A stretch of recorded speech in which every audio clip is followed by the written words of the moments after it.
All the action and excitement of the first ever European cricket series in France. It's time for some international action. For the first time ever, we have T10 internationals on French soil. We have a tri-series between the French national team as well as the national teams of Hungary and Romania. Settle in for 9 matches of action this weekend. This is the European Cricket International France, and it starts right now.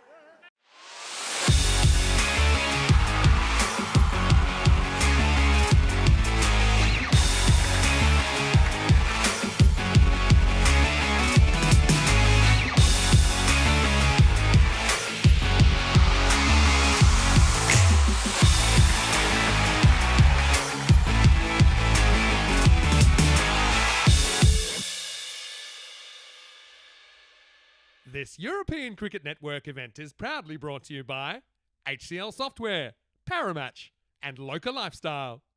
Bonjour, good morning to you wherever you're watching from around the world, and welcome to a huge day in European cricket. For the first time ever, we will have ECN T10 international matches on French soil, and we're here once again at the Dreux Cricket Ground. 3 countries will take part in this weekend's series. So, of course, the French national team, they're joined by the national team of Hungary and the national team of Romania. Now, each team will play 6 matches across the weekend. Ultimately, top of the table will be crowned the first ever ECI France champion. So we're starting with match number 1. It'll be the hosts, France, taking on Hungary in this one. Charles Croucher, the Sheriff, has the coin. He's got the 2 captains. Let's see who wins the coin toss. Match 1, France versus Hungary. Be Hungary to call. Heads. Heads is the call. And it's a head. Ball first.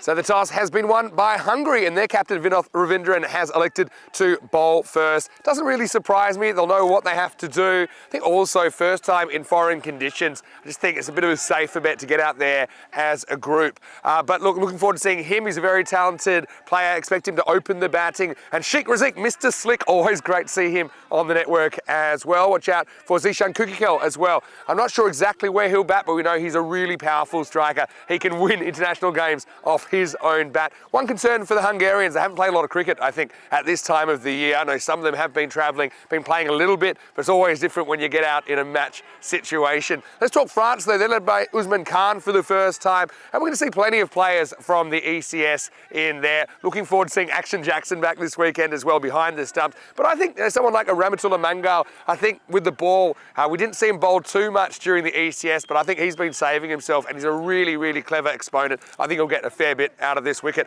Let's talk conditions now. At the moment, it's okay, but we do have a bit of a rain warning for later on, probably around the time match 3 starts. So hopefully we have no problems this morning. Currently it's about 8 degrees, heading for 15, but yeah, everyone's got the eyes on the forecast. Hopefully it stays away and we can get a full day of play in. Rico Full is standing by, and I tell you what, the ambulance has departed, but the international players have entered the arena. Rico, let's get ready for a great ECI. I can tell you in France versus Hungary in match 1, it is the Hungarians that have won the toss, and they're going to send in the French. Let's get ready. The foreign invasion is here. Let's get ready for this ECI. Bonjour everyone, and let's get ready. Let's have an international weekend here in France at this magnificent Dreux Cricket Ground. Very excited about this series we're going to have here between France, the host, Hungary, and also Romania. It's been a great pleasure meeting a lot of these players, familiar faces, but some new faces there as well. So I'm interested to see how they fare as well. You saw there from the middle that Hungary electing to field first. It's I can understand that. I think it's all about getting the players out there. Vinny's already touched on the fact that they probably haven't played a lot of cricket, so it's just about going out there and going through the motions. But they will have to deal with the wet ball because it did rain, of course, yesterday. Remember, it rained straight after that final was finished yesterday. Congratulations, of course, to Dreux for being crowned the first champions here in France, the European Cricket Series.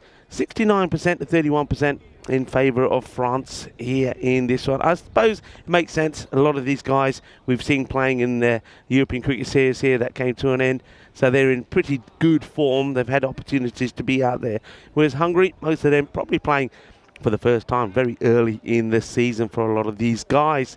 What can I tell you about this this venue? It's absolutely fantastic. And about the pitch, well, all you need to know is that we've just seen 12 days of action. We've seen over 14,000 runs scored. We've seen over 1,000 sixes, 1,000 fours, and a fair number of wickets as well. That tells me that we're going to see a very exciting and high-scoring series. But a lot of that depends on the weather as well. The weather, it's a little bit damp at the moment. There's some moisture in the air. I think the ball will swing around a little bit early on if the bowlers can get a good grip on it.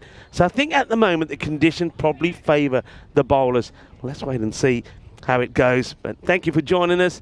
Welcome to this international weekend, and we're going to start with the match between Hungary and France. France will be having a bat first. Zain Ahmed, who's well, been in mixed form in this series. He went a little bit off the boil the last few matches. Remember, I think he's only just scored a tally of just a couple in the last two, so he's looking to go back to form. Then something like Mukhtar Ali Gulami finds himself up the order, playing for the national side. He's their non-striker. Lofted delivery, up in the air, doesn't really make good contact, does Zain. It'll just be a single. That's Sheikh Rasik, who is there on the boundary. Remember seeing him in the European Cricket League, how good he was for his side. He's an exceptional fielder and a very good, talented player. A lot of talent out there on display. Sandeep Mohandas, very normally controlled swing bowler, will get the ball to swing around a bit. Mukhtar Gulami, one thing about Gulami, I think he plays his format well. He's an attacking batter. He's not there to hang around, he's there to hit the ball. Guides this away to backward point, and well fielded. Mars Bazi is behind the stumps, and Marzi, of course, part of the ECN crew, and now he gets his chance out there in the middle. And I know he's going to relish the opportunity to be behind the stumps and hopefully score a few runs as well. There's Marzi.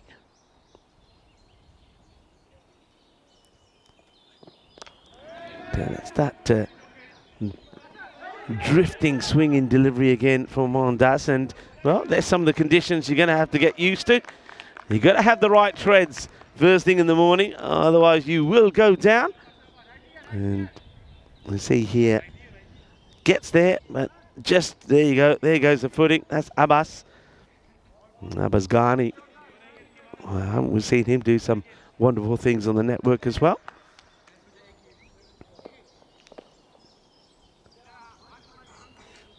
He's making a little adjustment to the field. He looks like he's bringing the man on the 45 a bit more closer to the square leg umpire.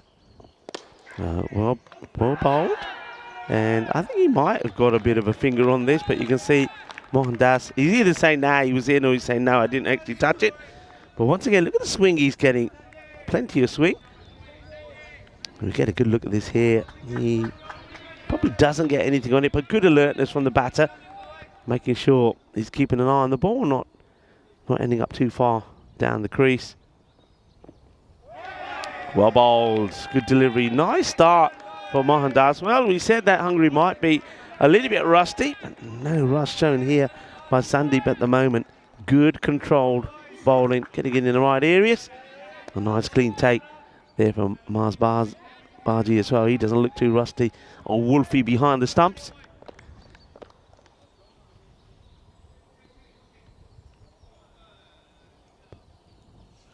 Bit fuller, and that means he's going to go the distance. This one's in the slot, and Gulami was almost like waiting for this to be just there. It's in the slot. It gets pumped. It's the first boundary of this international series, and it's going to be 6 carreras. Good clean hit. That brings us to the end of the first over, and France having a bat first here, a 9 without loss, and a very good time to welcome back Mr. Maximo. And, well, we saw a lot of Maximos, didn't we? Yeah, well, in fact, we ended up with over 1,100 Maximos and over 1,000 fours in that series, over 14,000 runs. Have a look at some of those numbers, though. So an average innings there was 129 for 6 with 10 sixes and 9 fours. Yeah. So you're talking kind of 2 boundaries and over is par. Obviously, the international level, you know, the dynamics change a little bit. I think in a way we sometimes see scores going up, but we also see bowlers, and you saw it there from Mohandas. Yeah, he's right on the money. Now, Yeah. how often do we see at the club level, a bunch of wides early with bowlers not really being able to control the new ball? But yeah, how about that for some action? Our first ever European cricket series in France. It was super exciting. Had a bit of everything. Had a bit of drama last night as well in the final. It was a belter. It was an absolute belter. It really was. And I get the feeling, if the weather doesn't spoil it, that this one could be pretty exciting. Walkie-talkie down. They're bolt, they're bolt, they're bolt, they're bolt, they're bolt, they're bolt. It's only dead ball if you notice it. This is I think he might have got something on this, There might have been something on this. I think there might have been. I reckon this it's not is a drop called a catch. wide. That's a drop catch. Oh, no. And that's pretty straightforward. Mars Bargy. Well, I said he didn't look too rusty. That's a straightforward catch. It'd be disappointing. Slippery ball. He'd put that down. Yes, first thing in the morning. Yeah. And it would have been dead walkie-talkie if it was driven down the ground, but that's a bit of luck for Zayn Ahmed, who kind of fresh out like yesterday. Had his poles rearranged a couple of times, didn't he? Anyway, this is Waheed bowling the second over. And the next one gets blasted away. Well, Zayn gets dropped on one, and now he hits this hard, and that looked like the mop and bucket going down. There's a bit of noise here afterwards. It's crash, bang, boom. Well, that's hit the roof of the clubhouse, and we mentioned this earlier. If you can hit the clock, it's 500 euros. I think we might need to put a camera just on the clock for the confirmation. We shouldn't we? Because that's gone over it. Put one of those If little... it's on the roof, it's got because the clock's on the front of the clubhouse. So Zayn Ahmed, he gets put down, and that's the worst feeling as a fielder or a wicketkeeper or whatever. If you miss an opportunity and you see the next ball disappear out of the ground, it's not great for the confidence, especially early in a match or early in a series. I've got some housekeeping firstly. I've got some Nabi news. Yeah. I know I'm getting a lot of questions about it after last night. Wild swing, and this one, well, once again, Marzi doesn't quite get the gloves there. He does get his body behind it. I think he gets a bit of his leg on that. He's moving it, shaking it around, but... Being on the field after being off the field, take it from personal experience, it's very different. Yeah. But at least he does make sure He it does doesn't block get past it, him. Yeah, so Nabi, I don't think he was cleared of concussion, but he did have a broken nose. So he's actually going to be getting that fixed today. Spent the night waiting at the hospital to get checked out. Didn't get to enjoy the festivities with his teammates. But on behalf of everyone at ECN, Ahmed, hopefully you're okay. We might even see him at the ground. But yeah, he's just getting that nose set back. I'm pretty sure we will. Yeah. Pretty sure we will. Won't be smelling the flowers for a while, though. Well, this one's shorter, and Zayn is on this pretty quickly. That will go all the way as well. Manos, arriba from the arbitro. That's 6 runs, and let's talk about the umpire at the moment. That's Niaz is out there. I want to say a huge thank you to Niaz. Niaz is the president of Dreux. He's done a wonderful job as a match official as well. But Niaz, thank you very much for your hospitality. I know we got today and tomorrow here, but he's been fantastic. And he's out there with Atif, who's also a big part of the setup here in Dreux. Yeah, there's a lot of people really that have a real passion for the game here. That's been very clear. And yeah, the Dreux club has been sensational. Slower delivery, and there's a fielder out there, but he can't get there now. Even though this ground is pretty wet because of the overnight and early morning rain, it still shows you just how quick this outfield is. I like the fact that Waheed has tried something different here, but he hasn't got the line right. He cooks it a little, and that just gets flicked away by Gulami, who now brings up a 4. So he's very much 6 and 4 and hungry for more. Yeah, sliding doors moment here in the second over. What might have happened had that opportunity been grasped earlier in the over? Now suddenly Waheed's behind the 8 ball. He's gone for 16. He's in danger of going magical here. Front's out of the box a little bit. Last ball, the second coming up.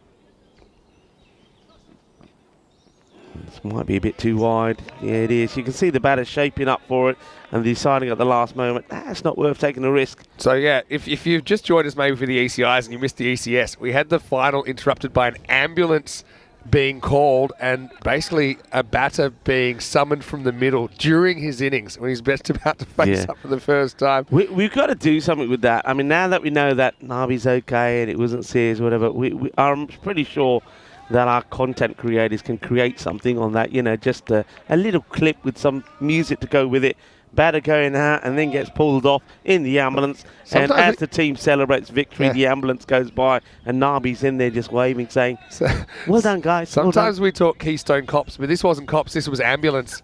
And I was just saying the other thing, the other branch of the emergency services is fire. I don't want them interrupting a game either. That means we're all in trouble.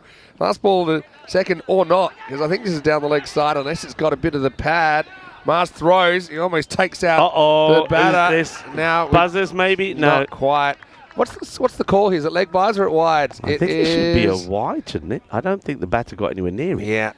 Yeah, so we need 2 extra runs there. I reckon Yaz is feeling a bit chilly because I can see that backup third umpire if is ready to run a jacket out to One time that Gulami, it's probably good he was ball watching because he realised that he was actually under. Do you think Mars is just standing a little bit too far back here? He seems to be taking everything on the second but then bounce. the first one surprised him. That's why he might have taken a step back because he just got kind of rushed by it. Oh, well, that's a blast of a shot. That will go all the way. Bully. And we have our first magical international over here at the Drua Cricket Ground. He goes short again now. This is a delivery that should have gone in the wicket earlier. Marzi puts it down. Zain Ahmed this time, though, he's waiting for it. And he crunches it. End of the second. 35 without loss. And, of course, Romania, the third team involved. You actually saw some of them back at deep backward square leg there. You can see them on the screen right now. Their beautiful red jackets and the bright yellow uniforms. So Romania will be here. No Taranjit Singh. He's currently not in Europe. He's taking a bit of time away out of the continent. But they're led by Vasu Saini. And, we saw them actually fairly recently. A lot of them we saw for Cluj, actually, in the ECL. But before that, they were part of the ECI late in 2023. That was with Spain and Portugal. So it'll be a great opportunity for them to get out there. And they play a really attacking brand of cricket as well. And a few more questions. What about Zemas Deploy and Laius Deploy? They're currently got club commitments elsewhere. Obviously, you've got Laius playing county cricket at the moment, unavailable for these matches. Anyway, this is in the air, and I feel like someone should reach this. It's Ravindran, and he takes the catch eventually. Slight little fumble, but Gulami's fresh out of luck. He's going to have to go after making 18. And Mohandas comes back. He's been swinging the ball around corners this morning, and his accuracy pays off. He gets the wicket of the beast for that 18, and France lose their first. It's 35 for 1. Yeah, I think Sandeep, he's deserved some reward for his bowling. He bowled a very good first over. Only went just for the 9. He's getting that ball to, not just is he getting it to move around, I think he's just holding it back a little. Batters want the pace on the ball, and Sandeep Mohandas is not giving it to them. So Gulami will go, but he does give them a start, and 18 off the 8 balls he faces is a pretty handy strike rate at the top. So 35 for 1. Vinoth might have given the ball a little kiss there as it came out of his hands. But yeah, Mohandas is a genuine swing bowler, isn't he? He's not quick, but he can actually swing the ball both ways. He's bowled almost exclusively in swingers at the moment. Now, here's our first look at Christian Roberts at number 3. Well, he'll get a nice full toss to start off with. Well, that's a good start for his international career. A lovely shot. Beautifully played away from Roberts. Interesting story, isn't he, Christian Roberts? Yeah, I mean, he plays his cricket in the UK, in near Maidenhead. Plays for a club called Moat. And his father is French. And I know that Christian was saying that he's waited few years to get his own French identity, and now that he's got it, he's out there playing for the national side. So playing his very first game here for representing France, and he starts with 4 runs. It's a good start, isn't it? But nice confidence builder. Just a little bit too full. Wants to get that in-swing in Yorker in, I think, the Sandeep Mohandas, but gets it a little wrong, and that gets played away nicely. The issue here now is that ball is I think that's gone. Yeah, it's gone into the no-go zone area. But I tell you what, well, we have got the Romanian national team here. They're going in there because they're used to bears, aren't they? Yeah, that's true. We've got the Romanian bear here as well. He'll get a single here. He's looking. I got to say, Moisey, he's looking the business. He's got a fantastic touch. He's mucho por carquillar, and he's looking fit. He's looking really fit. Yeah, it'd be good to see them in action in match 2. They're taking on the French in that one. Ramesh Sathisen back for them as well. He didn't play in the last ECI that we had. Also, you know, doesn't play for Cluj, so we haven't actually seen Ramesh on the network for a little while. And Robert's 20 years old, still young. Must be an exciting moment for him right now. Zain Ahmed faces up.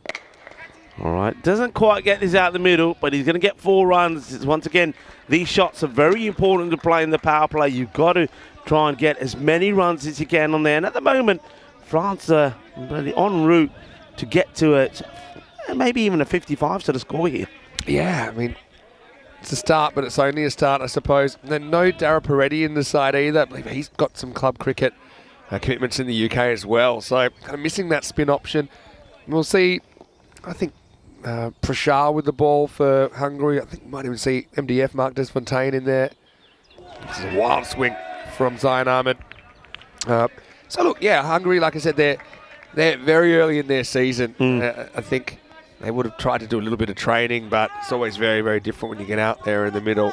But again, isn't it great, these ECIs have just kind of been possible in the last couple of years with the success of ECN, allowing these teams to tour as a team, to play more cricket, to play, you know, a format that really tests them. And obviously T20 international cricket is the big one now as far as ranking points.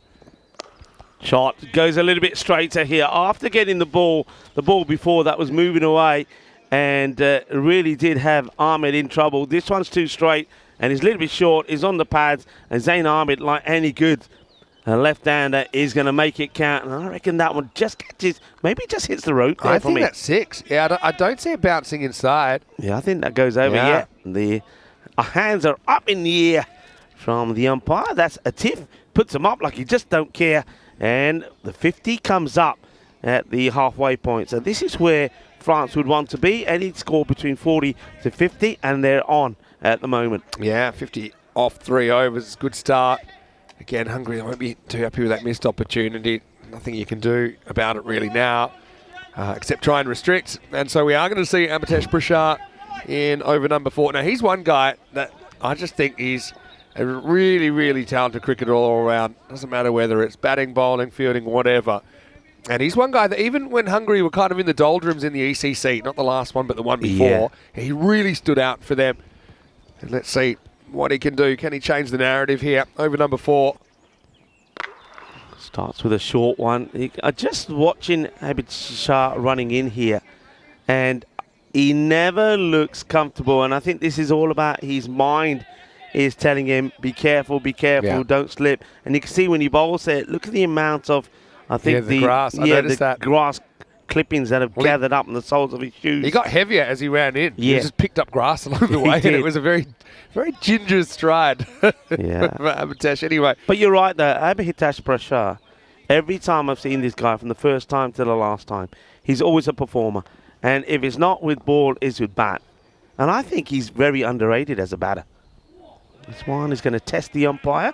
Ooh, that's a tight call, you know. I'd love to see this one when it goes past the crease. Because remember, the line belongs to the bowler now with the new interpretation. I suppose you're trying to... It's very tough when it's that angular to work out when it passes the crease. Anything that's going across like that is a difficult one for us. I think that's where you got to trust that the umpire's in the best position to call it. The other thing is, if the umpires aren't sure, they're going to call it wide. They're not going to let it go. So it's really on the bowler to make sure it's clearly inside. This one is clearly outside the field. And as Zain Ahmed turns on it and puts it over every fence, it's Maximal. 6 runs. That one's in the forest. Yeah, I like the fielder there. Says, what do I do now? He's running up to the fence and he sees a big sign with a skeleton on it saying, skull and crossbones. Do not enter danger. And no matter what language, danger is always recognizable. And he's saying, it says I can't go in there. I'm not going in there. And he's advised not to go into the haunted woods. That's right. He slips here, does. Oh dear. And this one is going to be, I think, 4 byes. It goes right through. Slow ball. It does Marzi. He's had a bit of a tough initiation here. I mean, doesn't do too much wrong here because he needs to turn and protect his face. But yeah, maybe it's a slight technical thing. It is difficult, but there's a hole between your legs, and when you're trying to block that hole with your hands. I've seen. I mean, you're a keeper, and I know you played at a very high level. So I'll ask you this question: from observation from keepers. That's a good comeback with the Yorker. Gets clipped away, but he's got a field well set. They'll take just a single. So I've noticed that some keepers with a ball like that, which doesn't quite carry in the second bounce, put both the pads together, looking straight on, and try to block it that way. And whereas there's others that go side on, like we've seen Marzi do a couple of times. Yeah. And then take your, are not looking at the ball, so they're taking the head away in case it pops up. Is there a right and a wrong way? There's pros and cons to both. I was a turner. It's a bit like what Marzi tried to do then. But the key to that technique, if you can do that, is you need to try and block between your legs with your hands. So that's where you see his hands weren't quite in the right spot. This will probably just be a single down the ground. Well handled by Mr. Slick, Sheikh Razik. When you go what you're calling the stomp method, which is just put both your pads together, it hits your pads and normally will bounce off for a bye.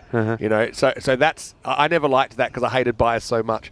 But then also, the reason you turn your head, it is to avoid an unexpected bounce. If you do cop it in the head, you'll be the side of your head, not your face or your nose, not your eyes or your nose or your mouth, which obviously is pretty important. Again, this will hit the outfielder for one, and that should take us to the end of the over. Prashant, not a bad over at all. Bringing things back to a bit of normality. It's 65 for one after 4. Sishan doing the fielding. Yeah, so the other thing is if you're trying to handle those second bounces, if you can work out where it's going to second bounce, then sometimes Marzi was a little bit flat-footed. If he could have jumped forward a little bit and taken it almost on the half volley, that doesn't have time to get a bad bounce. Now, these things are all very easy to say in theory. It is tough. But yeah, I suppose there's a bit of a technique to it. And sometimes, by getting close to the ball, you're more likely to block it. And as a keeper, you've got to be a bit crazy. You've got to be prepared to kind of take the ball in the body and wear a couple of bruises. I suppose that's why maybe keeping now, going forward, it is changing. I mean, we've noticed now that more and more keepers, especially the younger keepers, even when they're standing back, wearing lids. Yeah. So that issue you're talking about, the ball popping up, probably doesn't feature in their head so much because they're thinking, well, I've got there's the some very good on. reasons for that. As this should just be another single. They picked out the outfielders a few times in the last few balls. Yeah, if you're comfortable wearing the lid back, then there's some very good reasons. Another very good reason is then when you get when you're collecting throws, you have a lot more confidence, especially when it's a little bit uneven around the pitch, that you've got that protection when you're collecting throws from the outfield. And it used to be the time people would say, well, that looks a bit ridiculous. But to be honest, I think we've seen enough cricket now to know that wearing the lid's always a good idea if you're comfortable. I mean, we might even see a time in 10, 20 years where bowlers are wearing helmets, and we've already seen some modified types of helmets because... Yeah. I'm still actually amazed. I know that a few years back, things started to get introduced that they haven't really called on. I'm still amazed that umpires are not wearing more protection. Yeah, and you do see it coming into the game as well last few years. Because remember there was a time we talked about shields. Umpire had those little transparent shields and things. I mean, never really caught on. It's Bruce Oxenford, I think, wore that. It was like an Iron Man, wasn't he? Yeah. Or the helmet. And I know there's a few umpires that are comfortable wearing that. Good start here. And perceived risk as well. Yeah, here's Sheikh Razik, who's having a bowl in over number 5. They've just kind of brought it back a bit, haven't they, Hungary? He's bowling cleverly. Good variations, keeping the pace off a little bit. Chases the wide one, and he'll get 4 runs for it. It probably was always going to be a wide, but you can see that Zain Ahmed, he's deciding to go for it. Remember, Zain dropped earlier on 1, so he's made the most of his second opportunity. Christian Roberts made a good start when he got a freebie, really, from Mohandas, a full toss that he put away to the boundary. But since then, he hasn't been able to get another one going. Yeah, I don't know how much T10 cricket Roberts would have played. I'm guessing none. None is the answer. Yeah. So, also, you saw the Romanians there a second ago. No, Ramesh Satheesan, he likes to jump in the chat sometimes. Not sure if he's in at the moment, but I'm looking forward to seeing them playing. Asking the question. No real appeal there from behind the stumps from Marzi. So I'm guessing that, you see Marzi there, just a little shake of the head afterwards when he makes eye contact with Razik. I think this is because it starts to move really late back sort of in towards the batter. It's an interesting one. Ball moves after it gets past the bat. Yeah, can be a bit of an awkward one as well. Clever delivery, slower ball.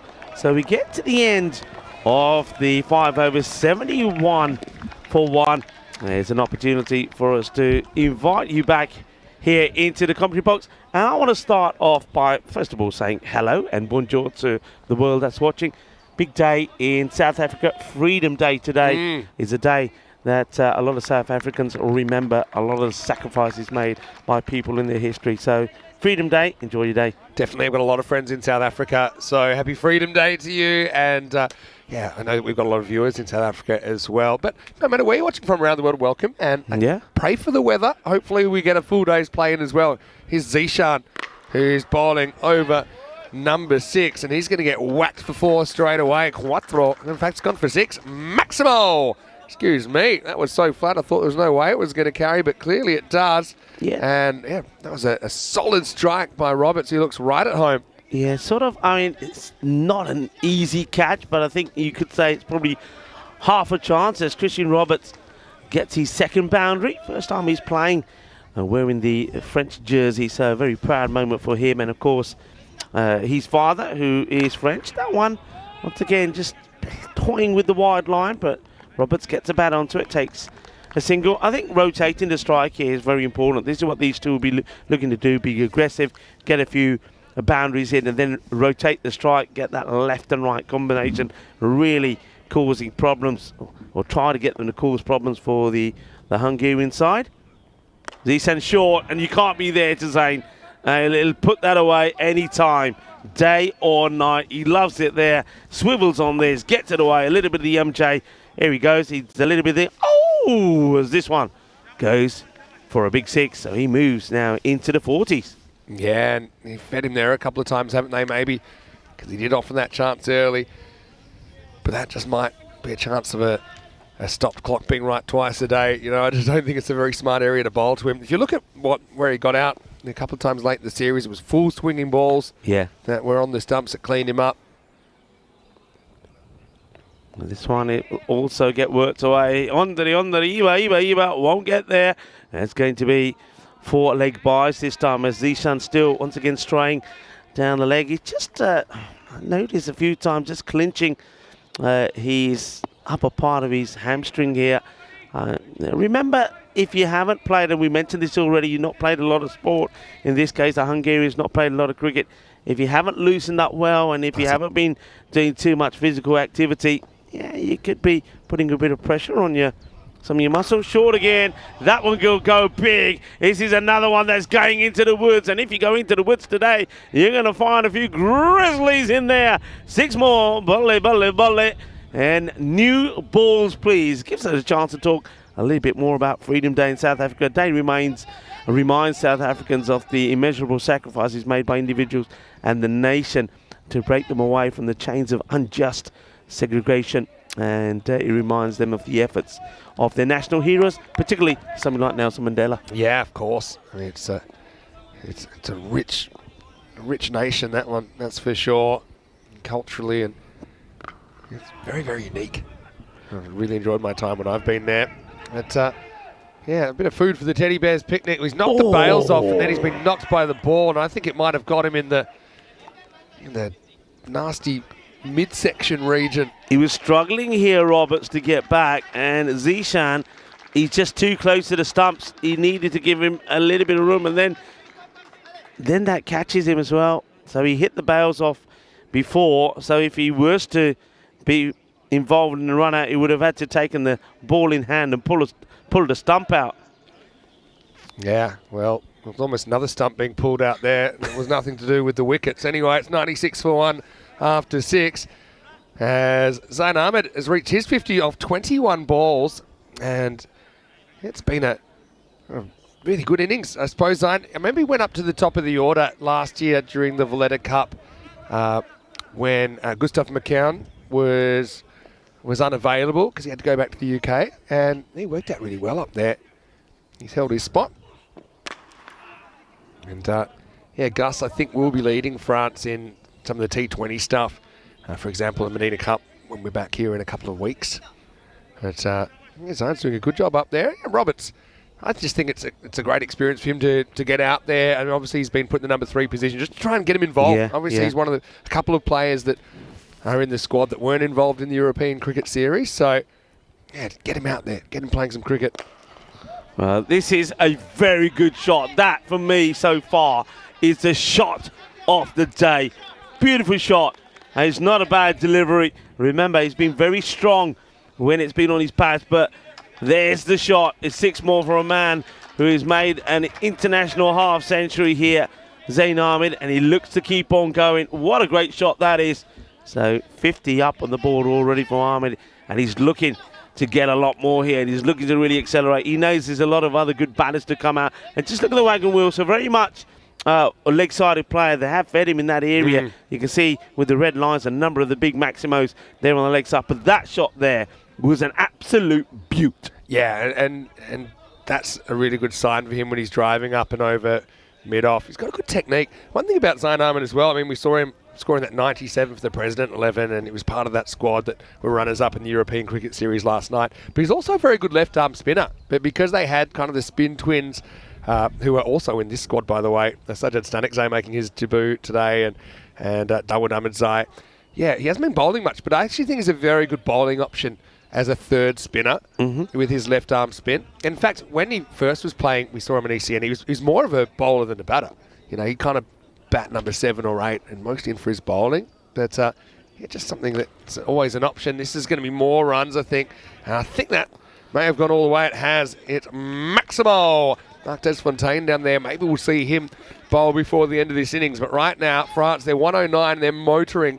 There's still 3.5 overs left. Oh, what a way and what a time to get back into form, Zain Ahmed. We know that he was very useful in the earlier stages of that European Cricket Series here, scoring big, valuable runs for his side, President 11. And he's starting to click here again. Right on cue. And, well, this one is going to be another 6. And 6 more, as I think that was Ramesh Satisan, who, well, the Romanians there just maybe doing a little bit of warming up. And, well, that's warmed him up a little because this is another cracking strike. Yeah, I don't think they've started their official warm-up yet. You don't really want to break a finger before you get started. But that's Ramesh. Just getting the pace of the outfield there. And having a bit of fun as well. Slower ball, so change of pace. Taking on the field here. In comes the throw. And, yeah, good running, good backing up this time from Roberts. I'm looking forward to seeing a couple of the native Romanian players as well. You know, they're known for giving opportunities there. Laurentiu Gerasim's in. And Luca Petre, he's a guy, every time we see him, he's getting better. I'd love to see him bowling a bit more in the series. He's an outstanding fielder. And, yeah, he's the future of Romanian cricket. So it's always great to see him out there. Hopefully he gets a good go this weekend. All right, miscue, opportunity. Marzi's under it. And will hold on to the catch and takes a little bit of mayo with it as well. That's nice for Marzi. Remember, at the moment, in the back of his mind, he'll know that he did put down Zain Ahmed on 1, and it was a straightforward routine catch. So that will give him a little bit of confidence. He removes Christian Roberts, 16 of 8. I get the feeling, though, that the timing of this wicket, it sounds weird, is pretty good because I think with the remaining overs to go, France have got a lot of good options to go out there and really get that acceleration going. Yeah, and look, Roberts, he's enjoyed his innings, I think, and I obviously would have liked to have gone on and made a few more. Well identified by G behind the stumps as well. He knows that's his ball. He can reach it comfortably. And then, yeah, the role was mostly about protecting that ball, making sure that he wasn't going to land on his hand or his arms. Have a look at the squads here. That Romanian squad, you can check it out there. They've got the Romanian bear, Mohamed Moyes, in there. Some good spin options as well. Manmeet Kohli to open the bowling potentially. Vasu Saini, I think, leads the side. But yeah, talking about Gerasim in there and Luca Petre.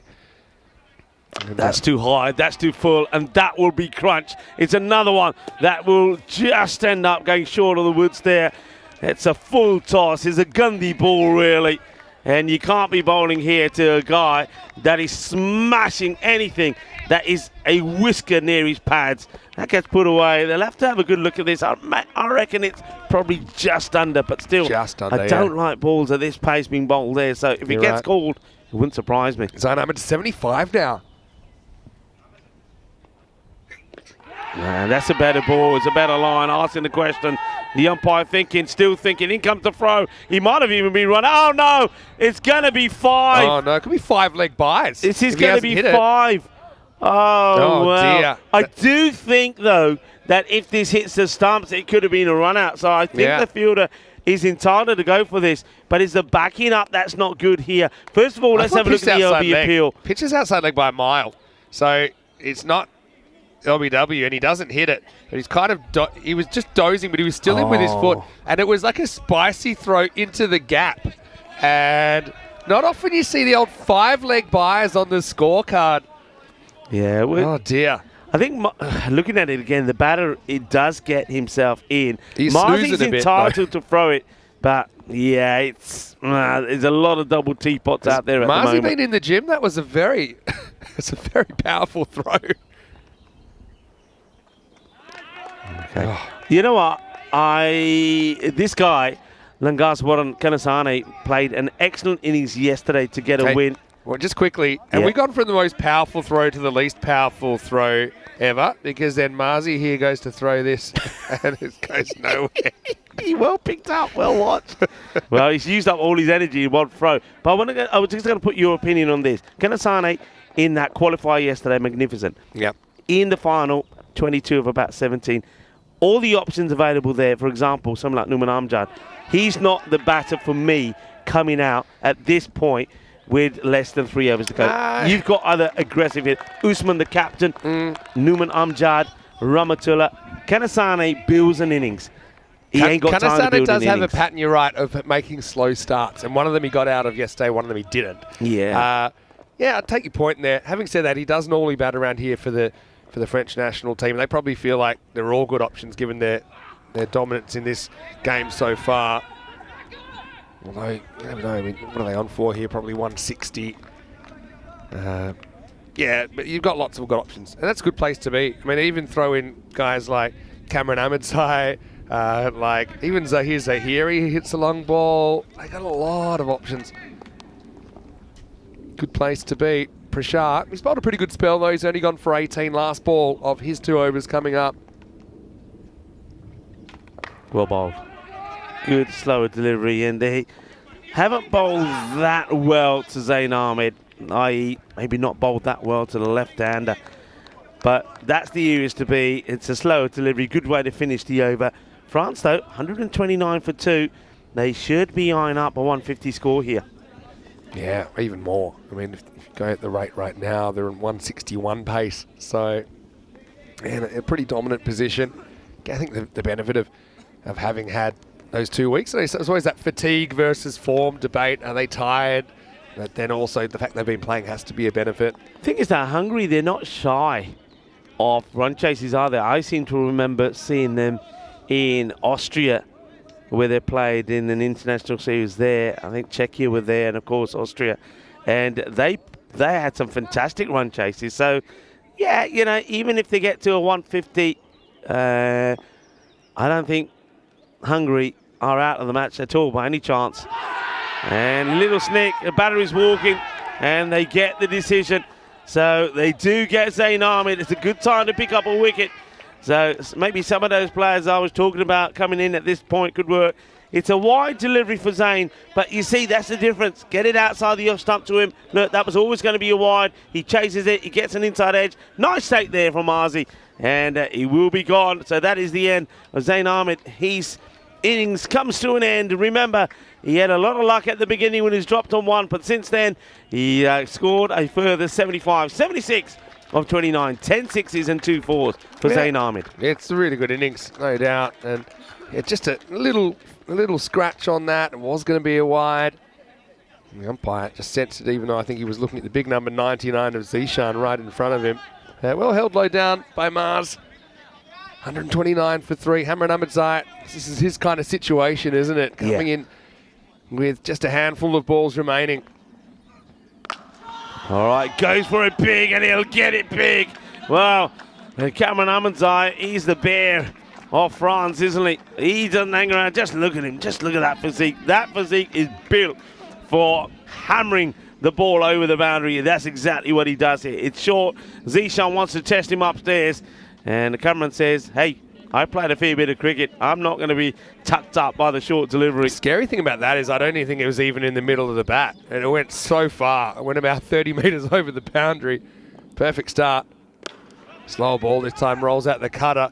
Chance of a run out here, but throw comes in slowly. And Zishan's taken another one on the body. This time he takes it on the kneecap. He doesn't get in the right position to these throws, Zishan. Look where he is. He's got to be behind the stumps. Got to be behind the stump. And this time, well, he took one earlier in the mid-rift. That's on his leg. Straight down the ground. Top, big, 6. Shaba, shaba, manos. Arriba, arriba, arriba, arbitro. Porque eso es 6 carreras más. Yeah, and that's Kanesane just with that straight pull. He's kind of a powerful player. He's gotten a little bit trimmer as well, got to say, over the last couple of years.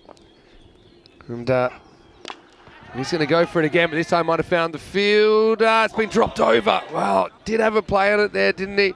And yeah, that's Abasghani down there, but it's going to be Maximal as Zishan Kugakel heads into the naughty 40s with the ball remaining. 1 for 40 off 11 bowled. Ghani, normally a very good catcher. That just is an example of when you haven't played too much cricket.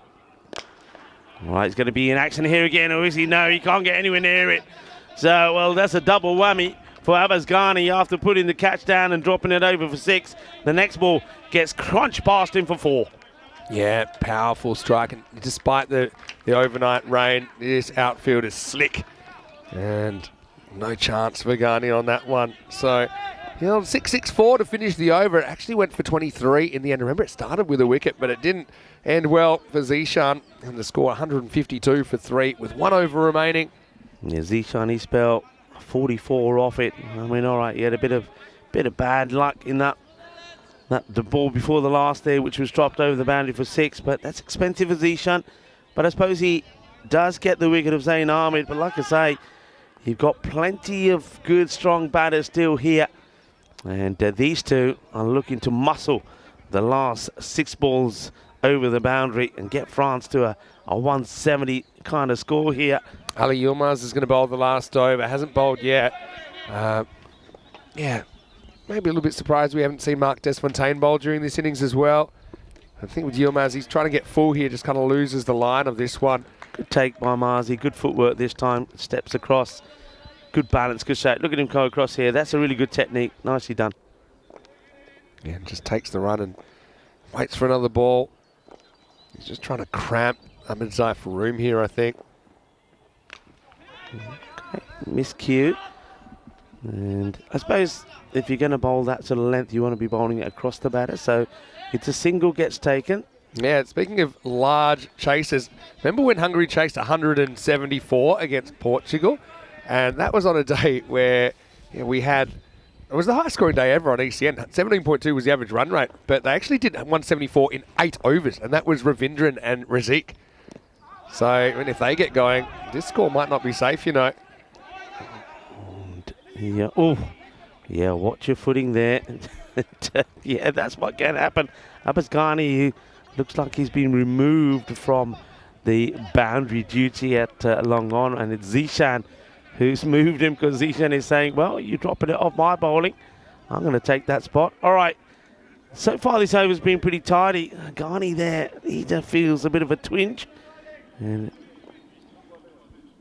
all right, here we go. Good over so far, Yilmaz. Just the 2 from it. Oh. Well, that one is brutal. This one, wait for the noise. Oh, that's over. That's gone over. It's cleared everything. It's gone over the clubhouse. That has cleared everything. Genuinely, I said he didn't middle the one that went about 80 metres. That one gone about 100. And yeah, we need to get the long-range camera on Let's this one. Let's see if you can see any leaves falling at any point here. You will not see it with your conquers. human eyes, Rico. That one has gone many a mile. And it was like the perfect ball for Cameron Ahmedzai to get and just tee it up. That's triple digits. And no one was in danger at the ground. Well, one person was, when he thought he was, that was a the third umpire. That one's not coming back. And this one is another 6, a back-to-back. Oh, that's more likely. Clock? No, a little bit short of the clock. You know, what I was thinking here, it's quite interesting. The guy that we're seeing out here, playing for his national team, he's coming at number 5. Cameron Ahmadzai probably doesn't come in at number 5 playing for Druro, no does way. he? he's a bit situational, though. It may be between 5 and 7 normally. Couple to come. He wants more. And this time he's drawn into an offside shot, but that's probably going to go pretty far as well. I think it might have just bounced inside. Signals. 4. Yeah, it'll be 4 runs. But here the 170 comes up now, 171. And the French going a little bit Melcy, but no mercy here in the first innings of this ECI. Yeah, I'm loving the look at Kanasane, who is running with the biggest smile on his face. And he's running and now walks back to the other end because Ahmadzai wants more. Oh, he's going to get more. Oh, no. This one is going to be a no. Will he get back on strike? He wants to try and get back on strike. He take a wide berth to take the run, and now they might be looking for more. No, they won't. So no ball. That's going to be 3. Oh, well. I mean, obviously good luck to Ali Yilmaz here because his bowling guy is on fire. I just can't imagine a ball that's not getting hit for 6 here. Like maybe a perfect Yorker, but if it bounces before Ahmadzai, it ain't coming back. Here we go, last ball. Oh, well, not out. Got not out. No, he's going to get a run. he's chopped that on. Free hit. I don't reckon it's a run because I reckon he hits it. What an explosive. So this dump's cost him 4 because that was going to be a French cut for 4. Hey, well bowled by Yilmaz, though. I've got to say that. It's a perfect Yorker. And it takes just a second for everyone to realise, I think, that, hey, it's not out because that's free hit. So strange way for it to finish, but Ahmadzai is going to finish with 27 off just 8 balls faced. And France are going to finish with 175 on the board. We saw Hungary chase down 174 against Portugal in the ECIs last year. They're going to have to do a couple better here if they're going to win this. But yeah, I'm not prepared to count a side out that we saw do some crazy things in the format last year. Take us through the first innings of this ECI, Rico. Yeah, well, that was a nice shot there early on, wasn't it, from Gulami? But this was the let-off. Zain Ahmed getting dropped on 1 by Mars Bazi behind the stumps. Marzi early on, maybe also a little bit rusty, that catch. There was 4 byes that went through him as well. But one thing that wasn't rusty, and I'll see that bit later on, is his power when he had a shy at the stumps, but that went all the way to the boundary. That was the first victory really for Hungary when they got the wicket of Gulami for 18. The captain, Vinoth, holding on to the catch, but that brought Christian Roberts out. He got off with a good start with 4 runs of his very first ball of international cricket. But Zain Ahmed, they just didn't bowl well to him. You'll see a number of shots that he plays when he's hooking or pulling down the leg side. And talking of hooking and pulling, that was a pretty good hook there from Christian as well. And there's more, and there's a couple of balls that have ended up in the woods today. That was an outstanding shot though, but there was one that he played on the offside. That was an absolute beaut. Well, Ramesh Satish, welcome. This one spiced up in the air, and finally it was the end of Zain Ahmed. Good catch taken by Mars Baji. He did take 2 good catches actually. That was a nice one to remove Zain. But the thing is, he went, and then the big hitters came out. Kanasane, I was quite surprised that he did come out earlier. This was the overthrows. Marzi really perhaps didn't have to throw this, throws it, and it goes to the boundary. So that was 5. And then, well, he redeems himself. We're taking a nice catch low down as a wide ball was chased there. So nicely done. Marzi picks up another one. But a good innings there from Zain. And then we saw the fiery display of Cameron Ahmadzai. This guy is something special. I just love watching him play. He's always got something on his mind. He's a bustly player. He's a passionate player. He plays the game hard. And that was the end of the innings. It's an explosive end. That was a no ball. So if those of you are wondering how come his stumps are shattered and he's still running, well, that's why. It was the free hit. So he gets one of the last one. But that last over from Yilmaz, it started pretty well. But it goes for 23. That means 46 come off the last 2 overs. So good finish there from France. Pretty healthy scorecard. Zain Ahmed makes the most of his early opportunity, 76 of 29. Mukhtar Gulami gives him a good start. Christian Roberts, well done to him on debut, gets 16 as well. And then Kanasane and Cameron Ahmadzai puts a good partnership together there at the end The 2 overs going for 23 apiece to get this team to a good score, 175. Have a quick look at the bowling figures there. Sandeep Mohandas, as you'd expect from him, very much on the button, 1 for 24. But then a little bit of pain for the other bowlers there. Abhitesh Prashar, no wickets, but only conceding 19. Good economy from him, but a little bit of pain for some of the others. I suppose you could see there with some of the bowling and maybe some of the fielding there that Hungary perhaps still haven't played a fair bit of cricket, but they will get better with every match. That is for sure. So we're going to take a short break now for about 10 minutes. It's time for you to put the kettle on, make yourself a brew, but come right back because we're going to see the reply from Hungary. Now, Hungary are a team that have been on our Hall of Fame for some pretty impressive run chases. This could be a good one as well if some of their batters can click. I don't think this is unachievable. Join us back to see how the reply goes.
This European Cricket Network event is proudly brought to you by HCL Software, Paramatch, and Local Lifestyle. Hello viewers and happy weekend to you. It is a Saturday and we're having some fun here. Some international action happening in France in this Dreux cricket ground. I want to say a big hello to all of the spectators that have made their way over as well.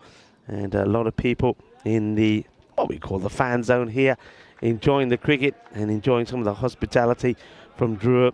And people have travelled from far. I just said hello to Mohammed, who's come all the way from Toulouse, and he was saying he's come especially to see the cricket and to see myself and Vinny. So, Mohammed, it's great to have you here. Thank you for coming down, and thank you for your support also for the European Cricket Network. And the same with our busy chat as well, to Dave and to Kroom is watching as well. Hello to Rob Thompson. Hello, Nick. Hello to Marnus. All enjoying the action coming from the Dreux ground. And I think we're going to see some action here. I think if I'm the Hungarian bench here, I'm just saying, look, it's our first match. It's probably the first match we're playing this year. All right, there's a lot of ball runs on the board. Go out there, give it your best. Go out there, play your shots, have a bit of fun, because we're going to play, hopefully, plenty of cricket, weather permitting, and we'll get better with each one. That's what I'm saying here. You saw the bonus point equation there. 122, so a fair number of runs. That means that Hungary, to get a point, are looking at getting 123. But it also means that France have the opportunity, if they can get some early wickets and contain the Hungarian batters, they have an opportunity to get all the points here if they can keep them to that 122 or less. There's the young man. Well, what about that man, number 3 on his back? Sajjad Stanekzai. He was the MVP here for the European Cricket Series. Picked up 23 wickets and only 16 years old. He's got a birthday coming up in a few weeks' time. But what a special moment for him. I mean, this is what dreams are about. This is what the European cricket is about. And that guy, that young boy, he never dreamt, you know, when he came to France when he was only 8 years old from Afghanistan. He never dreamt that he would be playing a sport at international level. Never played cricket in Afghanistan, came here, learnt the game in France, in the area near Paris, and played for a club, performs beautifully, played for the President 11, and then here he is now playing for France. And what a great moment that is, not just for him, but of course a number of other people as well. I mentioned Christian Roberts playing his first match also for France. And I think that's the beauty of these ECIs. I think I know a lot of players, including myself, when you're playing a lot of cricket, you need to think, well, there's hardly any international cricket. When am I ever going to get a chance? You know, when are the opportunity ever going to come? I think with the European Cricket Network getting these international weekends happening, there's more opportunities to play cricket. There's more opportunities for the federations to try out different players and give them an opportunity. And as a result of that, we're seeing more players performing at the international level. Speaking at the international level, this guy, Vinoth Ravindran, has played a lot at this level. The captain, VR on his back, Vinoth.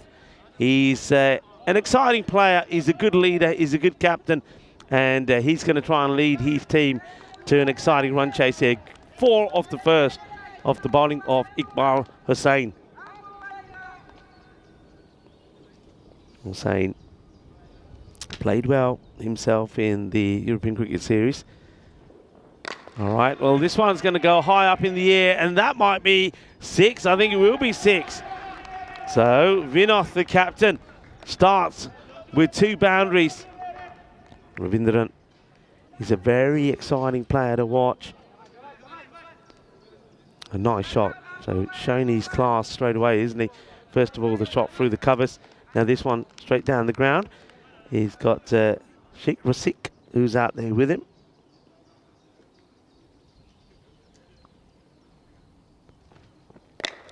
And that one, oh, it's a spicy one.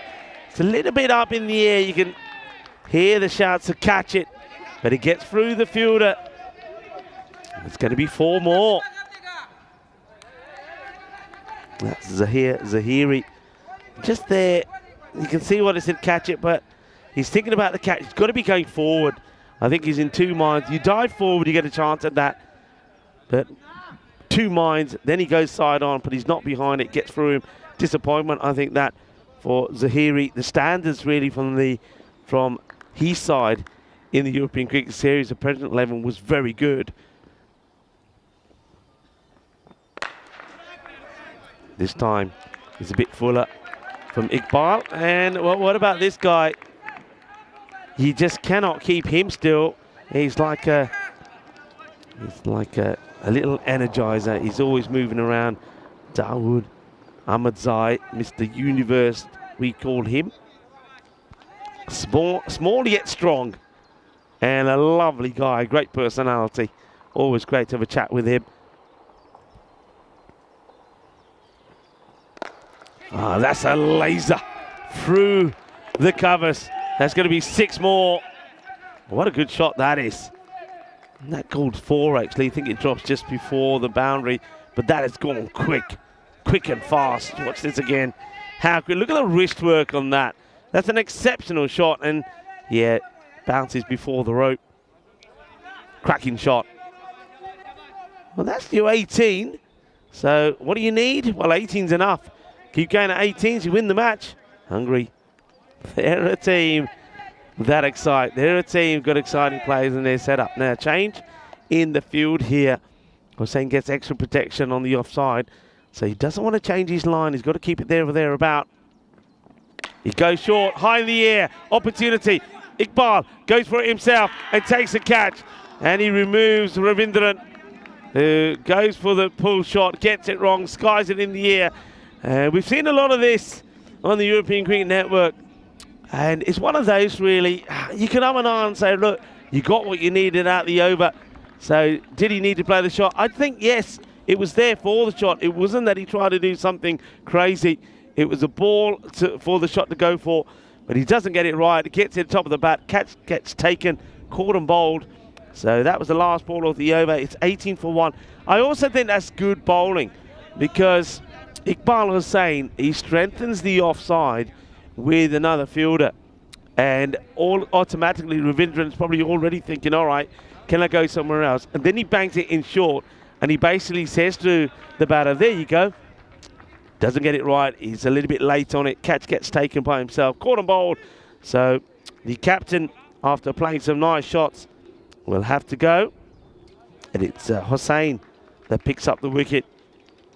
So Ravindran, 18 off the 6 balls before he goes. Mars Baji is the new batter. He's at the non-strikers in at the moment. That one gets chipped in the air, 2-2-2, but it might go all the way. No, it's a good slide, a good pickup. Will take just the single.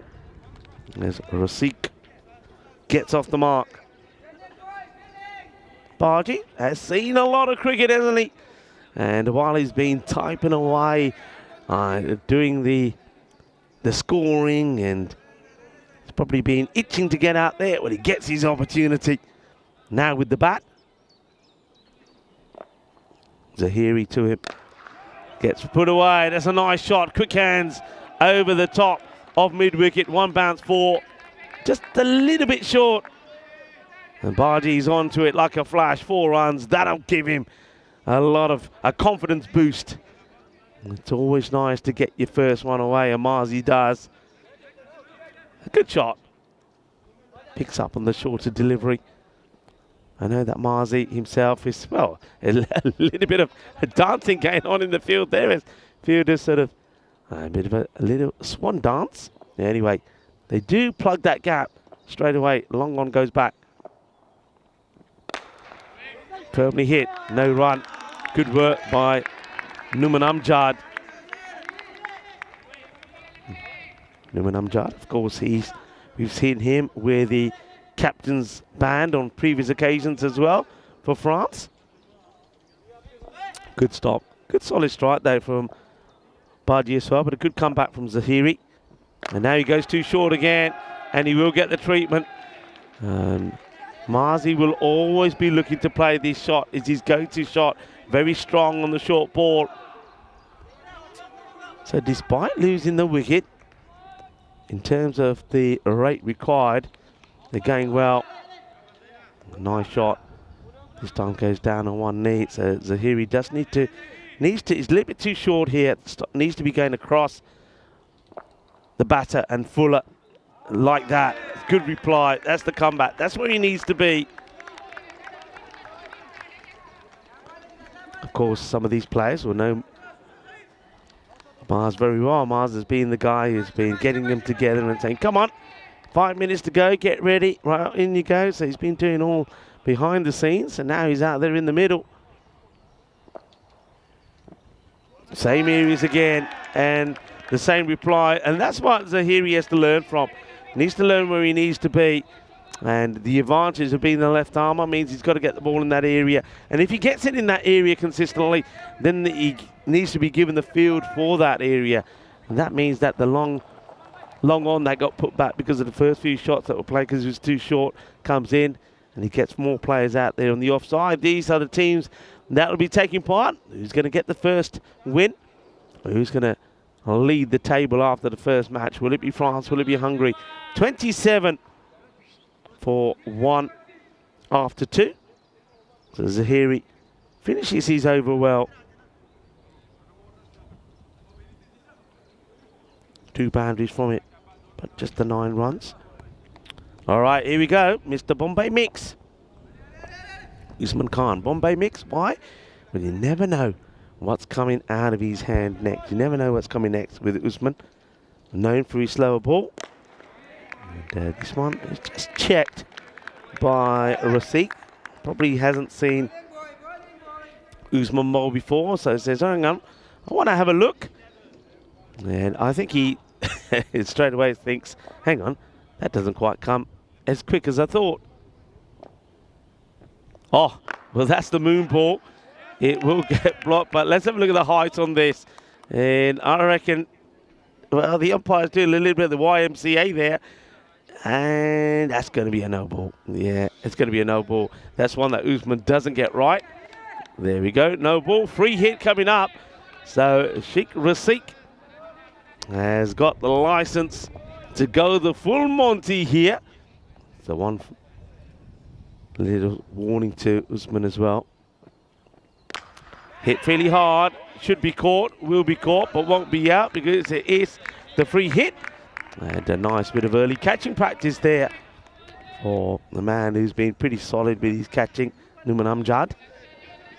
Yeah, Usman, he bowls that ball a lot, but that's the first time I've seen him get it wrong. Marzi, firmly hit to the fielder. Digs this one out, but I think straight away already France are feeling, well, if we keep it outside the off and pretty full, then we can maybe try and contain Marzi a little. Now, makes a change in the field. He does bring the sweeper from the offside in to give himself some protection on the leg side. Long on goes back. So long on and long off in play. That's that slower delivery, but this is down the leg side. Wide ball, so he does go with that slow ball again, Usman. Usman, it's a big moment for him as well, of course, captaining the French side for the first time. Good look at the field there. You see that the 2 men deployed are straight. It's that slow one again, and Marzi. Oh, it could be a run out if this hits. And oh, well, what happens here? It goes past and through the hands of Usman, and then I think there's no chance of a run because it hits Rasik and goes back, rebounds back to the stumps. Let's have a good look at this again. Marzi says no, Rasik does get back. Watch this. Use your head is what Marzi say. Use your head and don't throw away your wicket. Digs this one out. Good line here.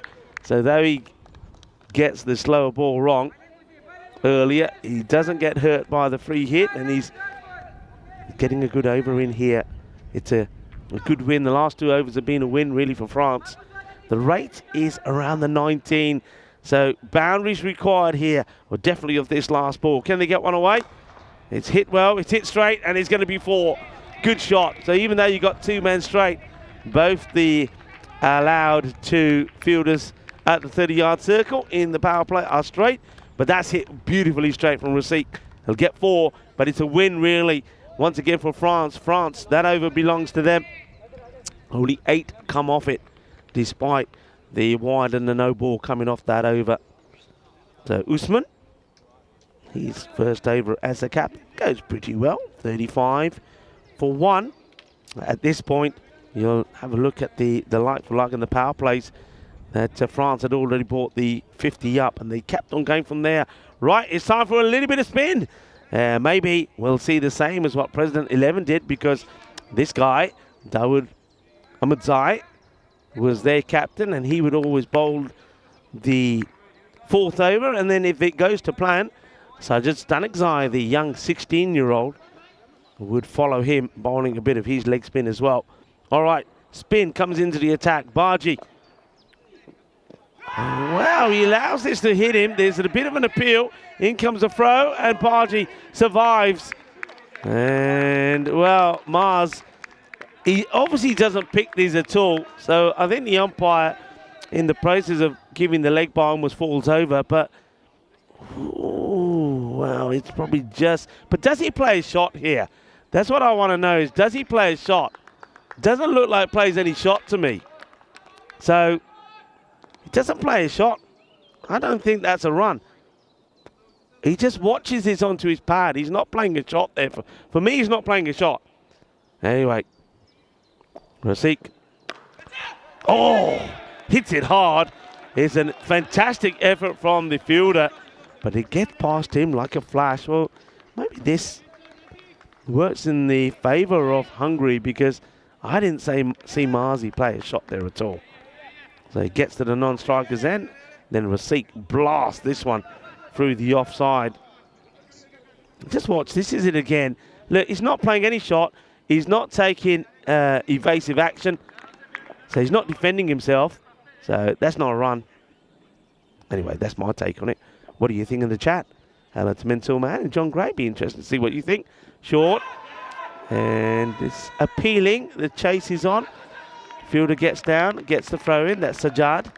I think this one probably is going down the leg side. I don't think this is probably the best of appeals from Ahmadzai. Let's have a look. Yeah, okay. I can understand the appeal, but it's definitely going out of distance for me. All right, Marzi gets back on strike. He knows what's coming now. And that's big. That is huge. Bolle, bolle, bolle. Well, that one is out of here. And it's in the no-go zone. That's a biggie. Gets it in the slot. Gets down on one knee handsomely and smashes it away. Huge. All right. How many of these over now? 12 off it. Still a couple of balls to come. You're needing 2 more boundaries to get back where you need to be. Ahmadzai will probably be looking to go back the offside. He does. Short is a miscue. Opportunity. And drop. Unbelievable. Mars Barji, for me, is probably one of the luckiest international batters that I know. He always gives these sort of chances. And Numan Amjad, who has been incredible, puts him down. Mars dropped on 15 by Numan Amjad. Oh, what a slice of luck that is, as this is now beautifully guided away from a boundary. The over does come to an end, and they'll get 17 from it. It's not quite what they needed, but they get a good stroke of luck. 2 strokes of luck, really, for me there. Firstly, I think they get a single, which was a shot not played, and that resulted in Rasik then smashing the next ball for 4. And then there, just before that last boundary, Marzi gives a chance. It should have been taken. Numan Amjad, I cannot believe he's dropped it. 52 for 1 after 4 as Vinny Sandhu joins me back in the commentary box. Yeah, not often I'm speechless, but no, man. Felt he could have caught that behind his back with his eyes closed, but maybe the slippery conditions just doing him in. Yeah, I kind of agree with it. The leg bye that was given, I mean, obviously, there's no chance he was playing a shot. The question was he trying to take evasive action or not? I felt the answer was no. Anyway, it's water under the bridge now. Here's a big moment for Sajjad Stanekzai, bowling his first ball for France. And he's going to get a wicket first ball. You Would you wouldn't believe read it? about it. And the youngster, I mean, butter wouldn't melt in his mouth. He's so cool for a 16-year-old, and he knocks the middle peg out first ball. This is what dreams are about, isn't it? This is what dreams are about. The young man, 16 years old, the MVP of the European Cricket Series, bowls his first ball in international cricket, and he knocks out the middle stump. You couldn't write this. This is a fairy tale. This is a fairy tale for that guy. But look at his reaction. Look how mature he is. He's quite incredible, isn't he? Stanek Zai does it again.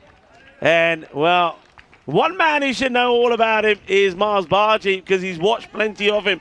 And Marzi hasn't got an answer to him. Well, he gets a big stroke of luck when he gets dropped on 15 by Numan Amjad. Numan Amjad is probably feeling very, very happy again now, because otherwise that could have been costly. Just take a moment to admire this young man. Look, here's the thing. He bowls these over-the-wrist kind of deliveries, and more of a wrong than anything. So I think that so many batters are playing him like a leg spinner, but if anything, it's going to come into you a little bit, and that's why it takes the inside edge, crashes into middle stump. Dream start, but this will be another challenge for him. Zishan Kukikil coming out at number 4. This will be a huge test. I mean, Zishan, we don't know how much cricket he's played, of course, but we know this guy's a sensational batter. He's unique. He's a rare talent. There's a way down the leg side. Misses out on that one. It's a bit of a gentle full toss, actually, which is one delivery. There's normally one and over that Stanek Zai just gets a little bit wrong. Normally it's the slightly shorter one that he tries to fire in. But it's a dot ball. 52 for 2. That's firmly hit and bobbles around, but nicely dealt with by the captain, Usman Khan. I'm just still quite amazed by how grounded this young man is. He's excited. You can tell the excitement's in there, but he's really humble. There's no kind of histrionics or anything like that. Just does his job so well. And being given an opportunity, I think he was a little bit surprised how quickly he's been elevated into the senior cricket. So he's been playing in the under-19s, doing very well. But the coaches have seen something in him. We saw something in him as well straight away when we saw him playing for President 11. He's just got maturity in his leg spin bowling beyond his years. And, couldn't get a better start than that in a French shirt. Oh, miss-stumping. Miss-stumping, and it will go for probably 4 byes. Oh, dear. At this level, Vinny, at this level, you can't be missing these. And the thing is, he does the keeper as well. Same thing, because this is another kind of wronger that slides straight on. So even Kanasane is kind of playing for a bit of leg spin there. So he almost gets there, but not quite. And you're right, that it should have been out. The other thing with that one is because the batter was so far out, he actually had a decent look at it after the ball had passed the batter. Usman does the fielding. Nicely done. The ball bobbles away. So score moves to 59 at the end of the over. What an over for Stanek Zai. He picks up 1. He really should have had a couple in his first over. And Vinny, as we have a look at some of the events coming up, we'll leave those on the screen. Yeah. I know that you'll be going to start pressure off pretty soon. But one thing I want to focus on here is that, isn't it wonderful that what these ECIs, playing these ECIs around Europe, what is brought to European cricket? Because up until the introduction of the ECIs, these players, the only time they would get an opportunity to play, as this is smashed away and over the head of Amjad. Good shot as Zishan goes after Dawood Ahmadzai, bowling his second. The only opportunity these guys would have got to play international cricket is as and when they would play T20s. Yeah. And when you're playing those T20s, what federations choose to do, and I know that from being in Spain, is go with the guys that always used to play, because there was no opportunity to see anybody else play. There was no opportunity to see T20 cricket apart from those ICC qualifiers, for example.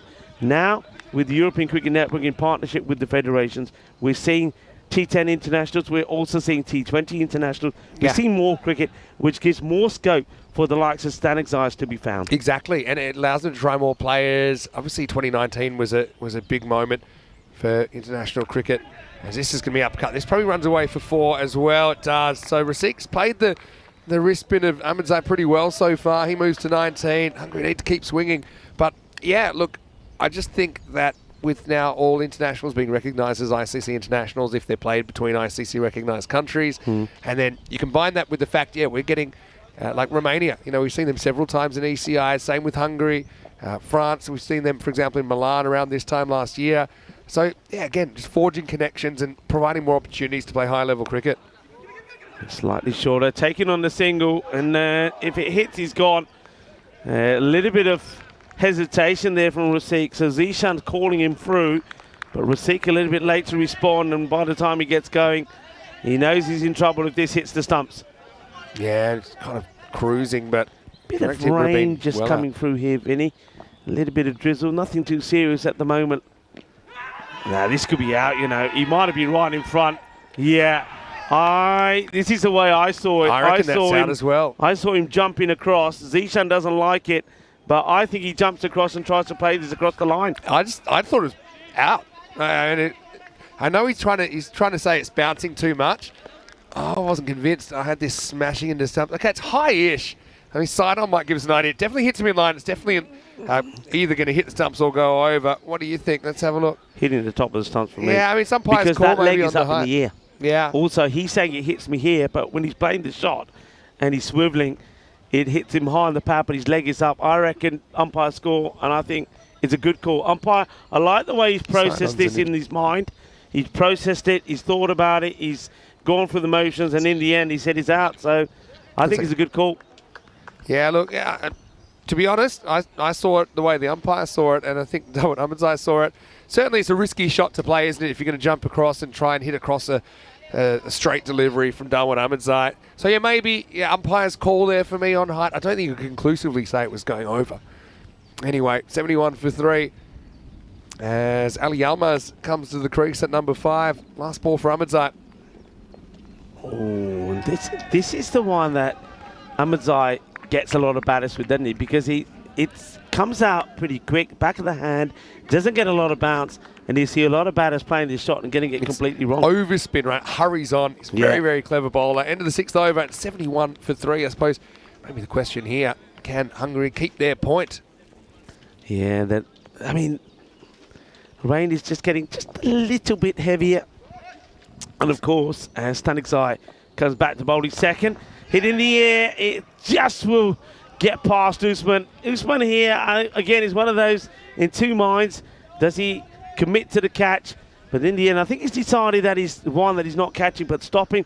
But this one skids past him. Well, we've already seen one broken nose in this area of the ground. I think if Usman squares himself up to that, it's probably going to be another very awkward one for him. Razik does move to 24. I love the subtle variations of Staniczai as well. I mean, that one he tosses up a little bit more. Like I said, there's still things he can work on. We talked about probably still bowls the occasional loose one. I suppose most wrist spinners do. How much as he bowls this again, and that one gets played away. That's a good shot. Nicely played by Rasik. 6 runs, takes him to 30. But how much coaching do you think he's had? Not much. I mean, like I said, he's a natural. That comes to mind. He's a natural. One thing I would like to see him try and develop over the next year or two is a genuine leg spinner, a genuine turning leg spinner. And if he can, even if he bowls it occasionally, if it's in the batter's mind, it's just another weapon that he's got. Yeah. So yeah, he's not a big side spinner of the ball yet. His wrong end probably spins more than his leg spinner.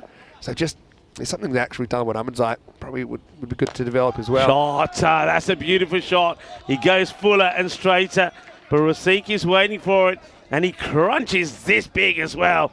Nice shot, big hit, good shot. Yeah, and this is the thing. Eventually, if you work out he's not actually turning the ball a lot, and he's a lot easier to play.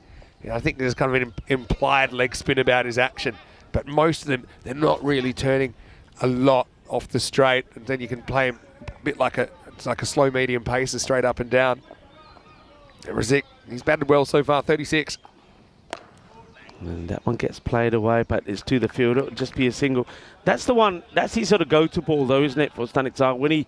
When the batters are going after him, then he bowls this one, he skids this one through, slightly shorter, and you see a lot of batters go across the line to it rather than try to cut the ball like Marzi did, and it skids through and gets the stump. So, all right, he'll have a go here now at Yilmaz, who's yet to open his account. Yamas wants to get funky and almost loses his off stick. Yeah, that was pretty close. We started by rattling the stumps. He almost finished by rattling the stumps, but still, what a great start for Sajjad Stanikzai. 1 for 20 on his international debut. And after 7 overs, Hungary are 88 for 3. It's wonderful to see. It's always a delight to see new players, but especially young players. And I was delighted to see him playing for the President 11, but even more so seeing him make his debut for France. So what a dream debut. He gets a wicket with his very first ball, knocking the middle stump out the ground. And yes, we are talking about a spinner. I just want to go out there, give him a hug. Yeah, well, we'll hold off on that for a moment because France are back up against Romania to come. So T10 listed to open with the Bear. Mohamed Moyes, Vasu Saini leads the side, batting 3. Rajshekhar is a talented player. Luca Petre's in there, makes the 11. I think he's listed there as a bat. I don't know if that's a misprint. But anyway, match 2 is coming your way. He's been in the nets, Vinny. He's been in the nets. I don't know if Lucas put that down himself. Half an hour away from match 2. This one is off the pads, and it will go all the way down to the boundary. Just comes back into the attack at Hossein, but a little bit down the leg side and clips the pad, gets past the keeper, and that's going to be runs. As Kanasane can't do too much about that. Yeah, the rag comes out now. Going to have to keep that ball nice and dry. Of course, France want to stay out there. They want to get these overs in pretty quickly, because if they do come off, and I know DLS will come into play, then, well, they haven't got the chance of taking all the points, have they? At the moment, there's still opportunity to do so. 123, so that becomes the equation now for me. That's important here for Hungary. Never mind getting to the 176, ain't going to happen, but get to that 123, and that's why I think Rasik here has got a big part to play to see if he can at least salvage a point here for Team Hungary. Yeah, that's the real equation now, isn't it? This is whipped away, Rasik. He's going to be caught. Oh, wow, that's an amazing bit of fielding from Ahmedzai. What a game he's having. What a catch, Vinny. Quick, fast, and electrifying. You wouldn't think that that guy there, when you look at his muscular physique, is going to be so quick and nimble. But how quickly he gets down here. Look, he's so quick, we can't even catch him on camera. I mean, this gets flicked away really quickly by Rasik. Rasik will be very unlucky to get out there. What a great catch. And don't forget, Ahmedzai, he's probably thinking, right, I've earned the right to have an over here now. He's played his part with the bat when he muscled 27 of 8, and now there you go. Just takes that catch. I'd like to see this one more time from that angle, actually. Probably not. I want to see it one more time I feel like here. it's okay. It lodges in the hand here. Well, does it? Does it? I think the fingers are probably under that. Again, I'm not convinced now. I must admit, I'm not convinced now looking at it from that angle. I still think it's not conclusive. If it's given out, we're a long way away. What we can't see there with the curvature of the earth is whether that finger's under the ball or not. Well, he's in the exit again. Here's the front. Oh. If he hits here, this would have been interesting. Sometimes you just know if you've caught it. And his reaction was a genuine reaction. And that ball's land on his finger. It would have been out. Had to hit one stump. Yeah, I've got all the flat earthers onto me now, saying there is no curvature of the earth. We won't get onto that. It's probably a debate for another place and time. Anyway, Yalmaz trying to get going here. Well, slices us away. It'll just be a single as he gets fielded there on the boundary by Roberts. There's still no Action Jackson in the lineup. Kanasane can do a job with the gloves, but I think at this level he's probably more just he's a middle order bat. Yeah. And Jackson obviously maybe some unavailability issues. We didn't see him too much, did we, for Balbiniol in the ECS as well. 123 they've got to try and get to get a point out of this match. Swing and a miss, and good areas from Iqbal. He finishes well, 2 for 24, continuing in the good form that he was in the European Cricket Series, playing for President 11. Of course, let's talk a little bit about that series. As we see the score 94 for 4, it was won by Dreux, the home side. Dreux team that are the champions, or were the champions back in 2023, the European Cricket League. And they're the first ever champions here in France in the European Cricket Series, quite fittingly doing it on their home ground. And it was a wonderful event. Once again, thanks to all the organisers, to Niaz, the president of Drua, Asif and Atif, 3 men involved in the umpiring here today. And of course, the Federation of France. So that one gets banged in. Now, is it a wide? Is it over the head? It's Numan Amjad that comes back. It is called a wide. Numan does like to bowl the heavy ball. And yeah, no doubt about this one. I think Numan Amjad here is going to be using, not trying to hit the head, but using his head. You want to try to contain here. Maybe that's just an intimidation sort of delivery for the batter, Yilmaz. But he's got to be trying to protect 123. Short again and plays it onto the stumps. Maybe that's the that's the intimidation. This time it's a slower short delivery from Numan. So he goes slightly slower. The batter thinks he's coming pretty quick. I think played very early. Watches again. Yeah, plays it too early.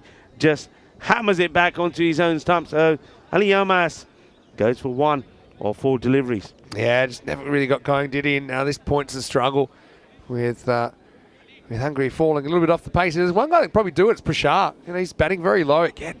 Just very surprised to see him batting here at number 7. They could have used him a bit higher, I think. Yilmaz just doesn't get in a great position to try and pull that away. Yeah, it is interesting because I think he's one guy, Prashar, who no matter what the situation, no matter what the task, he always performs with the bat. And it wouldn't surprise me here if he crunches his first ball for a 6 and helps Hungary to get this point. He's a very good player. And I just think he's underestimated. And he's also a left-hander. They don't have a left-hander at the top of the order. Well, this one gets through him. Good reply for Amjad. And gets the areas right as well. So no hiccups getting it right to the left-hander. It's another dot ball. So let's just keep an eye on that equation. So 28 off 10 for a point. So a couple of boundaries required as the rain stays persistent but not heavy. Slower ball again, and that one is going to be a teaser for the fielder. Comes across, and the Tawad Ahmadzai almost lets this go through him, but he gets there. I'd be interested to see what part the cloth that played in this. He goes down. There's the rag. Now, you couldn't feel the ball with the rag, but if it accidentally falls out and hits the rag, that's fine. Shot. There we go. That's what he can do. Big 6. Thank you very much. And that one goes all the way. Manos arriba from the arbitro.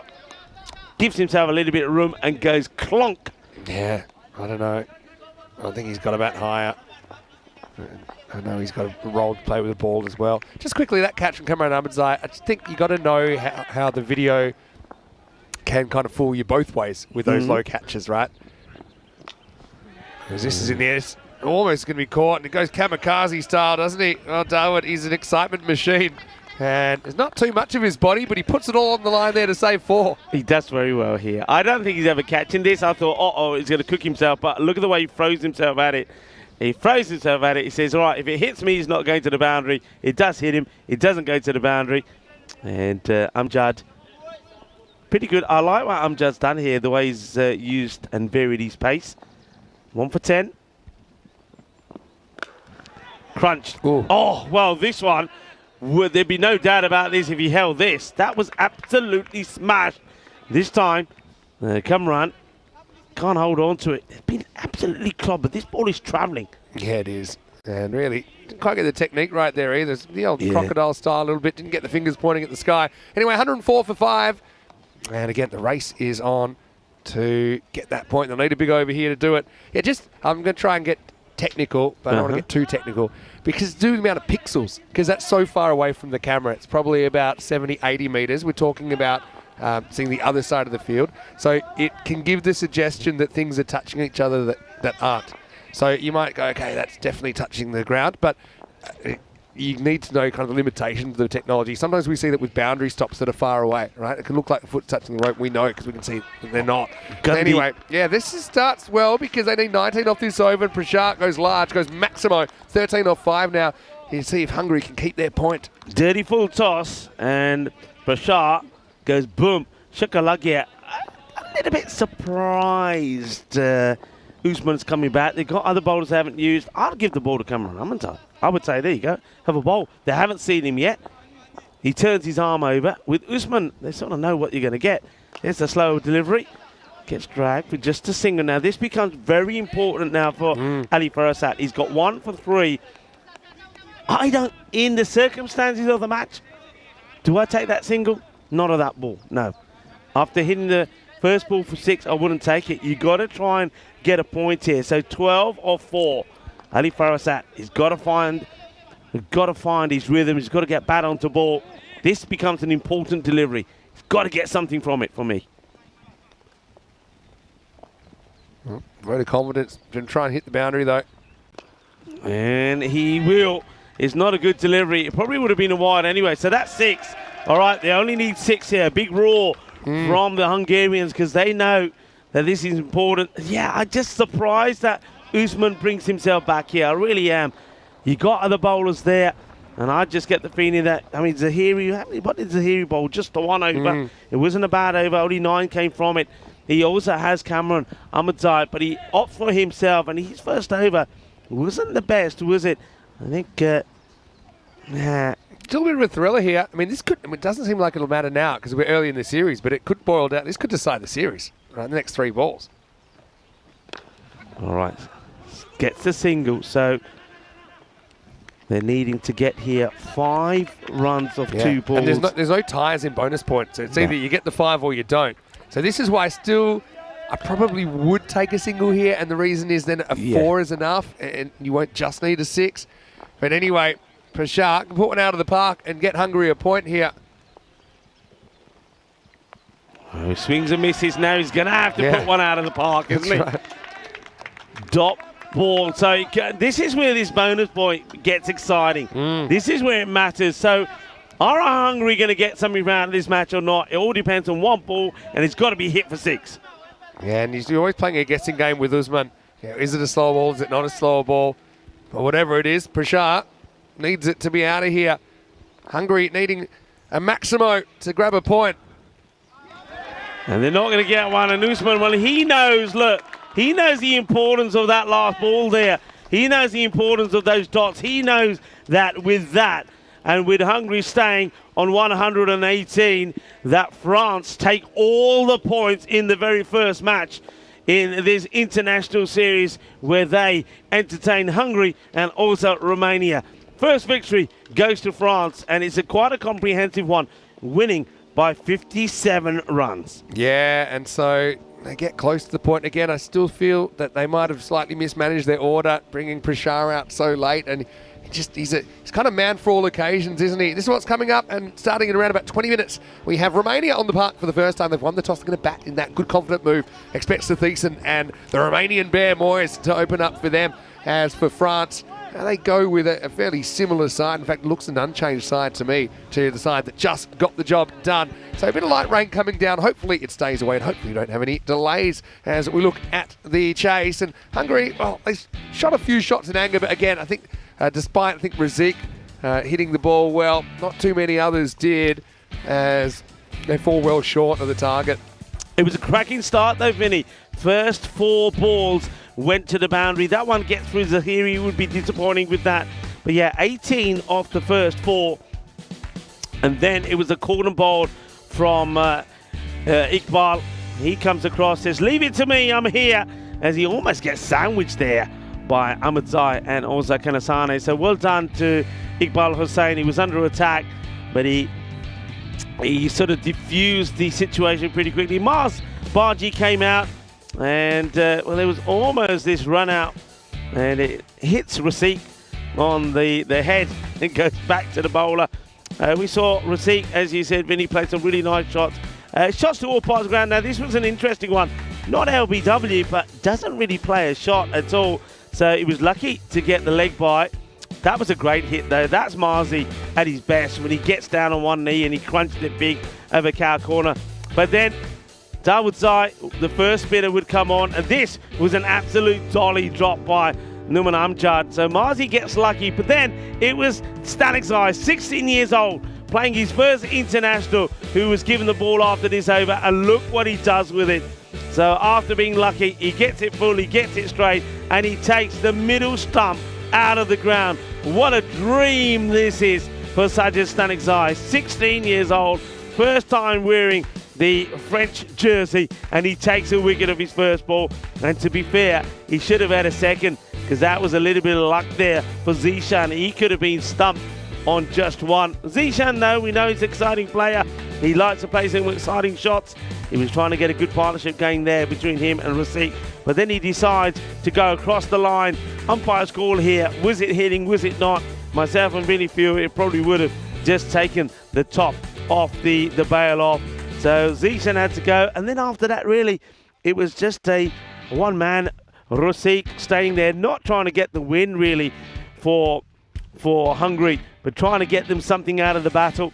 We saw Numan Amjad come on. He bowled a very good over, actually. He did take a wicket. Probably could have had a second as well, as Ahmedzai wasn't able to hold on to that one, though it was crunched pretty big. Then right at the end there, we thought that perhaps with Prashar coming in there, that he would be able to get one more big six out of the middle of his bat, but unfortunately he wasn't able to, though he did strike the ball pretty well, getting two sixes. He needed one more to see if Hungary could have got a point here, but he misses out on the last two from Usman.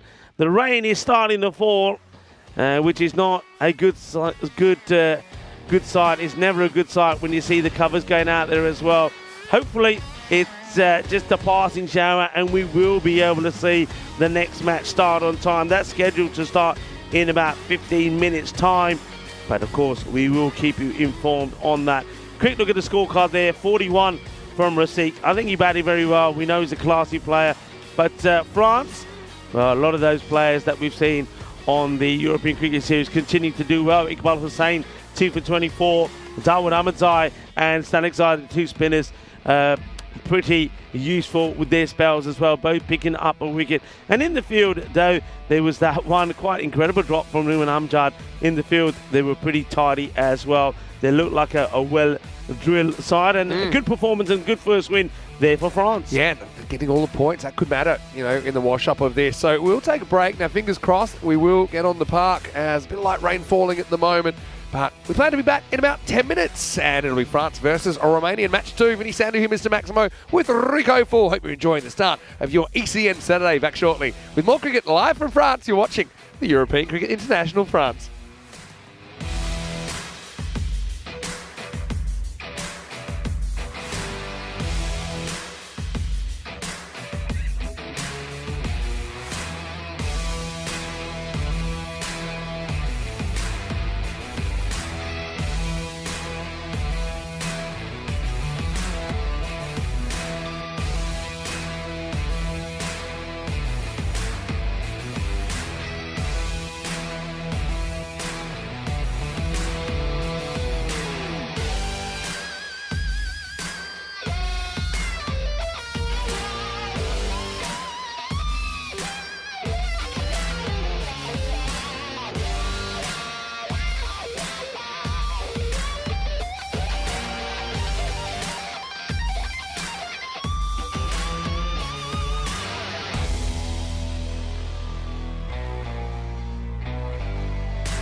This European Cricket Network event is proudly brought to you by HCL Software, Paramatch, and Local Lifestyle. Hello and welcome back. Time for the second match of this ECI France. Once again, it will be the hosts that are in action, with France taking on Romania, who played their first game of the weekend. Charles Croucher with the two captains. Let's see who wins the coin toss in match two. Match 2, France versus Romania. Good luck, gentlemen. Thank you. Some token. Okay, it'd be Romania to call. Heads. Heads is the call, and it's a head. Will bat. Vasusani leading the Romanians this weekend. He's elected to bat first after winning the toss. Good, confident move. I think their batting is a strength of theirs, and it'll give us a chance to see some players that we haven't seen in a little while. One of them is Ramesh Satheesan, the former captain, now playing as a specialist bat. Expect to see him at the top of the order. Also looking forward to seeing the Romanian bear, Mohammad Moiz, in there. But watch out for Manmeet Kohli as well. I think he's a pretty useful pace bowler. I suppose the issue for the Romanians, like the Hungarians a little bit, they wouldn't have played a lot of cricket leading into this, but they're a side that we do see kind of improving a lot on their European cricket journey since we first saw them in 2019 when their club Cluj were represented at the first ever ECL. So lots happened since then. I think France, obviously Zayn Ahmed making some runs, making the most of an early life that he got given in that last game. But I also think we'll see the French team kind of changing their combination. So I expect some big hitting in this one. First chance for the Romanians to hit the park. I know Rico Full, he knows them pretty well, and he's in the commentary box standing by. Romania have won the toss against France. They're going to bat first. Over to you. Let's get ready for the start of match two. Hello and welcome. Well, it's still raining, but it is easing off just a little bit. So the decision in conjunction with both the captains is that the match will start. So we're looking forward to France, who would be boosted with the win in that first match. Not just the win, but taking all the points of match number one versus Hungary, 175 to 118. They'll be looking to do it again. And looking at that side there, they've got a number of good players. Good introductions from Christian Roberts and also Sajjad Stanikzai playing their first matches in the French jersey. And a good start for their captain as well, Usman Khan. But Romania led well by Vasusani. He's a very good, talented player, and he knows he's got some good players there.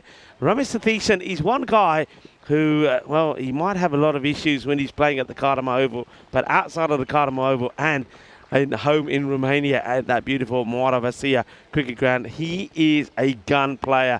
So he'll be looking to get some big runs out there at the moment. France, big favourites, 80 to 20%. I think a lot of that's to do with that they have played a fair bit of cricket out there. A lot of the players are used to these conditions. Romania, I suppose, very similar to what we've seen really there first up there from Hungary. Haven't played a lot of cricket. So this is an opportunity to kickstart their season. It's a big season ahead for a lot of these players and a lot of these teams. The players are being led out there by umpire Asif and Atif. And Niaz is the third umpire. So the rain hasn't got any heavier than what we saw at the end of the last match between France and Hungary. And I mean, it's pretty bright actually. It's not one of those days where it's dark and horrible and gloomy and you can't see any light at the end of the tunnel. It is pretty bright, and we're hoping that some of the brighter weather will end the rain. But if it does get heavier, obviously that's something that then the umpires, along with the tournament referee, Charles Croucher, will keep an eye on. And if they start to see that players starting to struggle out there with their footing and it becomes slightly dangerous, obviously play will be halted and the covers will come on. Hopefully, though, that is not something we're going to see. What we are seeing at the moment is the bright yellow of Team Romania. And I tell you what, it is bright, isn't it? It is bright. Well, we might not have the sunshine, but the Romanians are here and they're looking like the sun at the moment. I've seen them with various kits, and sometimes it's a good combination between the yellow and red. But this is all yellow. They look like the Canaries, don't they? And bringing some brightness. I think I might even have to put my shades on at the moment. And there's Team Romania. I tell you who also looks pretty Romanian at the moment, I'm going to say, is probably James Pond. Maybe we can say hello to James Pond. Well, here's James Pont and wearing the Romanian colours and giving everybody a little bit of love as we get ready for the start of the first ball. Here we go. There's going to be Iqbal Hussain. Starts with the first. It gets played away powerfully by Moyes. Get the slide in, a good daddy slide, but can you stop yourself? You could just keep going on and on and on. I don't know if the shades are required. Well, I think they were probably at the top of his head to start off with, and at this point, they drop down the eyes. Yeah, those shades, unless they got sort of windscreen wipers, it's probably worth putting them away. Moyes gets 2 of the first and swings big on this one. They have got third back, and they got Numan Amjad, who's in the extra cover position. So there's your 2 men back. Welcome to everybody. Welcome back. Hello to John Gray, Kroom, Dave. Hope you're having a fantastic Saturday. And Daniela is in the chat, who says, come on, Romania. Daniela, hope you're well. There'll probably be a lot of Romanian support. Now this one is going to be a teaser, and it's going to be one bounce. Oh, and don't, be careful, be careful. Oh dear. Well, if you're slipping and sliding on the grass, as we almost see Zayn go flying here, chasing this one that goes for 4, and he almost slides and goes, and then running onto those covers probably is not the best bet of bets. And that ball's going to come back nice and wet. There's the rag is going to be used again by Iqbal, and the rag man is going to probably become a pretty handy feature at the moment as the rain continues to fall. High in the air, fielder coming across, takes a great catch. Outstanding catch from Zayn Ahmed. That's the end of the bear from Romania. Moyes will go for 6. But this catch, let's just talk about this catch. He's been in the action, hasn't he? We saw him getting a slide in to save a 4 when the shades came over his head. We saw him almost go over, chasing the last one that went for 4. But he comes across here without the shades on his head. Well, he's put them nicely behind his head at the moment. And in these conditions, with this rain falling and with that ball nice and wet, that is a very good catch. One thing that we have seen here in France, majority of the time from all the teams, is good fielding and good catching. And take my word for it, conditions like this, and those of you that have played cricket when the weather and the conditions have been like this, when it's wet and a bit uncomfortable, a little bit cold, you'll know that that is not an easy catch at all. New batter comes out. Now it's worth pointing out he has 60 seconds to face the first ball. The clock is ticking, and I reckon that little, there you go, that's 5 runs will be given to France before they even go out there. He's just taking too long, and now look at the reactions there from Ramesh Satisan saying, what? You got 60 seconds. Now, I know the teams know this because Charles Crowther, the tournament referee, the sheriff, the new sheriff here in town in France, had told the players about these regs. He's taking too long. He should be ready. He's not ready. And that means that they will be penalised for taking too much time. So France have already got 5 on the board before they start. Or another way of looking at it is that score is now 1 for 1. 5 penalty runs to the fielding team. Batted too slow to face up. Where's this graphic come from? I ain't seen that before. Well, we are in France. It's nice to see the snail here. Of course, the snails are a bit of a delicacy here. Yeah, it took too much time to get out there. It's well bowled. You get the feeling here that with the rain as it keeps falling, that the balls are going to go through pretty quickly.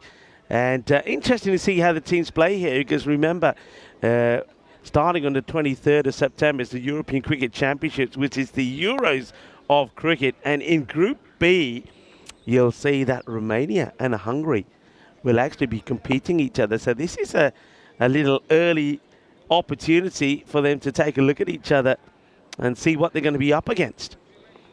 The European Cricket Championship, of course, this time around also broken into 2 divisions. You've got the Challenger Division and the Premier Division.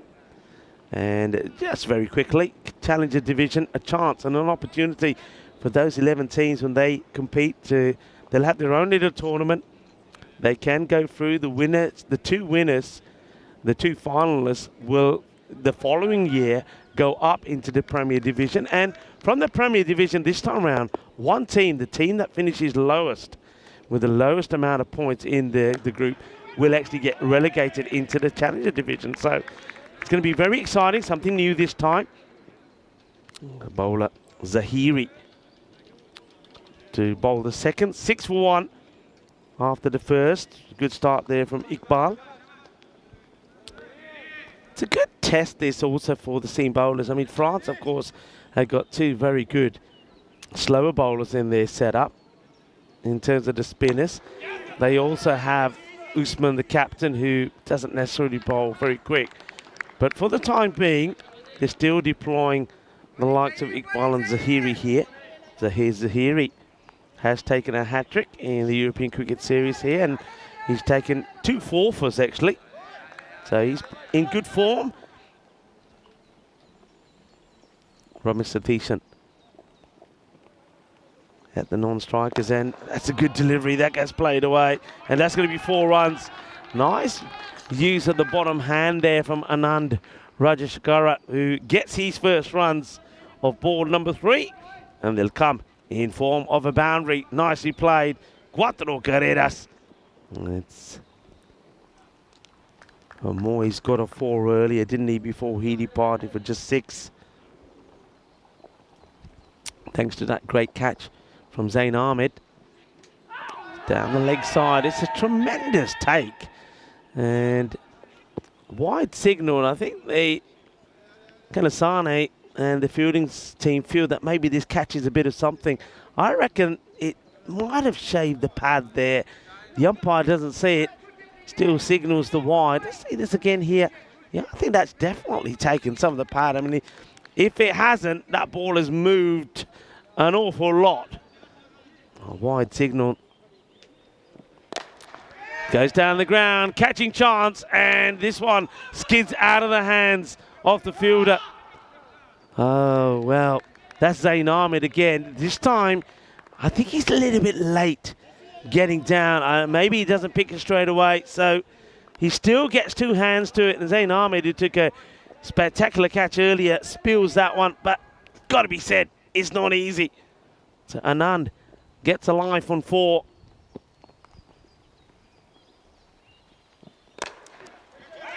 Great stop. Oh, beautiful fielding. Dawood Ahmadzai, and now they're asking the question here. You know what? This is going to be really close. Has the dive managed to get the fielder in or not? Let's have a look at this. This is superb. Satheesan says no, go back. The batter goes down, has to recover. If he gets there, he'll do pretty well, you know. He ain't going to get there. He's going to be gone. And there's the shot for you. Excellent fielding from Dawood Ahmadzai. Superbly done. Well, after surviving the drop catch, he's not going to get any more luck. Anand will go. Not going to be easy. So you see here, really, I mean, that first, I mean, that is breathtaking from Mr. Universe. And recovers, makes a stop, gets the throw in, gets his man. What I was going to say here, that you see how the conditions will play a part in this match. First of all, the catch came down from Zain Ahmed. It gives the life to Anand. But then we see the batters slipping, trying to go back, and allows Zahir to complete the run out. Hit up, turns it into a full toss. That's a good hit from the vice-captain, you'd say, Ramesh Satheesan. And Ramesh just having a word there with Vasu, and I think he's giving him some advice about where to run and where not to run. He's sort of saying, hey, run on the edge. Good shot from Ramesh. He gets his first boundary. That's the end of the second over.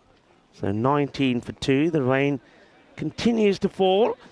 And that's what France want to see. That standings 4 points to them. They take all the points against Hungary and also give themselves a pretty healthy net run rate, winning by 57 runs. Usman bowling over number 3.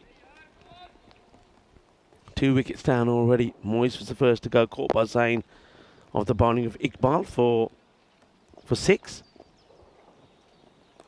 That's nicely played away, and this one is going to slither away to the boundary. Good shot. A good start for the captain. His batting has improved so much, Vasu Sayinis, over the last sort of 18 months.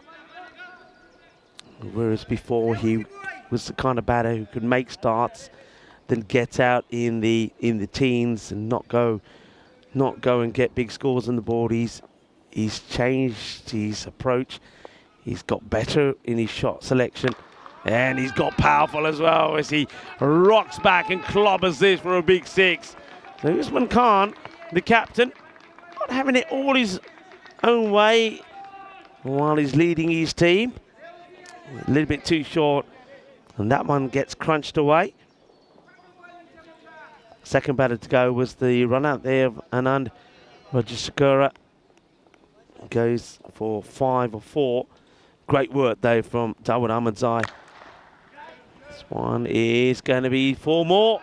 So it's a little bit short here, Usman. I wonder if this is a combination of obviously not being able to grip the ball well and also the ball getting heavier as it starts to rain. We know that these Grizzlies, they start to put on a few pounds, don't they? So a heavy ball, and Usman not getting it right at the moment. So Ramesh Zaini looking to get Romania started here. Usman just asking the question. Yeah, I could just see a little bit of that ball coming away. And this is what will start to happen. I reckon just get the clippers out. Come on, get the clippers out. Give it a snip. Give the Grizzly a snip and it'll be fine. 33 for 2. And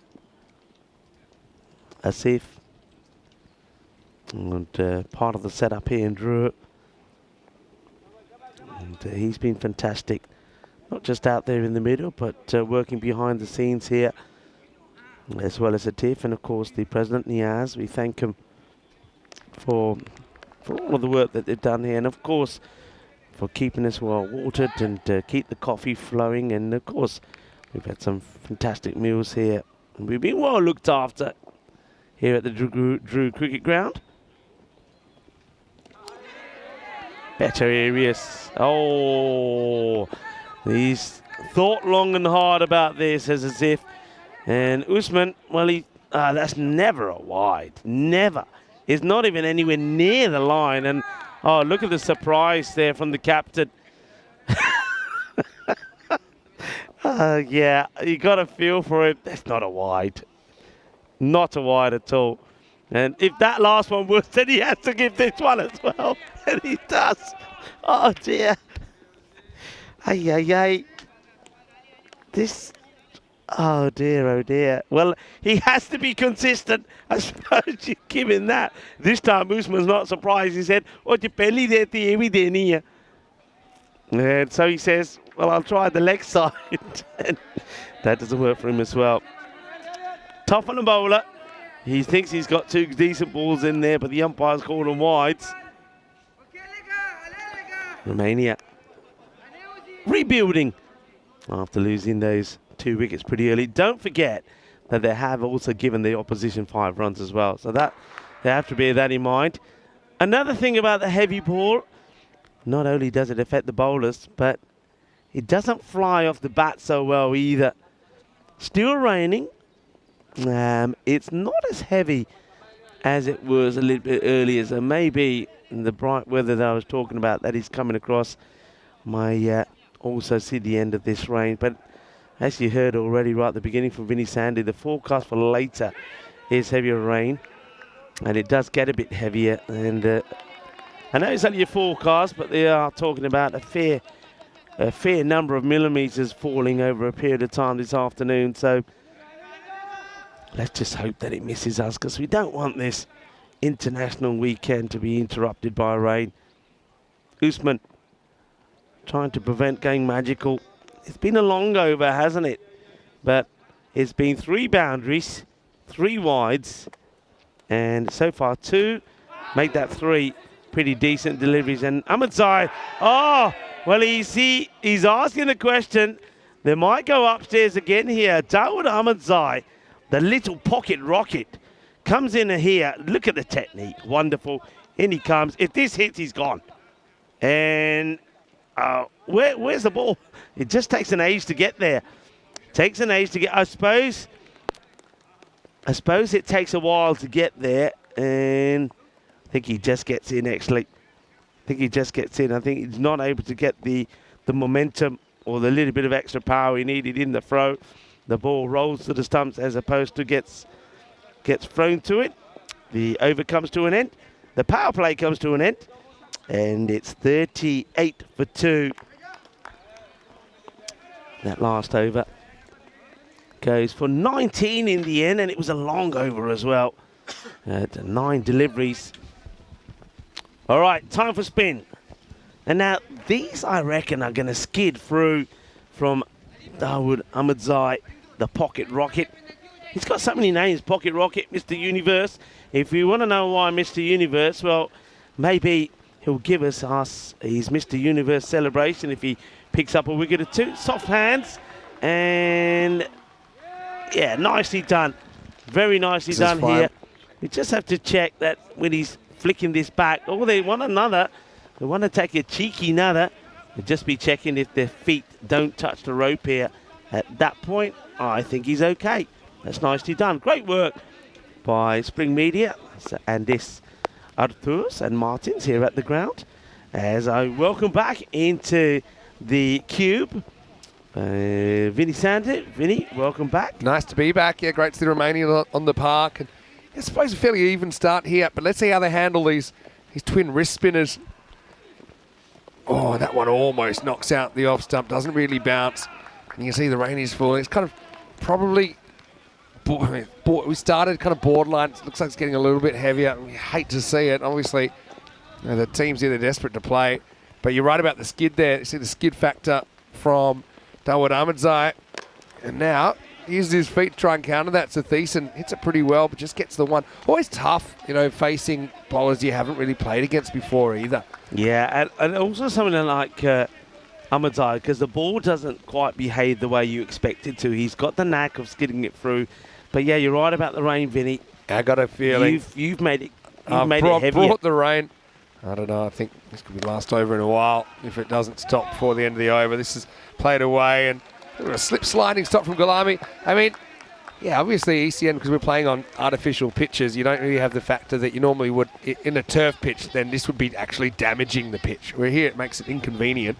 The players adjust pretty well on ECN. We know that they're desperate to play, but I think we're probably due for an interruption if something doesn't change quickly. This is hit pretty well, and that's into the gap, and that's going to be 6. Maximo! Great to see Ramesh back.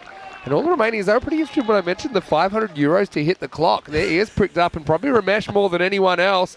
And that was in that general direction. 6 runs to Romania. Yeah, what's your take on this helmet here from Sathiesan? It's certainly a different number to what we've seen before. It seems to have a lot of vents, doesn't it?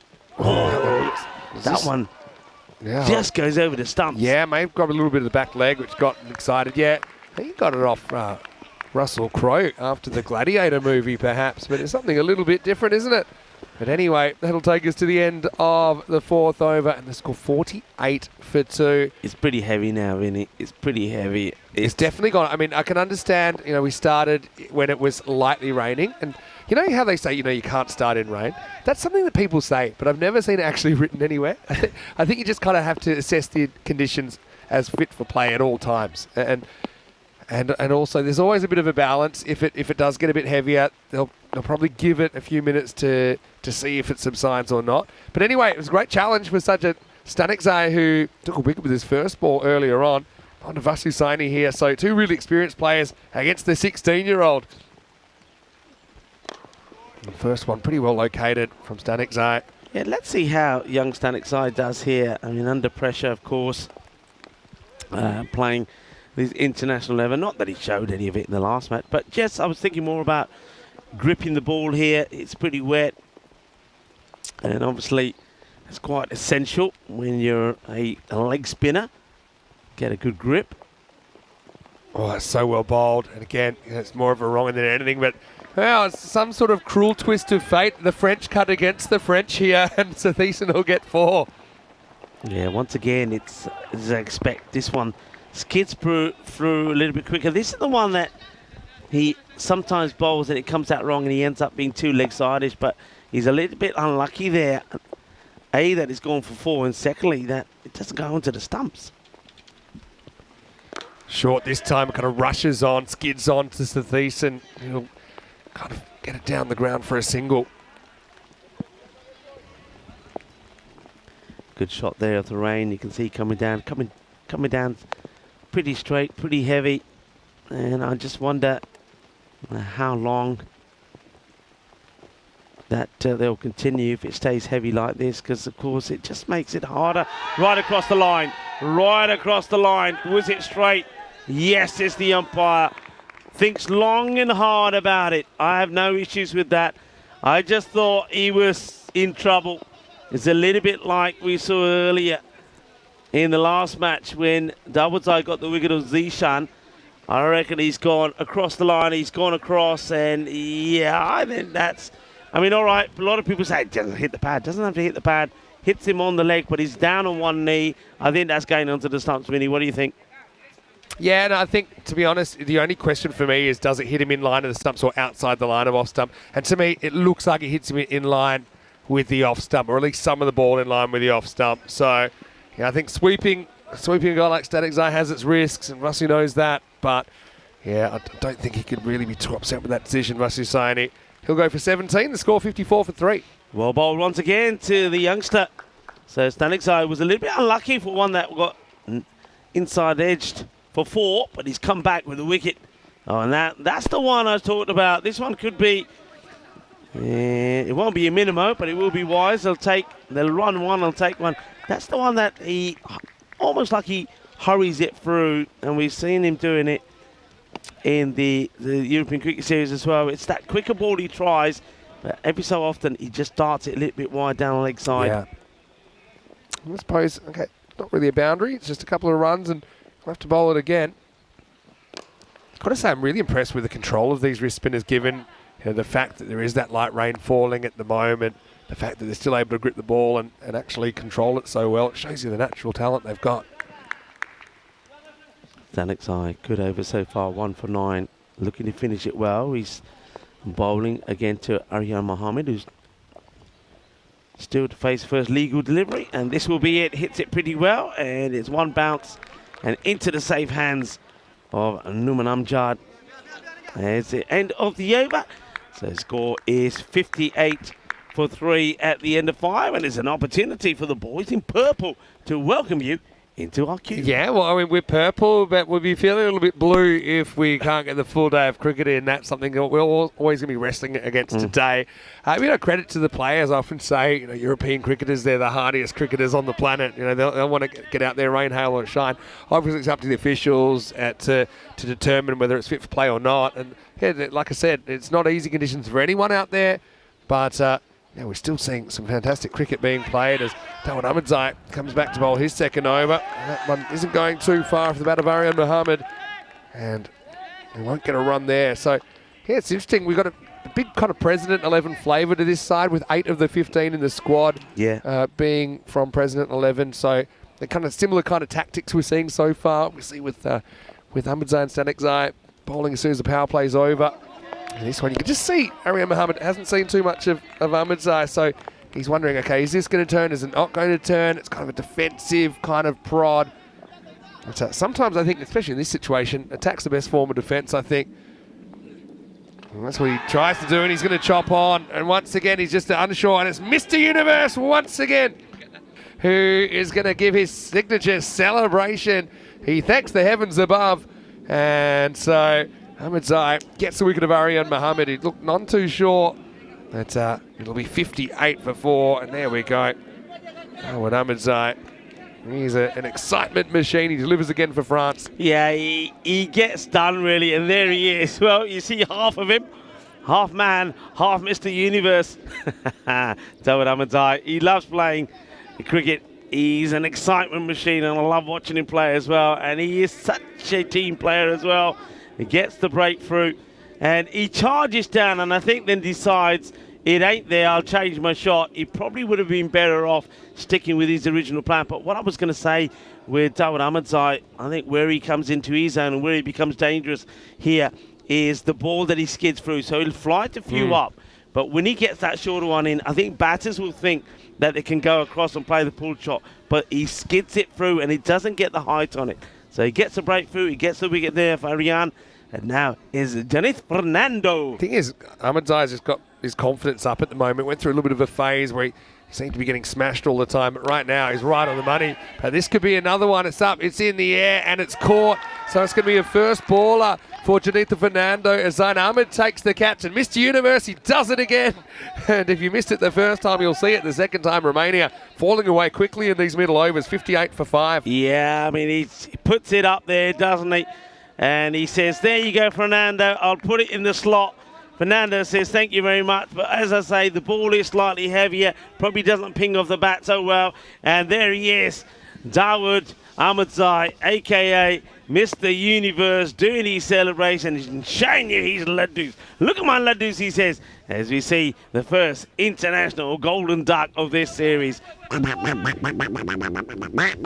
thing with Dawood Ahmedzai, he actually spoke really well, captaining the President 11, obviously, in the ECS. But, he came on when we had him in the box last night. Hat-trick ball, by the way, and it's kind of a nervous prod from Vashisht, who gets off the mark. So no hat-trick. But Dawood Ahmedzai, 2 for 11 off 11 balls bowled, very good figures. Yeah, but he speaks really well, and he's very enthusiastic. Obviously, that bubbles through on the field. But we talked about the fact that so many of those players in that ECS, first time we've ever had one in France, were just loving the experience to show what they could do on the world stage. This one slides through again, another toppy from Dawood. Fantastic spell, 2 for 11 for him, and Romania have hit the skids a little bit as after 6 overs, they're 59 for 5. What an over that one is. 2 wickets and only the 1 run from it. Dawood Ahmedzai just showing you just what a skillful and crafty little bowler he is. And he's a joy to watch. Is Mr. Universe, and another guy who's been a joy to watch is the young 16-year-old Sajjad Stanikzai. He will bowl his second. Here he goes, tosses the first one up and he gets drilled. Really nice shot from Vashisht through the offside. And Shantanu is a really talented cricketer. He's also a magnificent fielder. Watch out for him in the second half of this game. But right now he's got the job to do with the bat. And he strikes the first one nicely. That's a beautiful shot. It really is. I mean, all right, it's a little bit fuller this time for Stanikzai. But what Vashisht does, he gives himself a little bit of room. Doesn't try and hit it too hard. Gets the placement and timing right. 4 runs. Yeah, he won't be too bothered by that. Stanikzai, one thing that impressed me when he did get hit, it didn't rattle him at all. This one comes out as a full toss, and that will be hit for 4 as well. So Romania bite back here in the 7th over. Yeah, Stanikzai just struggling with his length. Again, it doesn't surprise me when you think about how wet this ball must be getting to bowl 4 overs a wrist spin. If you think you're going to have 24 balls on the right spot, probably not going to happen. And a little bit of emotion from the youngster that kicks the ground. First time I've ever seen that from him. Other than that, he's been very cool, but he's a bit disappointed with himself. But, well, he's so mature for a young man. He sets pretty high standards.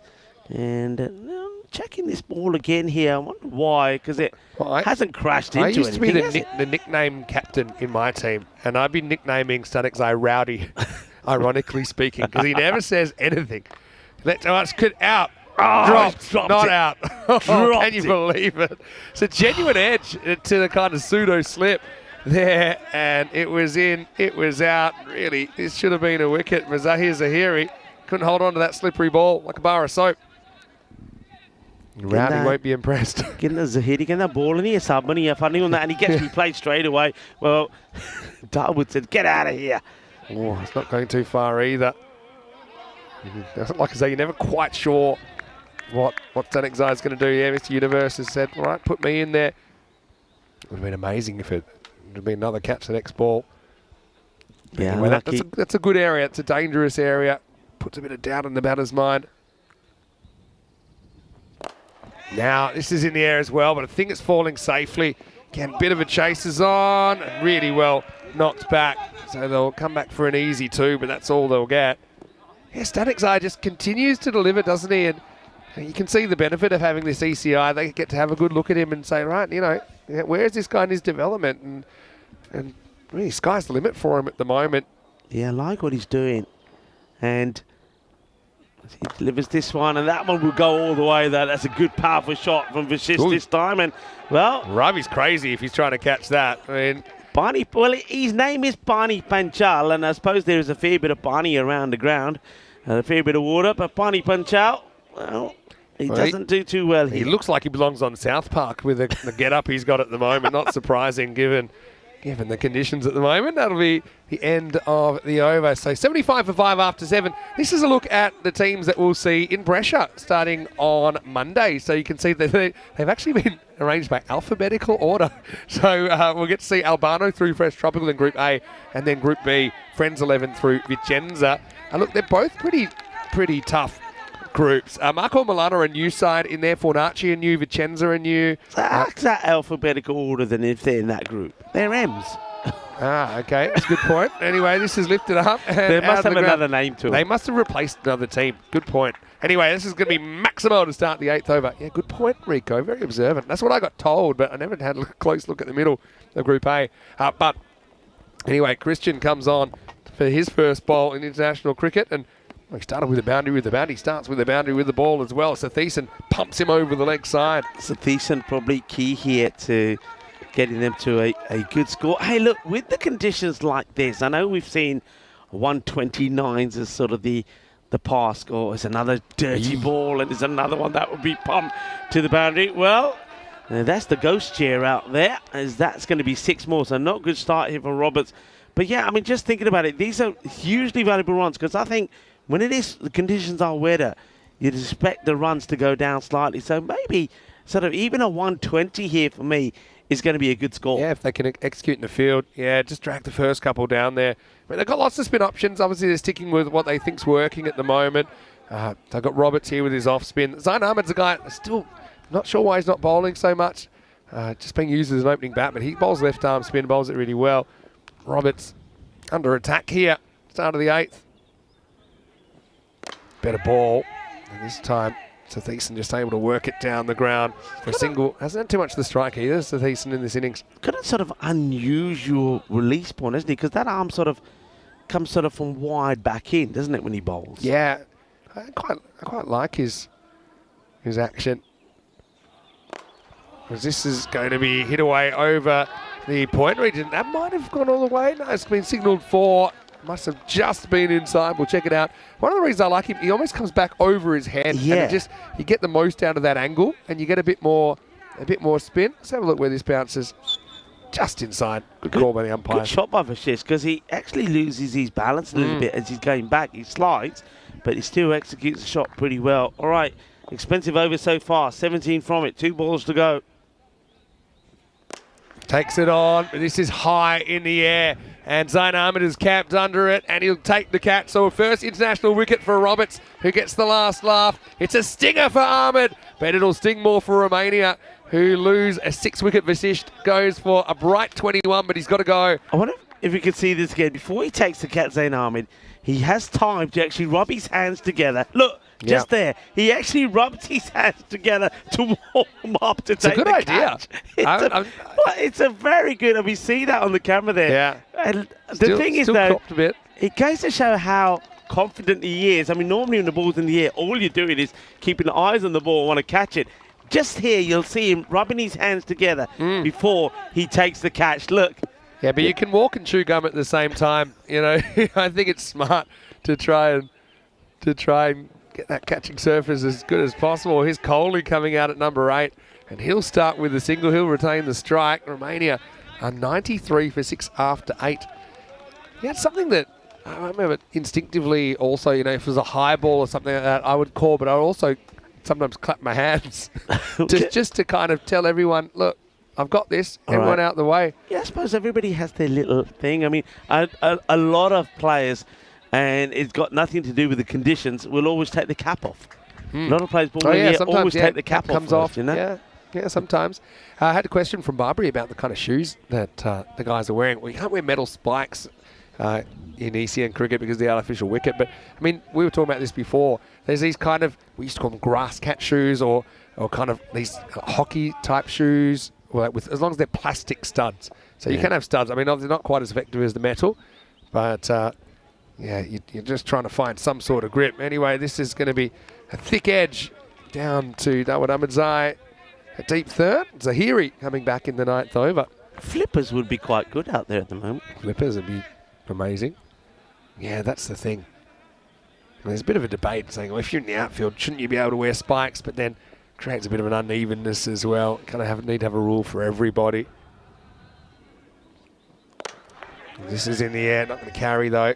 Down to Oman Amjad. He's playing as a specialist all-rounder this year. Oh, what are they doing here? Now we might have 3 here.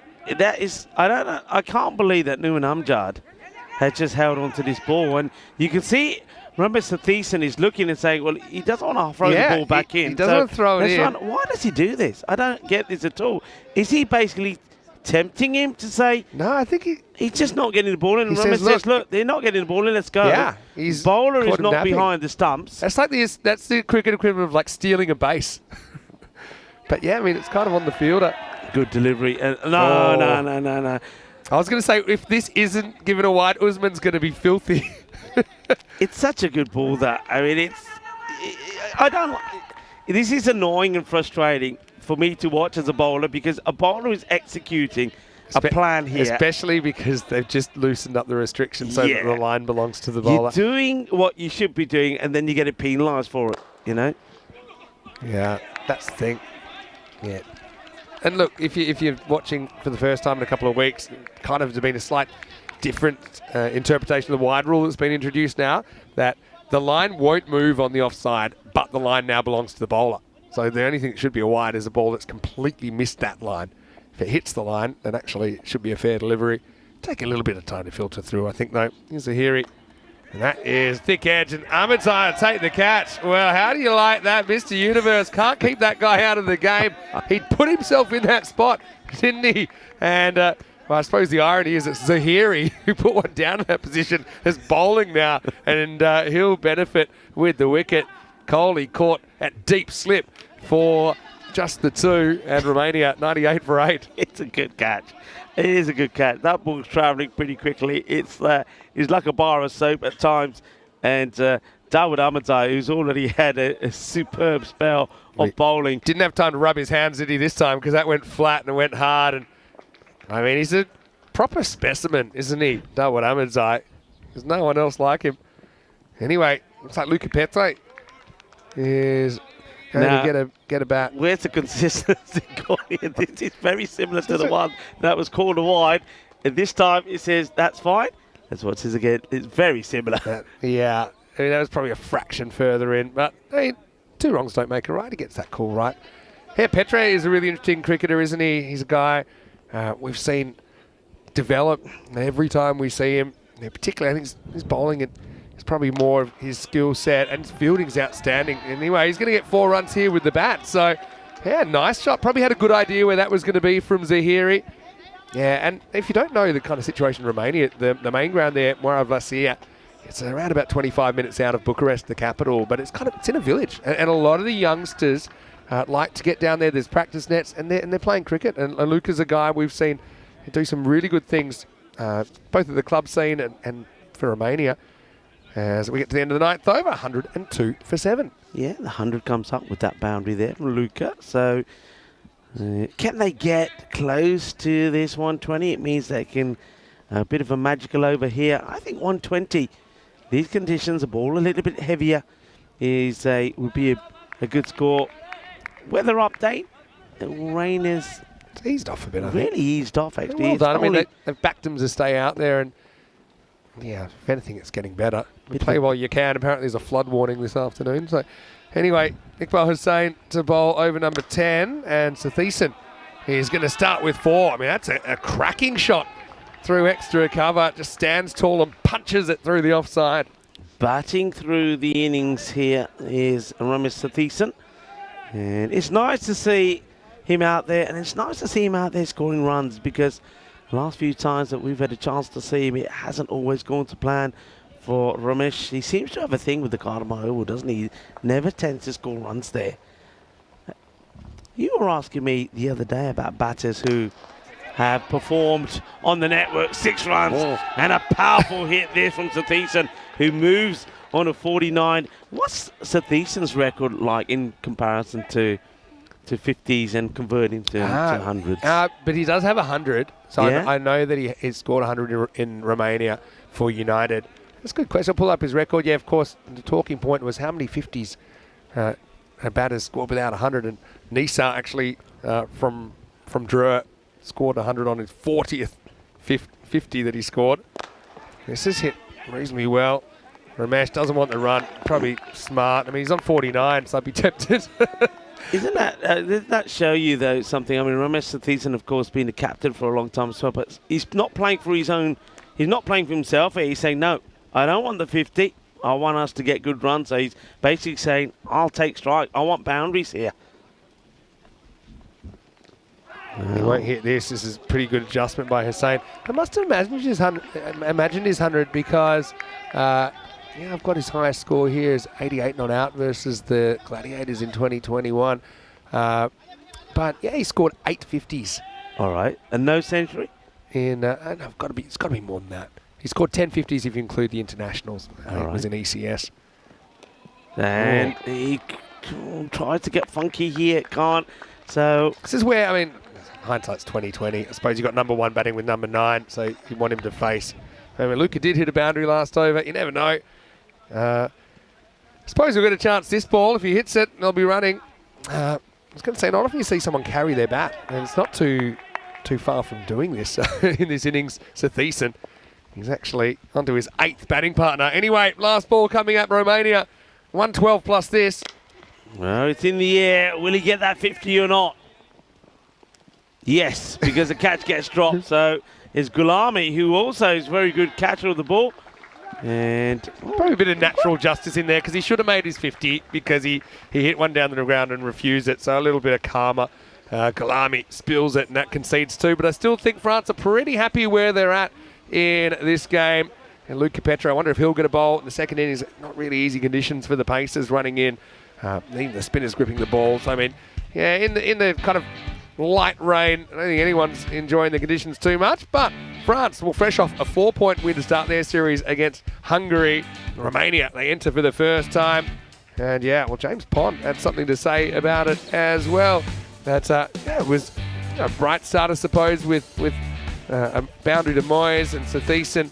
He was there for the distance, wasn't he? End up hitting with 5 6s, 2 4s in there. This was the 5 penalty. So, yeah, let's not forget that because of the batting snail penalty, it means that this 114, really, it's only worth 109 because France are going to start on 5 runs. yeah, I'll argue that graphic there. Well, escargots are pretty famous here in France. I know you had some the other day, and well, if you're a bit of a snail getting out there, you'll get penalised. Slippery little sucker. I think Ratchakra, he learns that he's going to have to run on the wicket rather than run off.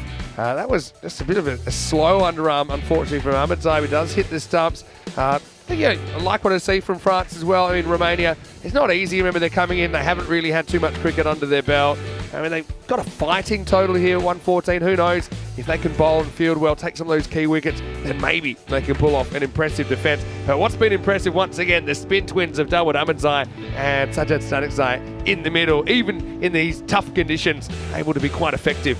Yeah, I mean, this time it was Dawud Ahmedzai that takes top marks for his spin bowling, 2 for 11. His second over was outstanding. Picked up 2 wickets just off of the, and only conceded just the 1 run. So that was exceptional. Well, this was the celebrations, and if you like that celebration, well, there would be more to come when he took a good catch, because Zahiri puts it down, and Dawud Ahmedzai says, right, you're out of here. If you can't catch in that area, you're out of it. Well, maybe Ravi Panchal, Pani Panchal is out of here as well. That one was out of here. That went towards the Ghost Spectator. This one high in the air, opportunity or not. And it would be taken as Zain Ahmed warms up his hands And he rewards Christian Roberts with his first international wicket as well. There was a catch taken here, and then, well, here we go. This one is down the ground. Let's go, let's go, let's go. And they thinking, look, he doesn't want to get the ball in. I love when this. Amjad is holding on to it, he said, right, let's go again. It takes real cojones to actually go through with that, though, because he knew, okay, if they hits the stumps, we're going to be out. But, you know, they had to kind of fight for every run, didn't they? That was a really nice bit of fielding by Dawood Ahmadzai, and we saw that on at least 3 occasions in that 10 overs. It's, yeah, he's certainly an entertainer. That's what we love on the network. Coley was the one he caught there. And it came down to the fact, could Satheesan make his 50? And because Kalami, he dropped the catch, I don't think Iqbal Hussain was too impressed about it, saying, hey, why'd you do that? But yeah, it's not easy for anyone, like I said, out there at the moment. Romania, they fight their way to 114 for 7. 51 then for Satheesan, who bats through. It doesn't have a lot of the strike, and like I said, he had more partners than the quarterback at the box social there as well. He went through plenty. Vasu Saini with 17 was good while he was there. Vashish with 21 was good while he was there. Petre was an ally towards the end. And Romania, 114. But let's not forget Rajekra. He scores 5, but he also gives up 5 when you think about it that way. 2 for 11, Dawood Ahmadzai. I think best of the bowlers there. Sadiq good again, 1 for 26. Wickets also for Iqbal Hussain. So here's Zahiri, as well as Christian Roberts, his first wicket in international cricket. We'll take a break then, and fingers crossed we can stay dry enough to get on the park in the second innings. It'll be France who are chasing 115 for victory. Vinny Sandhu here, Mr. Maximo with Rico Full. Back shortly in France with more ECI action.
This European Cricket Network event is proudly brought to you by HCL Software, Paramatch, and Local Lifestyle. Bonjour, buona diminata, hello and welcome to a rather wet and cold Drua at the moment. We're about an hour west of the capital Paris in this beautiful part of France. It's very green and very lush, probably very green and very lush at the moment because of the amount of rain that we've had in the last sort of 48 hours, and it's raining as we speak now. We did mention that the rain just got a little bit lighter as that innings came to an end, but it has picked up again now and probably raining more or less as heavy as it was when we started this match. So we will continue, but of course, as soon as it starts to get heavier, as soon as it starts to get like it's looking a little bit dangerous there for the players, the umpires will have to make a difficult decision. But for now, play will continue. I'm Rico Full, and joining me back is Vinny Sandu. Yeah, thanks, Rico. Good to be back. And yeah, like I said, it's been kind of coming and going, but we've got some concerns that the rain is only going to get heavy this afternoon. So I suppose everyone thinking, you know, let's keep out there as long as we can. You feel like it's got an air of inevitability about it. As France, they do start on 5 runs because of the time penalty that was enforced in the first innings when Rad Shakira was too slow to arrive at the crease. So it starts at 5 and 115 the target. And it's going to be Zain Ahmed who's just going to help this round the corner. Vashisht is going to go the journey maximal. And it's legs 11 after 1 ball. Yeah, I mean, one thing that Romania would have learned when they were watching Zain Ahmed batting earlier is don't bowl to his leg side. I mean, this one, he doesn't even really go to hit it, just times it, helps it on the way. You've got to be outside the off. Not easy. I don't want to get too sort of critical on the bowlers here at the moment because it's not easy. It's a wet ball. I, for one, will put my hand up. I used to hate bowling in the rain and with a wet ball. It never really was something I was very good at. So bowlers will struggle with the line here. Fielders will struggle catching the ball as well. This actually reminds me of this. There's a kind of loophole in the shortening of matches, right? So let's say, I don't have the exact Duckworth Lewis, but let's say that it gets reduced to a 3-over game, right? Let's say it rained, and let's say that after 2 overs, France, they're 40 without loss. Okay, so they're miles ahead in the game. I'll come back to that in a second. Here's Vashisht. This is hit down the ground. That's actually going to get through. That's probably going to get to the boundary, and it does. So Zain Ahmed making a really solid start here. Has a really nice straight drive crunched all the way along the turf. But okay, let's say that France, they're 45 without loss after 2, and they come off for rain, right? Now, that's a no result because they haven't faced 3 overs. But if you were to say, hey, imagine it cleared and said, hey, so now it's a 3-over game. The target is 35. Then they walk off again because they're already past the total. Do you know what I'm saying? Yeah. And I've seen it actually happened it kind of this way. It was in a World Cup game involving, I think, Australia and Ireland or something a few years ago. I think back then it was 15 over minimum. And the thing is, after 8 overs, Australia were well ahead of what a 15 over total would be, but they ended up having to cop a no result. I suppose they're the rules, but yeah, I don't know. I feel like if you've gotten past what the 3-over target would be, then you probably deserve to win the game. Well, but anyway, we'll see. Hopefully we get to at least the 3 overs and get a result here. This Mohammed Moyes, we call him the bear. Well, sometimes the bears walk on 2 legs, sometimes 4 legs. And that's what Moyes was doing there when he slipped and he goes up. But that's, joking aside, that's what the umpire's going to have to look at. If they start to see more fielders slipping and sliding, the batters sliding, then they're going to have to make the unpopular call, really, of getting the players off and the covers on. Nobody wants that. The players want to play. Vashisht gets worked away this time beautifully by Gulami. This is a lovely shot. Gulami sometimes can be too aggressive for his own good, and ends up sometimes giving his wicket away. But this is just a really nice shot. He waits for it. He knows that the ball is drifting down the leg side and gets clipped away. He's got to be a bit careful also here. Vashisht, where he ends up once he follows through, he's right in front of the umpire there. You can see getting a little bit heavier. Jackets I reckon this being game's zipped up by the umpires. France probably want to stay out there because they know that if they can just kind of, if they can get through 13 more balls, then they're miles ahead. But Romania. What I will say here is, as this one is played away quite nicely, is that France will feel a little bit unjust if they come off here now. But I mean, it's also because they'll be saying, yes. To me, it's how heavy it is, and it's kind of sometimes it's fair, sometimes it's unfair. I think for now, it's heavier than it ever was in the first innings. So that I know France will say, well, we fielded in some rain for 10 overs, so you can understand that. Yeah, you are right, but I would still, if I'm on the French bench, I would be saying, hey, we literally played through. All right, maybe not quite as heavy, but we literally played through this. So, you know, we fielded in it and bowled in it. You should have to as well. So I can understand that side of it. But like I keep on saying, the umpires have to keep an eye on it. And at some point, they've got to make the call to say, right, okay, but now, because the rain is kept falling consistently, now we're at a point where we think it's getting to a point where it's too wet. We saw an image there of Mohamed Moise making a stop, and he goes down, and he had to be in all fours. So I think that would have been a sign there, and I think the umpires are probably saying, right, it's getting heavier. Fielders are starting to slip. They can't stay up on their feet, so we need to get the covers on. So you can see that's what's happening here at the moment. The covers are coming on. France will be disappointed because I think they will believe that, especially with that start there, 21 off the first over, they'll believe that they were on for not just winning this match, but once again, getting all the 4 points. So they'll be disappointed, but at the same time, we have to follow the guidelines. We have to make sure that players are safe, and in the interest of safety, players coming off. Yeah, and it's one of those things, it's tough because it is a judgment call, but and I totally take your point. France will say, you know, we fielded this for 10 overs, but it wasn't really this. It was a lighter version of this. So I suppose Romania will say, well, we won the toss. So it's one of those things, we can't control it.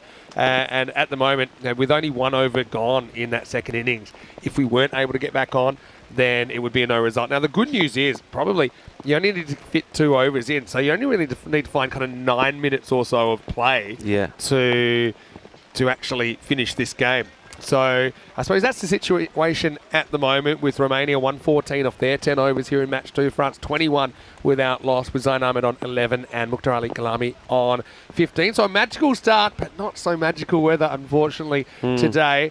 Now, look, we are going to probably go to a bit of a classic match soon, but we will promise to bring back, we'll bring back any updates, and we'll put them in the chat if there is any play. We're going to go to a few highlights of this game while we key up something pretty special for you. And Rico, this is going to be one that you're going to enjoy. But for now, enjoy some of these highlights of match 2.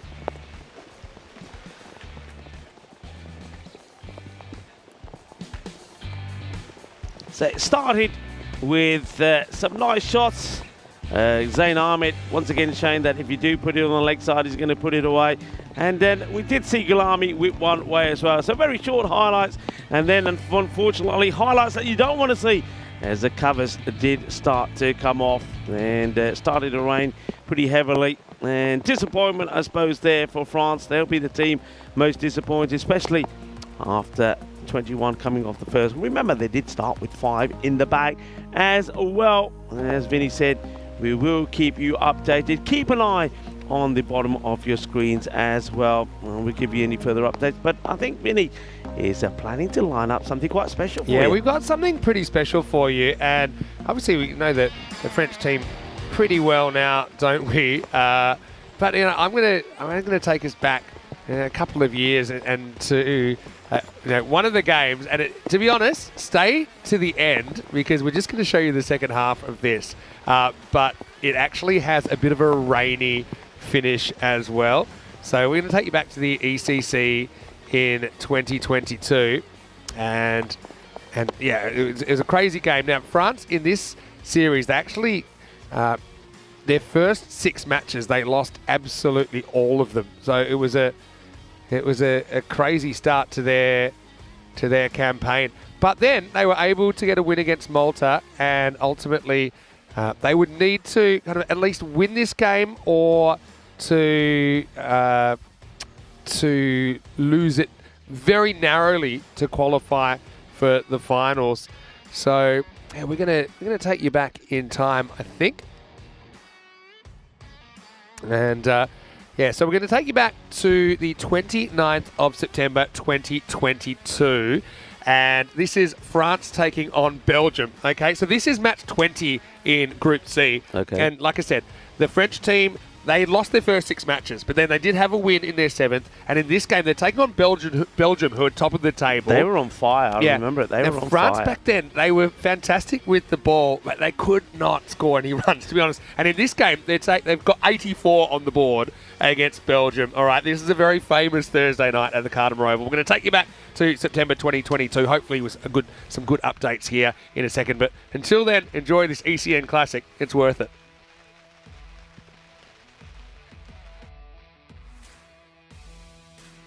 The second innings, Belgians, Nadeem Mohammed out there with Mohammed Suleiman. Vinny Sandu here, Mr. Maximo, at the Euros of Cricket. And here is one of our favourite personalities, one of our 3 favourite commentators at this tournament. It's Corey Ruckers. Corey. Don't know if you can get the sound for this on I'll be on my honest, headphones. They've got a 5% chance, There you go. I think, of pulling this off. Belgium are going to fancy themselves getting to 85. Now, tell me the permutations. What would a narrow loss be? What do they need to do, Vinny? As Ahmedzai comes in for the first. It's driven pretty handsomely, but straight to cover. But yeah, what do France need to do if they were to lose? How deep would it have to go? 9.4, 9.3? Yeah, they could possibly lose with 4 balls remaining. Okay. But it also, what really matters is how many runs the Belgians finish on. So they could win with anywhere between 85 and 90 runs, right? Oh, Nadeem Mohammed misses out on a juicy full toss. No one at deep backward square. He'll be disappointed not to hit that one over the bleachers. It does bring this man onto strike. Suleiman, he's been a bit of a revelation at the top of the innings for the Belgians. Hits a clean ball. He'll be looking to have a good evening tonight. Lights in full effect now. The evening game here in Kardama is gorgeous. So here is Ahmedzai, who just, something happens to him under lights. Yeah, something does happen. There's a tight single coming in and, oh, direct hit.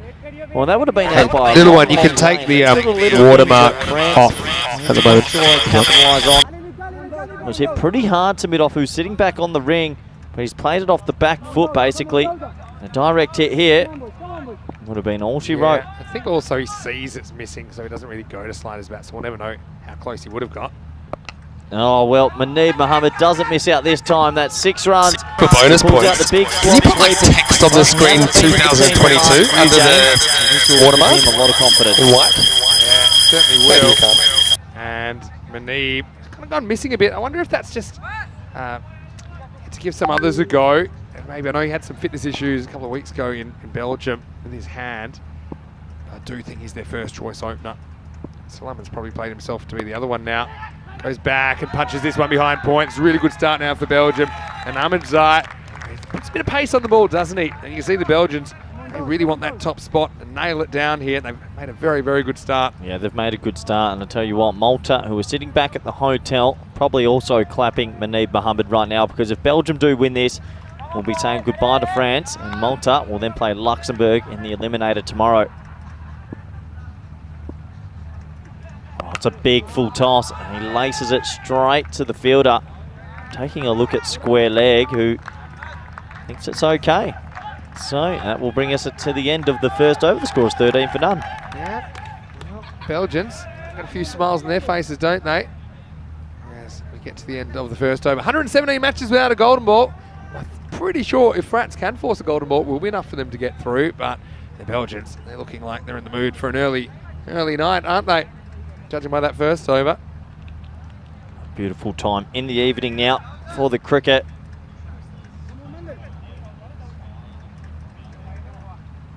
Oh, well, the golden ball getting a bit twitchy.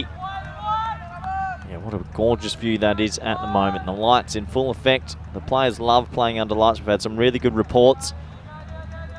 As long as the Belgians make 35 or more, they'll be guaranteed top spot. Probably doesn't matter because I don't think there's going to be any rain. What does top spot, what does that mean? I suppose it means if it was to rain tomorrow. But I haven't seen any rain yet. Apparently Monday there could be a little bit. Okay. Also, I think it's just a bit of a flex, isn't it? Yeah. Finish on top. A little bit of alpha. All right, here we go. You love this guy, Rahmatullah Mangal. It's about chopping. Yeah, all week this man has bowled well. No one's really been able to get a hold of him. We'll have a tougher test coming up against Belgium though. Love hitting a long ball and are in good T10 form. Yeah, good rhythm. And the issue has not been the bowling, that's for sure, for France. But I mean, you look at the way Luxembourg have come back after having a lean series last year. They've picked players that they think will fit the mould. Well, France will come back next year and do much the same thing. Suleiman, that's how Suleiman plays. Loves to try and get on with it, but Mangal, he's probably one of the sharpest in this group as well. It was a proper heave, wasn't it, from Salu? I think he, Khalid Amadi from Belgium, and O'Donnell for Scotland are the three sharpest in this group. He'll be looking to add to his wicket tally.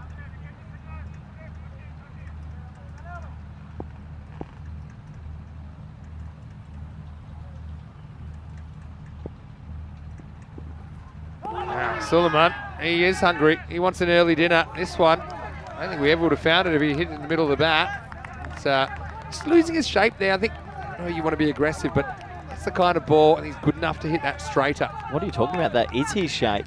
Yeah, still think he's a good enough player to not fall off the shot like that.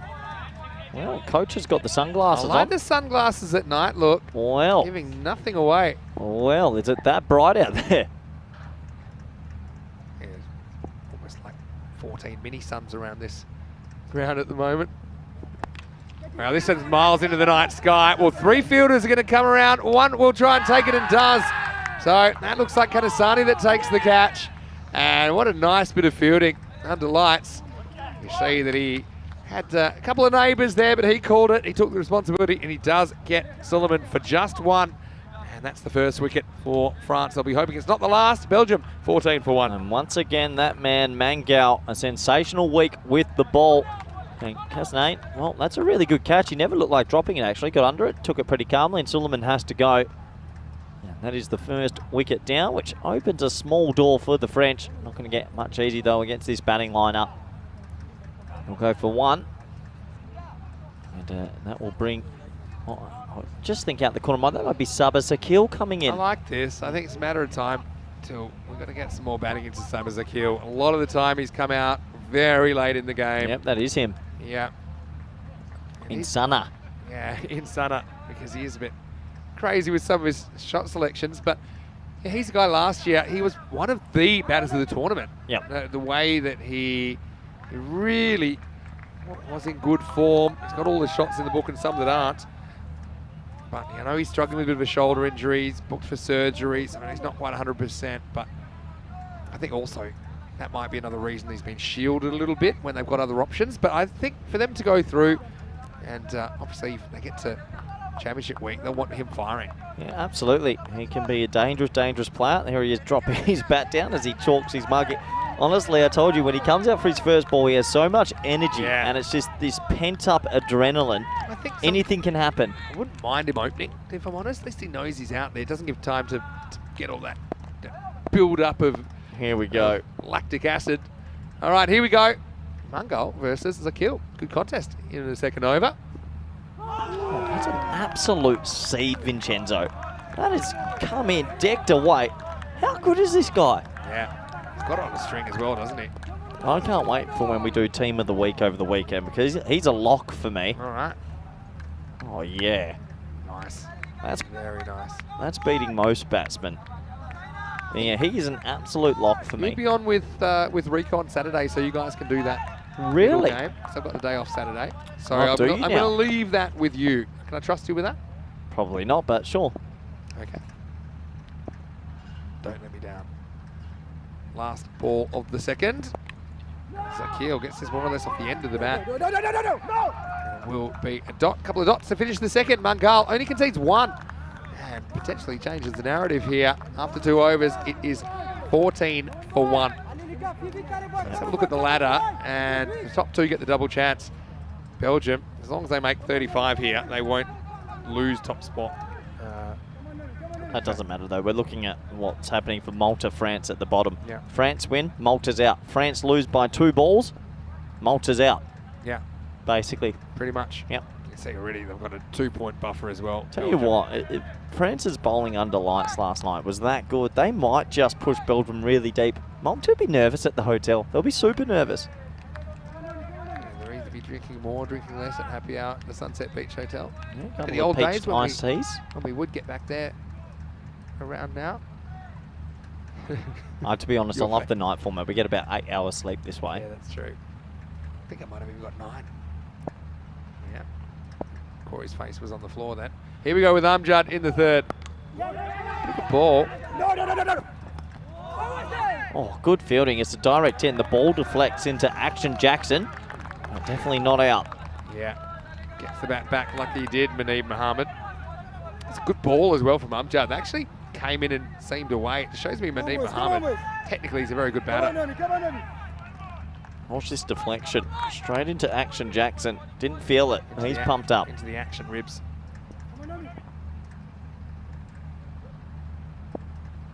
Yeah, so Amjad coming on, trying to keep the pressure up after that great over from Ramatullah Mangal. Oh, yeah, that's going places, isn't it? They are getting the ball to hum under lights. That is an absolute seed as well. Very good ball. There's a bit extra on this. When you're playing for your tournament life and you find another gear, and that's what the captain's trying to go to here. Look at that, seams away and bounces. Yeah, that's an absolute corker. Well, I love the coach with the sunnies on. You explain that to me, Vinny. Yeah, what's get poker face? And he pitches up. He's still getting that good away movement. Tell you what, the more dot balls they get in this power play, the more deep they take it, the more Malta get a bit twitchy. Now, Sabah Zakil now becomes the sensible one. What's he saying to Muneeb Mohammed at this conference right now? Good luck.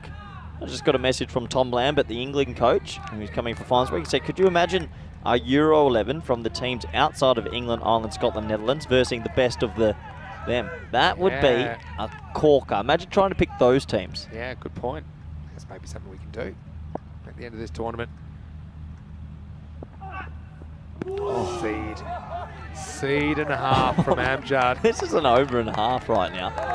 Well, Muneeb Mohammed's being beaten all ends up.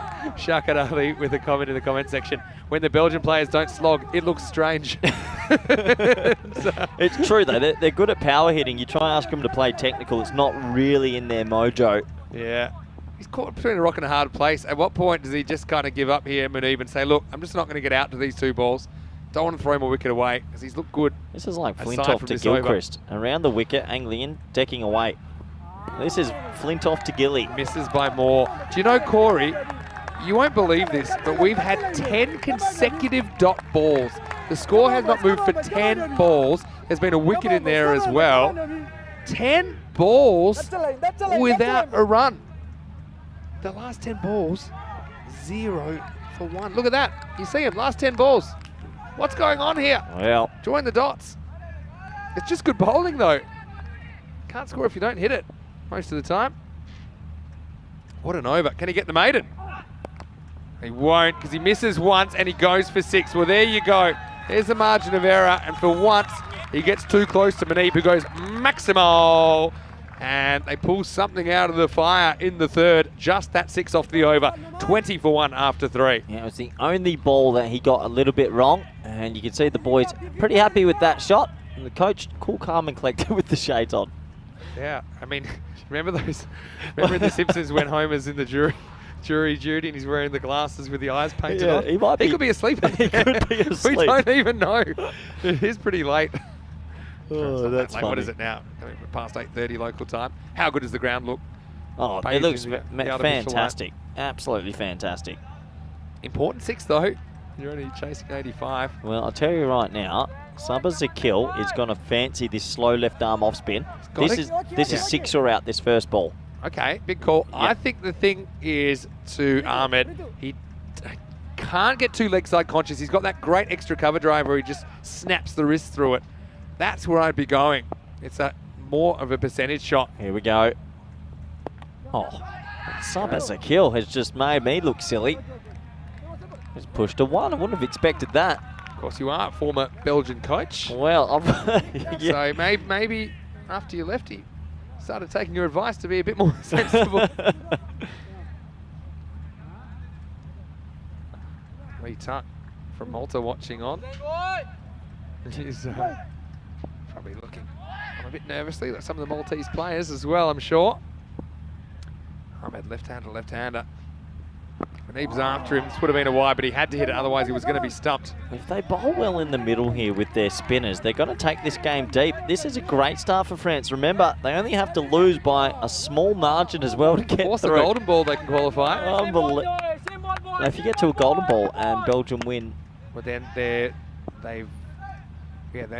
they'll be fine. It's in the air. Should be handled out there. It is knocked down. Just that one, the lights. There is a certain height where you can lose the ball in the lights, on any ground actually that's under lights. But it does well to block that. Just getting that excess artificial light out of the eyes there. So Mohammed showed he wanted to charge.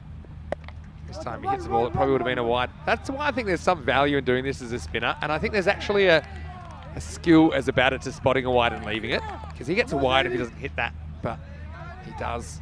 let's just knock it for 1. Just do you see what's happening here? Belgium at top of the group, France at bottom of the group. No one gave them a chance, and right now they're taking this pretty deep. I mean, imagine if they'd scored the 105 they probably should have got, or more. So Keels seen about enough of this. Action Jackson starts an appeal, gets out to the house and says, nah. This has been a crazy few overs, few minutes. This would for be France. one of the big upsets if they I were said to pull it I said, off. Look, Belgium, they're high risk, high return. And France have a very good bowling lineup, and they fielded incredibly well. Look, they defended 86 against Malta last night. Malta only made 55. Don't forget that. Last ball, it's only gone for 4. Again, couldn't decide whether to come forward or back. In the end, he bunts it out, and so after 4 overs, the score is 24 for 1. Game on here at the Cardimer Oval. Well, I'm a bit in shock at what I'm seeing at the moment. Belgium playing within themselves. Probably did well to bail out of that shot, because it was probably not going to go too well for him. And so, see Suleiman went early. Still plenty of batting to come. Let's got Ali Raza to come, Sherry Butt. I mean, Rahimi was in good form earlier on today. But how long can they keep this kind of pressure on? I think now we're going to stick with some spin, and I think we're going to see Dawood Ahmedzai coming back for his second over. He loves bowling under lights. You've got to give credit to the bowlers here. You know, Belgium not really scoring, but oh, look, sunglasses are off, I've noticed, over there. So maybe that's a sign. Belgium a little bit more concerned.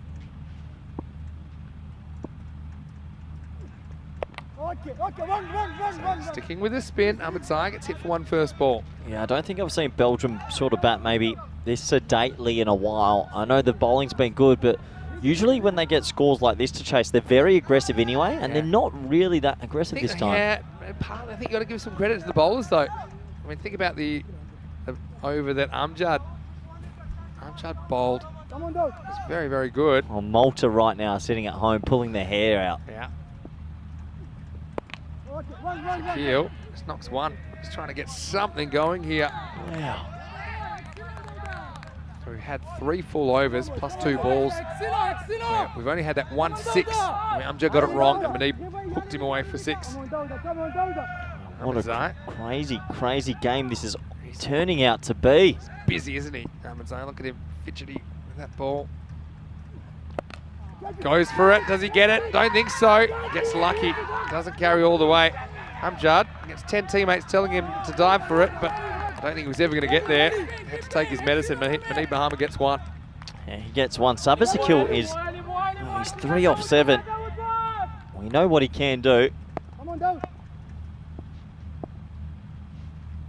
Surely the big shot has to come now. Wow, he charges, it's premeditated, and in the end it's shorter. I think Ahmedzai sees him coming, gets it upstairs. Wow, gives him a spray as well. This would be a This is amazing what we're watching right now.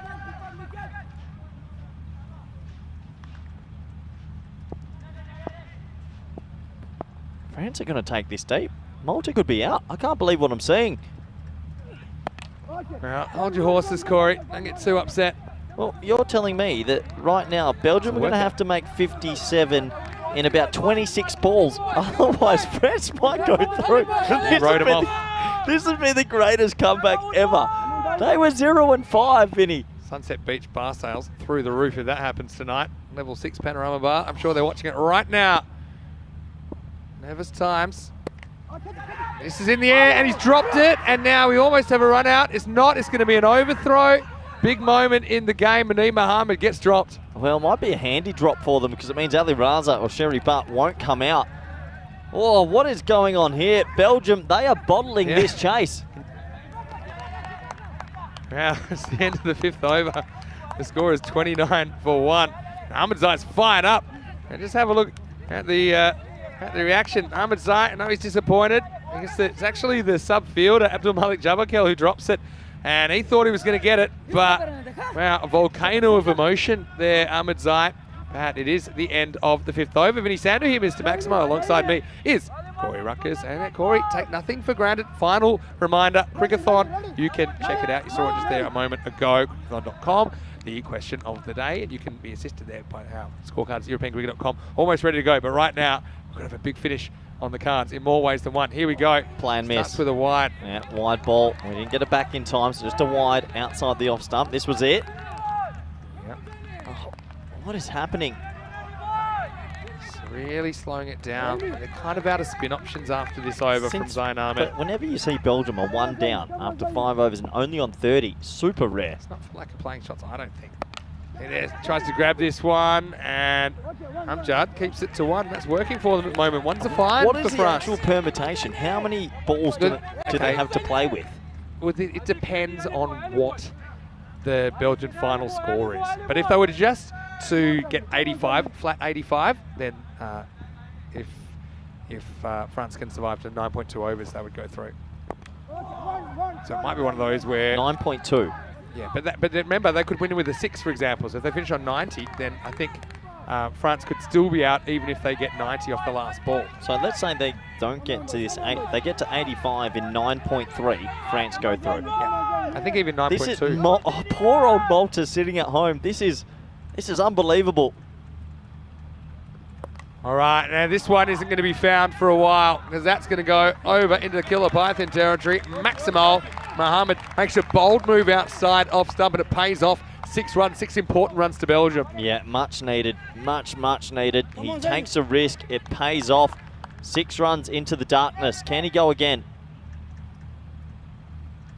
Yeah. I think I wouldn't be riding this Belgium lineup. Well, the thing is, they'll be just trying to win. They won't be trying to win it in 9.2 the other to help thing is, Malta. yes, Belgium want to win, but also they've already, with that shot, locked up top spot. So I'm not saying they don't want to win, but I'm just saying that there's a greater incentive for France as far as what's on the line here. Manib should get stumped, and he does get stumped.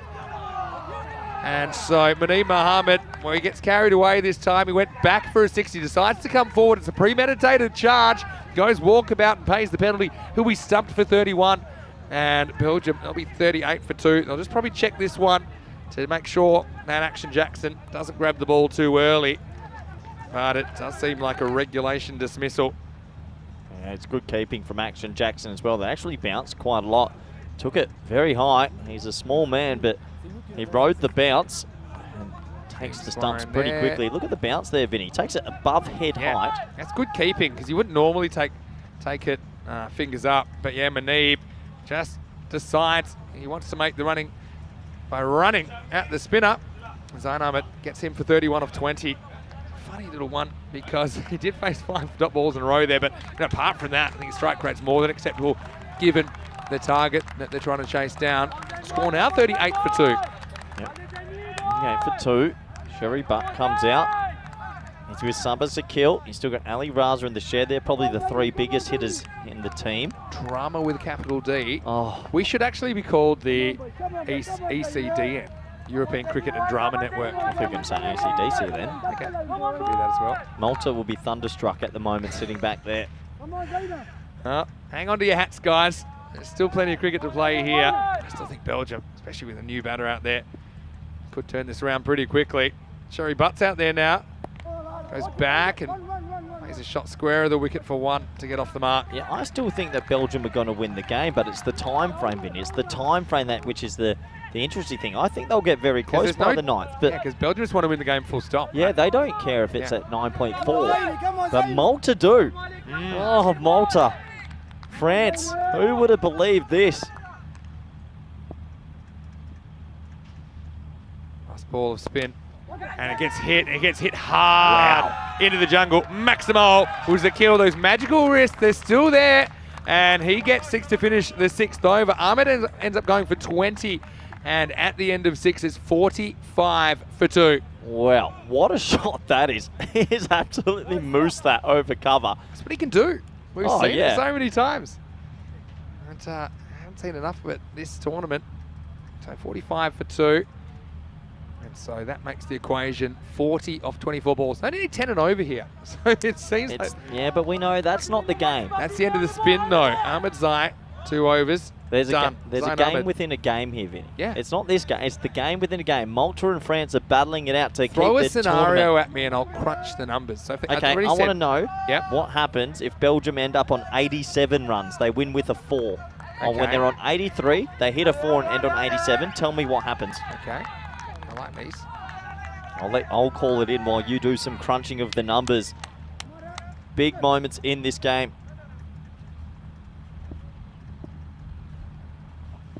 Here we go with over number 7.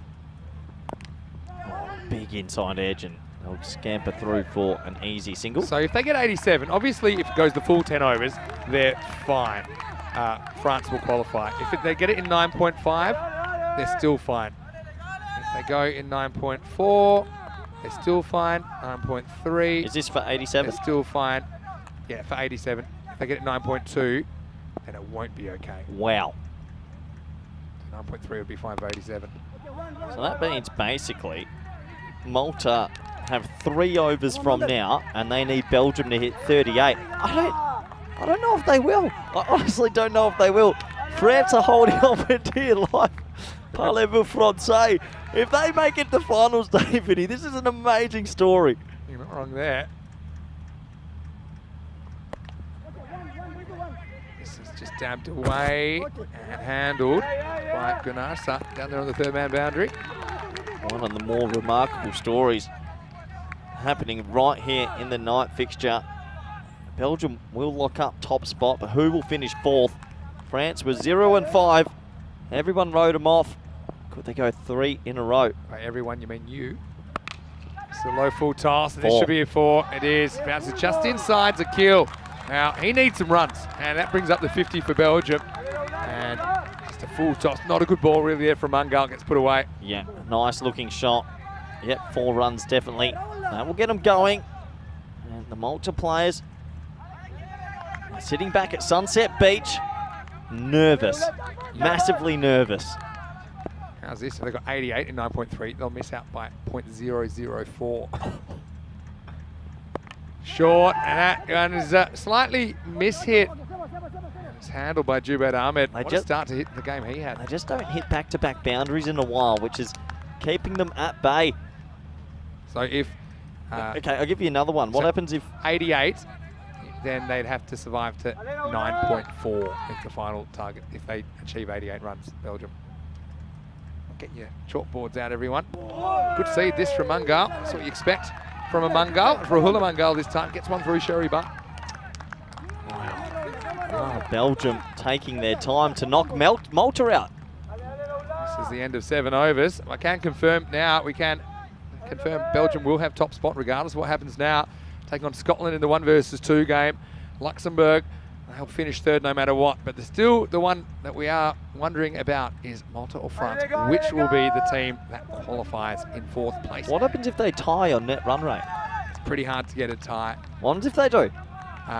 You would have to check. But bowl off. Well, it might go down to head-to-heads, in which case France beat them twice. Wow. I'm not sure. It's never happened. Here we go. Don't know if it ever will happen. Oh, the captain's back. Well, you're going to get one over from... I think the captain should bowl this one, then Mangal should bowl the next. Bowl your two spearheads. You're better to bowl your better bowlers 8 and 9 for sure, that you think, because that's where you set the table. Wow, what tension here. Malta on the brink of being knocked out. France are taking this extremely deep. You're loving this, aren't you? Oh, I am. It's just this added drama. Maybe Belgium know what they're doing, Vinny. Oh, some questions. Is the Malta coach calling the Belgian coach? Well, I know they're not allowed phones in there, so I'm guessing no. Goes after this, hanging in the air. Fielder goes right back and drops it for 6. Wow, that is Ganasa down there, and he had room to move. It's going to be Maximo 6 runs, and everybody around this cricket ground with the blue shirt on hits the deck. That is a heartbreaking moment for France. Oh, wow. He drops it. It was pretty much went down his throat, and he parries it over the bar. He had room to move, you were right. And that's 6. He made good position and didn't have to move anymore. And unbelievable. Zakil, he was concerned as soon as he hit that. Oh, he's gutted. You got to feel for him. He's absolutely gutted. 26 off 16 now. Well, 26 off 12 would be okay, right? Yes. 26 off 12. And France will get It gets through. a bit complicated because of the fact run. that they could finish on any total Let's between assume 85 they finish and on 90. 86, Vinny. 85, 86. Okay. They just got to take the last. That's the first thing they got to do. Oh, it would have been a wide. Spoils a wide. Still will be a run, but they won't get that ball back. Unbelievable tension here out in Karnama. Two teams on the brink. Summers a kill. Almost hitting the back of the bat. Yeah, throws the one-hander at it. Probably didn't need to. Cherry Butt will be looking to get going here. Imagine being under that high ball at night. I'm trying to put myself in Gunasa's shoes. It would be unsettling, to say the least. This is well timed, and this is going to be 4. Just leans on this Cherry Butt. Gets Belgium closer to victory. 21 required now of 14. This was pure timing from Sherry. Yeah, good timing. It's 4 runs, and well, tell you what, it's got to come right down to the wire here. We think up here in the commentary box that the French side need to hold on for maybe another, how many left? 14. Not so many, maybe another 8 or 9 balls. So the 9.2, it's only okay with 85. Once you go to 86, they've got to get to at least 9.3, I think. Oh, that is moosed. That is 6. Oh, and that breaks the hearts of the French, and the Maltese are probably celebrating at Sunset Beach Club. Malta are suddenly huge Belgian supporters, no doubt about that. Little wry grin, I think I spotted under the grill of Cherry Butt there. Gets a bit of width. That one went miles over the boundary. What a shot. Well, the thing is, once they get comfortable in this chase, though, they might just tap it around. It's such a funny situation. I don't think. Well, because if you know you... Yeah, but Belgium probably don't. Yeah, Belgium aren't that interested in that equation, so... Yeah, they're not interested in that, so they don't have to chase this down in 3 balls. Yeah, okay, so you're saying that unwittingly they could play Correct. the French hands. Oh, it's a nice cut shot again. This can't go for 4. Ooh, good stop. That's the drama part of the ground. Remember in the ECL where we had Atika 1 from MSC Frankfurt fumble a ball that went for 4 against Albi Zalmi. You can see there, Ganasa. It's a confidence game, isn't it? 71 for 2 off 8. So right now, it's 14 required off the last 2 overs. But what we're saying is, you know, potentially, if they can push this game to 9.3, something like So that. it's almost... So what is it? If it's 9.3... If you want to assume the best case scenario that Belgium finish on 85, Yep. so France lose by the minimum amount, then they just need to survive 8 more balls. So 14 14 off off 8 would knock out Malta. Yeah. But it's so, And now you Mangal... almost need to give you an A3 printout My head is... of things. I've worked all day, Vinny. I can't do this mathematics Trying to in the keep it evening. simple. To have any chance, okay, let's keep it simple. To have any chance, France have to get through this over. First things first. They got to get through this over. Well, here comes Mangal. He's been their best bowler all week. He's got 1 for it. The hair's tied up. Why would he tie it up, Vinny? Was it already tied up, I think, earlier? Oh, I don't know. I think he's tied it up during this innings. Biggest over for French cricket right now. I love French cricket. Now, they're bringing Oh, the third man finer. Oh, no third man. They're freaking out with They're the almost field. putting him right behind the keeper. Field's all Look, up because there's they've no fine leg at all, but I don't think that he's going to bowl it there. Rahmatullah Mangal. Take a breath right now. All right, French cricket fans, hold your breath. Here we go, over number 9. And it's a big swing and a miss to start off. No one can hit this guy. He's been so good all week. Oh, here we go. Well, we've got it 14 off the next 7 balls. I've got so many friends that play for Malta as well that I know are nervous, so nervous they're probably sick right now. Whether they'll survive in this tournament or not to tomorrow. They would all be sitting there They watching. can't do it. At least France can do something about it. Malta is sat there watching. Goes for it. Should be gone. It's gone. Kanasani takes the catch. It's a mistimed drive from Sherry Butt. And it's Rahmatullah Mangal who's keeping France in with a chance. And Sherry Butt's going to depart for 14. It's 71 for 3. And it's a new man will come to the crease. So unbelievably, France, they've got their foot almost potentially in finals Friday. And Sherry Butt will have to go. I still think Belgium are going to win the game. The question is, when will they win it? France could still go through if they lose by just a little bit. You can lock him in your side of the week, right? Rahmatullah Mangal. He could be captain of the side of the week. He's been so good. Late drama on a Thursday night. But Sherry Butt played some nice shots in there as well. He's got his team in the box seat to take the points, but he'll have to go. It's 71 for 3. Yeah, he'll go now. That will bring, it looks like Ali Raza is coming to the crease. Everyone's getting hot as well. So, there is so much that goes into this right now. So much that you said, what can Malta do? Well, they can go back down and demand happy hour times. You know what I would do? I would turn the TV off and I'd lock myself in a dark room and I'd just tell someone, knock once if we're in, knock twice if we're out, because I don't think I could handle this if I was Malta right now. Absolute scenes going on here.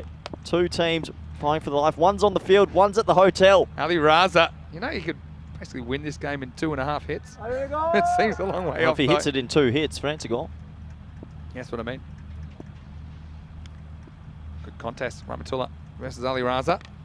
He gets a thick edge. He could be gone as well. He is. And suddenly, Rahmatullah Mangal's on a hat-trick. Jubad Ahmed takes the catch, and Ali Raza, I think he makes a king pair today. I'd have to look earlier. Yeah, he did. He got a golden duck earlier today. It's a king pair for Ali Raza. France, if they only lose by a little bit, France will still go through. Oh, They've got to take it deep. Oh, this is incredible stuff. And again, Belgium, they're probably just concentrating on winning the game. How good is this guy? Mangal is unbelievable. He has taken so many wickets this week. Oh, unbelievable. We should also stress that our net run rate calculations are unofficial, and ultimately they will be done officially. So let me just put a little disclaimer on that. But I mean, we are normally right with what we say. Okay, give me another permutation where, okay, tell me what happens if they get to, I don't know. You don't even know anymore. Let's just say, hey, first things first, and then we'll just leave, we'll let the last over be, and we'll let you know what happens. But Ali Raza waited a long time to get a second dig today. Unfortunately, it lasts just as long. He goes for a king pair on day 4. This is a remarkable result. France are bottom of the table. Belgium are top. France had to, if they lost marginally. Here comes some, well. Rahimi was so good earlier, though. Rahimi absolutely whacked them. Hat-trick ball. Yeah, hat-trick ball. He made 39 off 16. Viva la France. Will this be hat-trick number 31 on ECN this year? Let's find out. Here's Rahmatullah Mangal. And he goes, could be a hat-trick. No, nobody there. There's nobody there at 6. Maximo. No way. Well, I thought if there's a fine leg on the boundary, and they were tossing up whether to put the fine leg instead of the third man, but Rahimi just swings away, and it was Akil likes it. He said, yeah, that's how we deal with hat-trick balls in Belgium. And now he's taken them much closer. Makes it 8 off 8. That takes them super close now. So if they get 8 runs in the next 4 balls, that means Malta will go through. It's funny, we both looked for the field around the corner and there was nobody there. There was absolutely nobody there. No way. No way this is happening. 8 off 8. Rahimi, he's swinging away. He has 0 care for defence. There you go. You're loving this, aren't you? My head is blowing up. I love it. So basically, the inside of Corey's mind is a bit like Russell Crowe. That a beautiful mind. It's like he's writing. Is this a dream? He's writing algebra on the chalkboard. So you're telling me if they make 8 runs in the next 3 balls, Malta will go through, but if they make it in 4 balls, France will go through. Something like that. Oh, I've lost track now because you've asked me so many scenarios and you've logged none of them. But I will do my best to You better not get the net approximate. run rate wrong. There's going to be a blow up in the chat if you've got this wrong. I stress that all calculations are unofficial, but it seems right to me. Here we go. All right, here we go. Last ball of the over. Gets the end of the bat on it's it. gotta stop it, Pressure, stop it. pressure, stops it. So we're going to the last. The first bit has been complete. And I will tell you right now when I think it's close. They get in for time. And so Belgium, they're 78 for 4. They need 7 runs off this last over. Okay. Do you want a live? What I can do, I can give you a live net run rate. Would you like a live net run rate? Yeah, go on. Just give us something different because the odds of us having a night like live this. net run rate, Yeah. if the game was to stop right now, is that they are plus 0.07 France. They're in. So And right that now will they're change. in. That will change every ball. Okay. But I mean, like I say, it literally changes every So ball. we do think though, if Belgium win in the next 2 balls, Malta go through. So Maya's saying it in 9.2. Yeah, but Here we go. it depends what the final total is. Okay, 7 to win off the last for Belgium. That's a good ball. It's not a wide either. It's a dot ball. It's a huge dot ball for France. The deeper they take this, Malta could go home. They could still win the game here, Vinny. Goes 3 stumps outside, so that's not a wide. He They could does it still early. actually win the game. Yeah, they could win the game. That's what they're thinking about. I have every feeling that this ball's a boundary. Back-to-back sixes, no good as well. Could still go back-to-back sixes from here. Oh, They could poor tie old- it with a 6. Poor old Malta sitting at the hotel. Huge ball. Goes for it. Oh no! And it's going to be 4. No! It's No, gonna what's be he 4. doing? What did he do? He just had to stop it. They just have to win by a little bit. 82. Lose by a little bit. He ran at it. What's happening? This is going to be so tight. Get your mathematics France books are out. up by 0.055 on net run rate. Live net run rate calculations. Here's what happens.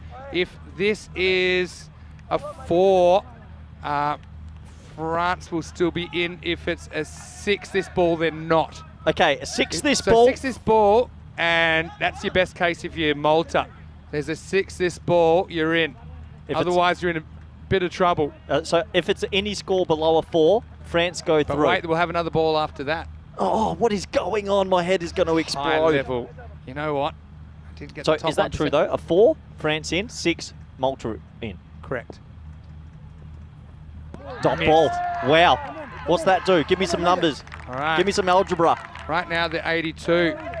Right now, even if there's a 6 this ball, then Malta will be out because France will be up by Don't tell, 0.016. don't tell me France have done enough. Have I mean, they? we said get to 9.3, and they have. So there's very few scenarios now that save Malta. Well, oh my, so that could be the ball. But, I mean, a 2 and a 4, for example, a 2 and a 4 sinks France. Oh, So a 2 and a 4 sinks France. What You if can- it's a single and a 6? Oh, that would be 89 off. I'll come back to that in a second. Let's see what actually happens. Goes for it in the air. Well, this should be out. Definitely won't be a boundary, and it's caught. Well, never mind that. How about the game here? Because, well, this is huge. France, I think they've played their way in here, and Rahimi swings away, and Zakil can't get the strike back. It's going to be another wicket. I think that France, I think they might have done it. What is going on in What a France have crazy made finish. finals day? This is the most remarkable comeback I've ever seen. They were nowhere. Ahmed Rahimi, he's gone. That's a loose shot. Live net run rate. I can't They're breathe. up by 0.055. Again, must stress, not official, but let's see. I'm not willing to call it just yet. Okay, let's go back to the game now. What could happen here? Okay, here still, I still think a 2 and a What 2. if it's a golden ball? Golden ball. I think France are through, regardless of the outcome. This is amazing. I can't believe what France have been able to achieve in the last day and a half. Absolutely crazy. It's I worry. I worry for Malta, but I guess I'm also excited equally for France. What a crazy finish to Group C. Yeah, crazy is the right word. This has been beyond crazy cricket. We've got 2 balls left. Belgium need 3 runs. Seafat's come to the crease. Sakil's still there on 24. All right, so 3 off 2. How about the actual game here? Belgium, 3 to win, 2 to come. Hits there. That's 2. They might as well try for 2 here. It's a clean pickup. They're going to go for it, and it's going to be a run out. So it's going to be 1 and run out. Zakil won't face another ball in this game, I don't think. And so that'll make it 1 for a golden ball, 2 to win off the last ball. Oh, wow. Oh, that's 1 run, though. So what if they do hit this for 6, Vinny? Okay, gone from one spreadsheet to another. Let's have a You look. keep going on a spreadsheet. So that makes it 83. So 89 off 60. I think France sneak in by 0.04. I think Malta is sunk. But there's other things that could happen, right? There could be a wide. There could be extras. There's lots of It could be scenarios. a golden ball still. Vinny, Yeah. it's your game on the I golden know. ball Well, sweepstakes. yeah, in the background, that's true. This has been the longest day ever, and it's getting longer. There is so much happening here. What a game. Action Jackson gets the run out. Everyone's watching in And the now fan started zone. to rain for the first time in 2 It's months. raining. Call it off. Get off the field. It's raining. This is a crazy game of cricket. It is raining, Vinny. It's coming in Yeah. hard. Get the laptops covered. Oh, no. And it's actually coming in We're ridiculously. getting a shower now, and the umpires are... The umpires won't come You've got off. 1 ball here. No way. Who wins on Duckworth? Get that spreadsheet out. There's too much going on, and we've got no cover. Pull the table laptop. back. Careful of all Oh, the stuff. no. The laptop. Oh, no. This is, John, I this is can't not use my good. computer if it's underwater. If anyone And can get of to all us, the- please of all get to the commentary of all box. We have the water times- coming in sideways. For all the times for the wind to come in, it's coming This straight is in our not good. faces. Why What is it raining? happening? 1 to ball. tie, 2 to win. What is happening? It is pouring all of a sudden. What happened? It's the greatest game of cricket in history. Oh, no, save everything me. is really wet. Yeah, the We've got bed's 7 so wet. laptops up here. All right, here we go. Last ball. Who is that? Swakas Raja's out there. I can tell you that much. Here we go. 1 to tie, 2 to win. Misses. Will they get there? They might. They will. Or will they? It's a golden. They're going to go for 2. No, there's no need It's for a golden ball, Vinny. We got It's a golden ball. golden Vinny. ball. Yes. golden France ball don't realise, finish. but France are going to go Yeah, through. And it's raining everywhere. through. It's raining cats and dogs. get out It's here. absolutely pouring down. Look at my jacket. It's going down. Computer's going away. I think that France is sunk here. I think Malta's sunk here. It's a golden ball, but it might be a washed out golden ball. In which case they get a point each, but I don't think it'll be washed out. I think they'll play it. What is going on? My phone is drenched. What is going on? Yeah, hey, save that tablet. We know who the players are by now. It is- Okay, we're getting Save the absolute- equipment. Save the Oh, equipment. wow, wait. Well, in the rain, It's a it pouring. didn't rain for 79.5 overs today. And well, I couldn't believe that it would come in here. Golden ball time. I've just made a killing. This is the Here we craziest go. game ever. We can't see You've the just chat. won the sweepstakes. How have you done that? Oh, Malta, we think are going home. France don't realise yet, but they'll be pumped up. It's pouring rain in Kardama. Unbelievable. There's scenes. lightning over the top. And the umpires will stick it out for the golden ball. Okay, here's what a golden ball is. We've just got our first international golden ball ever. Yeah, Our first okay. international golden ball ever. So if this is a 2 or more, then Belgium will win the game. If Okay, it's and less. anyone that's not out can face. Yeah. Sabah Zakil is going to face. 100%. Amjad, the captain, said he's going to raining bowl. so It is hard pouring down. All right, It here is we the go. wettest ball in history. This has never happened either. We've never had a washout. Things on a are golden flying ball. everywhere. There could be a tornado near the field. Oh my word. Things are What's on going here? everywhere. This is the most dramatic finish to a cricket day you could ever believe. So look, a 1 isn't good enough for Belgium. Again, they're just playing for the win Bowl here. the ball. I'm getting drenched. Golden ball 36 on the way. Here we go. Everyone's getting wet. It's Zakil facing Amjad. Hits it, I think, for 6, and Belgium win on a golden ball. The first international golden ball goes to Belgium, but I think both teams celebrate here because I think France win. France win the 4th spot. France don't realise it, but France are going to go through, and it's a monsoon. Players are laying down on the ground.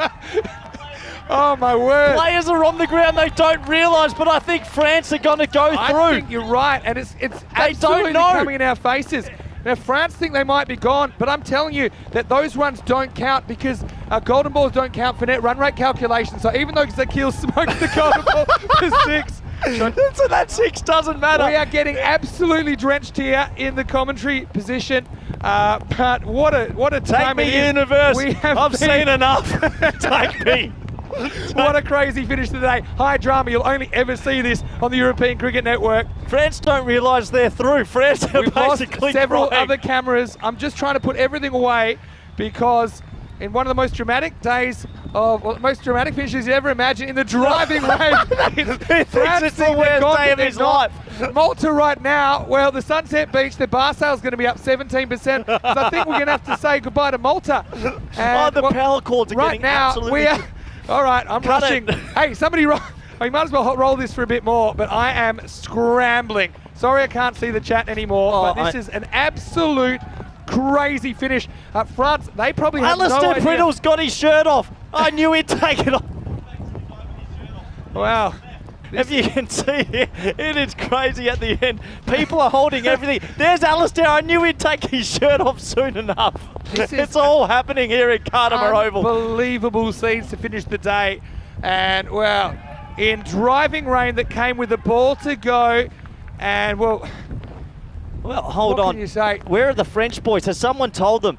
I mean, it's not official yet, but I think that if it went to a golden ball, they've done enough to improve their net run rate. Well, I want the camera on them because we could see a huge celebration. They might not know. A lot of the cameras have been knocked out by the weather in that last ball. It is pouring. Oh, no. Everything's wet, Vinny. I am The saturated. fact that the wind went every direction today, and then when the rain came straight in our face, we've got no protection, is an unbelievable thing. Rico, you picked a good day off, my friend, and everyone's there's hiding in France. the tents So- now. Oh, well, it's a lock-in. No one will be leaving Cardimer Oval. It is monsoonal weather here. If you want... If you want an advertisement for why ECN cricket is the craziest cricket in the world, just look at these scenes. It hasn't rained for 6 months, but the rain's here, and I think that the sun is set on Malta. Confirmation to come. Let's have a look at the finish to this game. Yeah, I'll the do finish to this. the You day. get those cords away quickly, Vinny. It was a crazy game of cricket as Belgium were playing within themselves. Wickets were falling everywhere, and unfortunately, it was all France at the start. Manib Mohammed played a few nice shots. He had a little bit of luck as the rain continues to pour into the commentary box. An absolute... I don't really want to touch that stuff. Wow. And have a look at this. Then there's that stumpy with Manib. Oh no. Yeah, and yeah, you see here, well, I can't really give you too much info except what you see on the screen. But yeah, it's a crazy, crazy finish. That's all I can say about it. Yeah, and we still were waiting for confirmation. Just take a look at the highlights while we protect the equipment. And it was a good game of cricket overall. Both teams had everything on the line. France took it so deep. I still don't think they know. No. They were so upset, but they have done the impossible. We think they're through. And when they get told, there will be a burst of emotion. What an evening. And this was a big moment. The miss for 4, and we thought, have they let them down? There was heartbreak everywhere. Remember the Rahimi. drop 6? Remember the drop 6? That was crazy. Rahimi came out, and look, although he's able to move it along a little bit, and we thought that run out to kill would never actually face again during the 10 overs. And then that was the one they think of a second, they say, no, it's not worth the run out. We had the golden ball. That was when it just started to pour down, and it still is. I've never been so wet in the commentary box as I am right now. We got nowhere to go. Everything's wet. France, I mean, he's distraught there. They think they think they're out, but we think they're in. Do the 6 runs count to net run rate? No, golden balls don't count for net run rate calculations. So as the rain drives into the commentary It's box coming here. inside. And wait, there's the table. There's the table, boys. France are through. They're Malta. through. Oh, please, I want to get a camera on them. The French have done it. The plucky French. We can tell you now. We can confirm. Wow, they have lost by the narrowest of margins. Every permutation we could have come up with, and the thing we didn't think about was the pouring rain. No one prepared for the golden ball, but nobody prepared for the rain. Have a look at that. So it's a kill. I mean, it's a very rare win-win situation for these two teams because Belgium get a golden ball win.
This European Cricket Network event is proudly brought to you by HCL Software, Paramatch, and Local Lifestyle.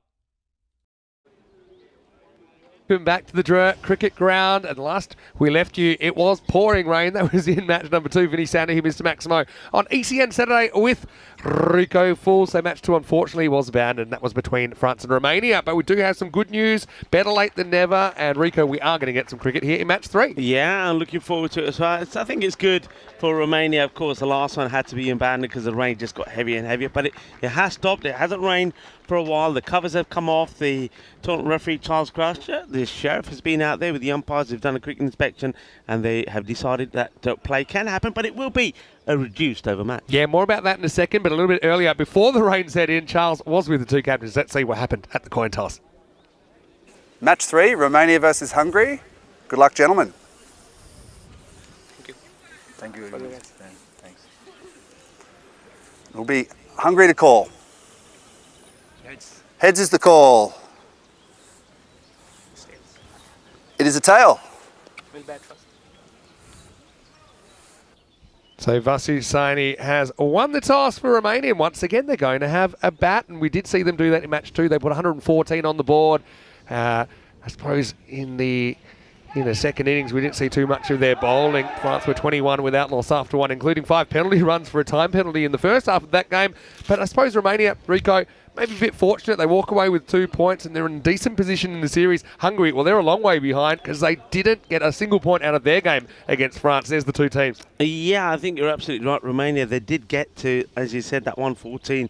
Ramesh T10 scoring a half century, but it wasn't a lot of runs on the board. And the way that France started, especially when they started with 5 on the board already, it looked like they were going to probably get to those runs pretty quickly. We'll never know, I suppose, because the rain did come and the match got abandoned after that first over. So it's another opportunity for Romania. They've had a bit of a knock. They've been out there. Let's see if they can do it again. This is what the win predictor is thinking in this reduced over match. 65 to 35% in favour of Hungary. Yeah, I mean, look, Hungary obviously had a really good ECC last year. I mean, no deploys in the lineup for this tournament, and we have our short match conditions, as you mentioned earlier. So 7 overs per side. It means that the power play, instead of 3 overs with 2 outfielders allowed, it becomes 2 overs. 2 bowlers are allowed to bowl their second over. Everyone else is restricted to 1. And the other thing is that you don't have the bonus point in play. So no matter what the margin of victory is, the winner will get 3 points out of this game. The loser will get 1 point. So there's 1 point guaranteed. Really Hungry, they'll at least get off the 0. But they're hoping to get a win. And they're going out there. They're fielding first. They chose to field first in similar conditions earlier today. But I think both teams will be pretty keen to register their first win in the series here. And it does look like it'll be Thiessen walking out there in his futuristic helmet. And he's going out there with the Romanian bear, Mohamed Moyes. Yes, Thiessen, one thing to update you on, I don't know, Vinny, if you realise yourself, but right at the end of that innings, he got one ball that caught him on the thumb. And I know that after that match and in that extended break we've had because of the rain, that had a look at it, and it's quite nasty. It's pretty swollen, so let's see if that hampers him out there in the middle. Moyes, well, he's hungry, isn't he? He's a bear and he's hungry for some runs. It's going to be a bit of grizzly to grizzly action. Thanks, of course, to Grizzly Bear Sports for providing us the balls, and Bizway Travel, and the other partners that we have, HCL Software as well, and as well as Paramatch. Always grateful for our partners as we get ready for the start of this match. So 7 overs aside. It looks like Mohamed Moyes will be facing the first ball. Yes, 7 overs smash. And Mohandas, he was swinging the ball around corners earlier. Just getting ready to go. I don't know if this favours any team in particular. I mean, what it normally does, the shorter the game, it kind of evens teams up a bit. So, I mean, if Hungary are kind of the statistical favourites, it probably kind of nullifies some of that advantage. Anyway, here we go in match 3. Nutmeg. It's a shame he couldn't drag the other leg across, because then that would have been a wide. I mean, if you see Mohandas earlier, you know he's going to give you big in-swingers, so you don't want to be backing away. He'll just keep following you. If anything, you want to kind of get across, and then you got a free swing at a ball like that. Moyes gets himself in a tangle.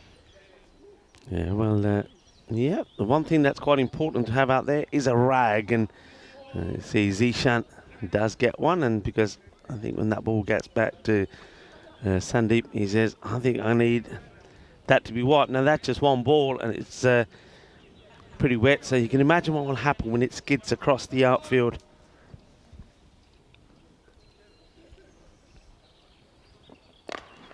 This one gets worked away, but no.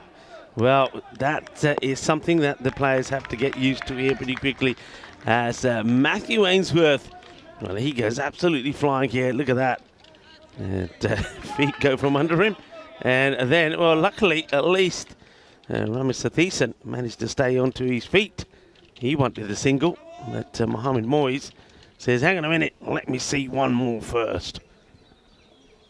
And, well, he hits this pretty well, and that will skid across the surface. It'll go for 4 runs. So we're off and running the first runs in this match number 3 international style as Romania get off the mark. Yeah, and I think now he's seen a couple of balls from Mohandas. He's seen which way he's moving it. I think about Sandeep, he does kind of swing it from the hand.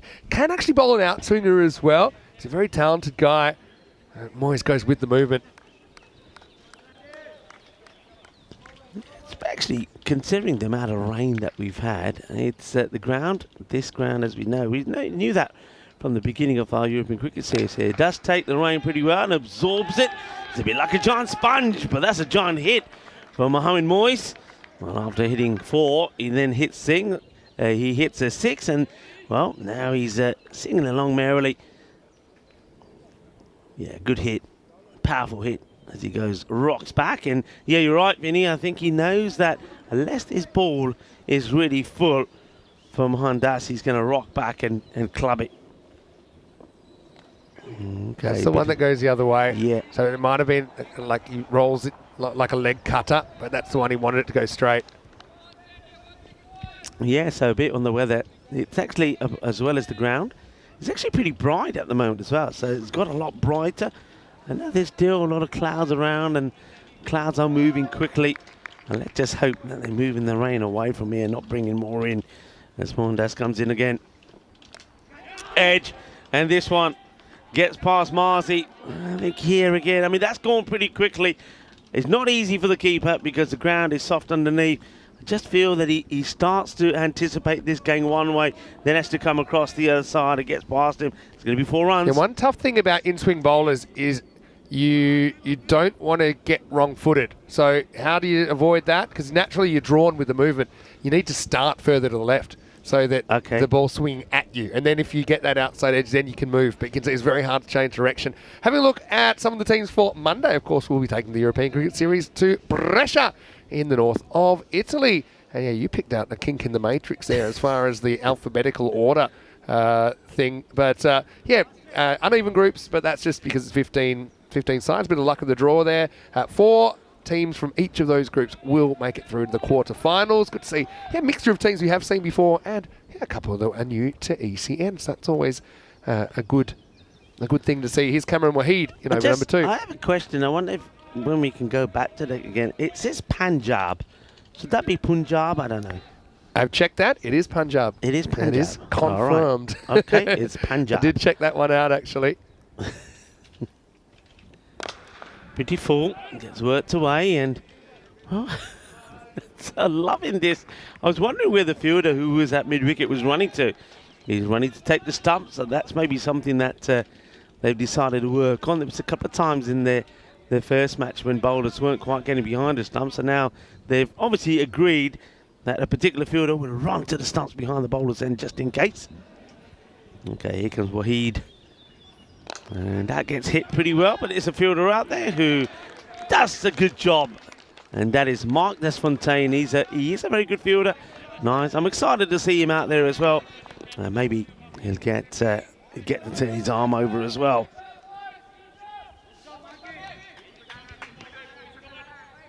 So 7 overs. So you probably, I mean, if you can get to an 85 to 90 score, you'd be pretty happy with that.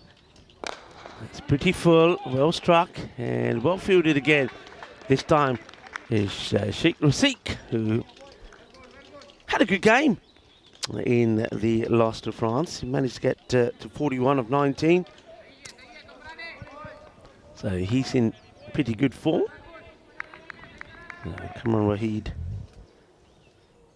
Just trying to get this ball nice, full and straight. Maybe get it to just tweak back in a little bit. Got a genuine fielder in a catching position there as well. It's played nicely along the deck. Guest stopped by the captain. Yeah, nicely handled there. It's not going to be easy for anyone, really. Don't forget this is the last over of the power play. Romania hoping to get going. It's always tough to know, who's going to be hitting the ball well. We don't know the potential of some of these guys, but especially early in the season, it's hard to pick who the right people are for the right spots.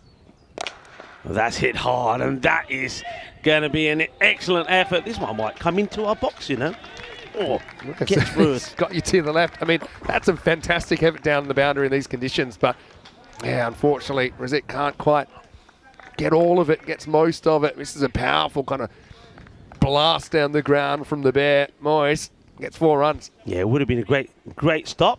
It would have been a good one by me as well, but let's just say, since the rain, there's a few bit of furniture that's ended up in here under cover. All right, this one, watch out. This one could almost sneak in here as well.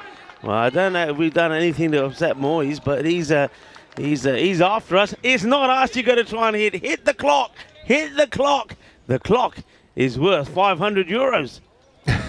Yeah, well, that was a bit too flat for the clock, but yeah, still, it's just what Romania were after, and that'll take us to the end of the second over. 29 without loss after 2. And you can see both these teams have a bit of making up to do, don't they? Although France have played one more game, to be fair. Romania would be just the 1 point behind if they could get the win here. But still early in this series.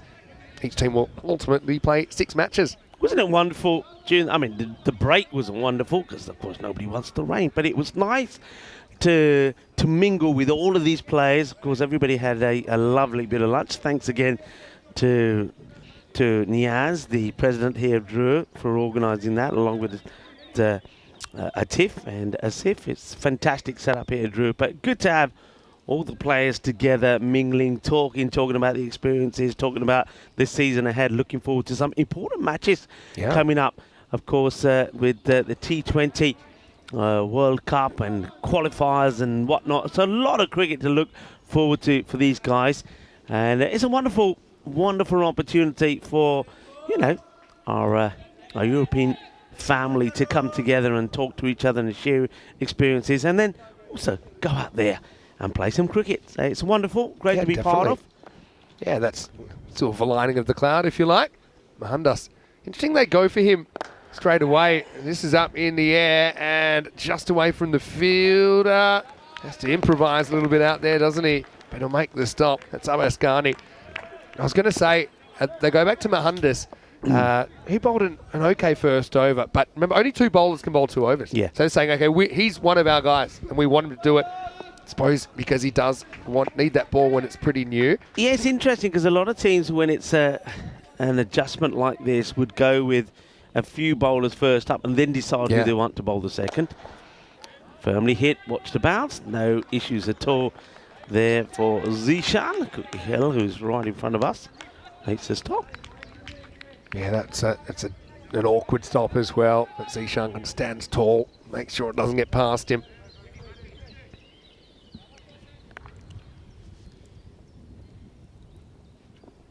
Slower delivery as he sees Romania T10 coming to attack him, so takes all the pace off. Mentioned before already earlier today, it is a Freedom Day in South Africa, a huge day, which obviously gets people to think back and remember what's happened in the history of South Africa and how things have changed for the better there. Of course, Nelson Mandela, a big feature of Freedom Day, as this one gets blasted for a big 6 over the leg side boundary. Manos Riba Albitra. Also, well, a big day for a lot of people who like Winnie the Pooh, because it's Eeyore's birthday today. Eeyore the donkey first was seen back in 1926. So happy birthday to Eeyore the donkey. Wow, okay, that is very obscure. We'll take it. And Morse code day today as well. Honours the inventor of the Morse code, Samuel Morse. Born on this day back in 1791. And how important, of course, during some, talking about history, important days in history, Morse code was. That one gets played away. That's a very good shot. He's only got a small window here to get this ball through on the offside. He's really struggling here, Ramesh. I don't think he's gonna. I don't think he's carrying on. Yeah, he's struggling. He is struggling, and he's going to retire out because, I mean, you could see. I mentioned already that towards the end of the last innings, he picked up an injury. Now he's played that shot well. He has got a boundary, but he's just saying, nah, this is just hurting too much. It's not good to see. I hope that it's something that a little bit of rest can help him with, but he's got his hand, or that thumb particularly, bandaged up, but he's saying, nah, enough is enough. Every time I'm hitting the ball, I'm feeling the pain here. And I wonder with that one, is it retired out or not? Because he definitely comes into the game with that injury, but it is an external injury as well. So it's not a strategic thing. I mean, I don't think we'll see him batting regardless for the end of this innings. Only 4 overs to go. Murad Shaker will get an opportunity at the end of 3 overs, 44 without loss. Yeah, it's a good start though, 44. I said the score in the sort of 80s to 90s would be what you're looking for here. They went on course for that. Yes, it's Rasik. Starts with a slower one. A bit of a miscue. Fielder comes across, gets his eyes on it, but can't take the catch. And the catch goes down. But it's only just take the one. That's probably Moyes saying, no, I want to hold on to the strike. Tough one because there's no easy catches in this condition. He kind of gets there and probably realises late that he's not quite in the right spot. Down it goes. Shaker gets lucky first up. Yeah, I think that's also probably a lot to do with being careful as you tread across the slippery outfield. This one gets well fielded, not getting through me, says Zishan. Hey, my mind just not functioning at the moment because of the cold weather. But go on. Who's the wicket keeper in Malta for? I'm trying to think of the team. I know he's played for the Super Kings. Who am I thinking about? Afi Khan, maybe? No. Yeah, Afi. Yeah. That would be 4 runs, by the way. Isn't he an absolute double and for Afi? I saw him a couple of times. I've never I saw him a couple of times, and I'm thinking, I'm with you. He looks like somebody. I think Afi. Yeah, you're right, Afi. You've got to definitely got now you a mentioned it. There's here. a bit of a resemblance. Yeah. There's a big resemblance. Even when I saw him early at the ground, and I'm thinking, I didn't know Malta were here. Anyway, that's up in the air. This one, it's spinning, but well taken. Good hands. And Mark Desfontaine, he doesn't drop those, so they get the wicket. As well, we were talking about Anand and his lookalike, but he's going to come and go pretty quickly. It's a little bit of rain does start to fall again. Only a little bit at the moment. Hopefully it stays that way. Vasusani, the captain, will come to the crease. A few questions about Taranjit Singh. He's not in the Romanian squad right now. He's just taking a bit of time. He's taken a bit of a journey outside Europe to get back to visit family and friends in India. So he's not here at the moment. Anand, we got lucky first up, but now he's going to have to go. And there's another Aftab, by the way. That's Aftab Kayani, who's tuning in from Romania right now. Hopefully you're well. And he's a player that we know very well on ECN. Anyway, here's Sheikh Razik. It's fairly well played. There's a sweeper out there. It will be captain Ravindran comes across, gets the throw in. Yeah, but I've got to say, I don't think it would have bowled Sandeep in that third over. I know that hindsight's 20/20, as they say in the classics, but yeah, I think we'd like to know what Malcolm's done. And if you might still bowl him a second, you've got to wait a couple of overs. The ball won't have changed too much. And now we're going to see Razik get whacked up out of the ground. Maximo, been closest to the clock. But you can see there the rain has come back a little bit. And Moyes, well, he's certainly not too worried about it at the moment. He's moved to 43. And that'll take us to the end of the fourth over. The score 57 for 1. Yeah, the bear comes charging out of his crease there. Clonks that pretty well. 43 he moves on to 15, and that's how dangerous that Moisey can be. So now this is going to be interesting. Looks like we're going to see a young man for the first time on the European Cricket Network. This looks like Matthew Ainsworth is going to get a chance to have a bowl. Probably would have hoped it would have been under different conditions. Yeah, this should be really interesting. It's always great to see some new players on the network. I want to say hello to Gohar Manan as well, who's tuning in from Romania. Hopefully you're well. Hopefully the weather's pretty good where you are. I've actually heard that a fair bit of Europe, the weather's quite nice today, but unfortunately we've got a few issues with the rain here. It's going to happen when we have a 49-week season that goes all the way through all 12 months of the year. Yeah, it's just starting to get a bit heavier. I just think, yeah, the trend is heavy. Here's Ainsworth, though. Oh, good stop of his own bowling. It's been hit firmly by Saini into the ground. If I was to put the rainfall heaviness on a graph, it's going up. Yeah. It's only going up at the moment. I wonder what Matt Ainsworth's thinking here. First time we've seen him. It's not a bad start to start with a dot. Let's see if he can grab a wicket before the impending doom. Good looking shot over the top, one bounce, 4 runs. That's a delightful shot from Vasu. And minimal movement, that's the key here. He waits for it and then crunches it away. Yeah, really nice shot. And it just kind of plays the line of the ball, doesn't he? Often we see a lot of batters want to get that bottom hand involved, trying to drag it away to the leg side, but there's value all round the field on an ECN field. And Vasu just waiting for the field to get back. Okay, pulls this one well, and in the gap as well between the two fielders. So good hitting, clean hitting. And Romania is definitely getting up to a good score here, and a challenging score as the angle of the rain switches now, which becomes a bit more uncomfortable. You can see that I think that's Abbas Ghani just having a chat there with Matthew Ainsworth, the ragman. Well, this is where the ragman is certainly becomes an important part of the team, keeping that ball nice and dry for the bowler. Yeah, all right, 8 have come off 3 balls here, and Vasu seeing the ball very well. Of course, Vasu saying he did a little bit of work for us during Portugal, as this one gets launched. So that's a biggie. Bully, que guay, que genial, que grande. That is a big shot.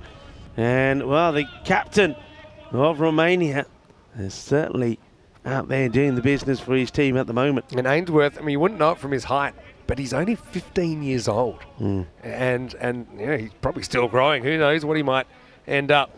But yeah, it's a bit of a baptism by fire and rain here, isn't it, in his international debut. First time we've seen him bowling, at least, in a game. Yeah, but he just go outside the off, short of a length outside the off, get it away. And he still goes for the straight delivery at the batter, and this time Vasu goes even bigger. That has been crunched. That is right out in the middle of that bat. That is sweet. Sweeter than a bowl of Rasmalai. 6 more. Yeah, and that's the thing. If you drag it down, I think most of these guys, they're pretty confident when those horizontal bat shots just sits up and says, please hit me. So this over goes magical in the 4th. It's a good test of nerve, though, as well. I mean, all bowlers at some point, they do get whacked around in this format. We know that. We've seen a lot of matches now, over 5,000 on the network. And here's the last ball, the 5th. Well, they're asking the question. It's a very good take down there on the leg side. And certainly with some sound. I wonder if there's a sound of bat against the deck or against the pad. It flicks his pad there. You can see it flicks the front pad on the way through. Naz does well to at least cut it off. So he starts with a dot, he ends with a dot. In between, wasn't so pretty, but at the end of 5, the score is 77 for 1. You can see the squads here for this ECI. A few names in there that we haven't seen too much of, and of course one of them, Ainsworth, we saw bowling the last over. For France as well, I mean, I'm looking forward to seeing William Roquard at some point as well. We've already seen Christian Roberts, so Roquard comes, I think, from New Caledonia. Is that Yes, right? Yeah. he is. Remember, French one territory. of the coin tosses here earlier in that European Cricket Series. We did have one of the dignitaries from that part of the world come over. Of course, it is a French state, not far from your hometown, I believe. Well, I mean, depends what you call not far. I'm from West Australia. It's probably a couple of hours flight from the east of Australia, New Caledonia. Very popular tourist destination and very popular on the kind of cruise route in the South Pacific there. Shot. That is a beautiful hit.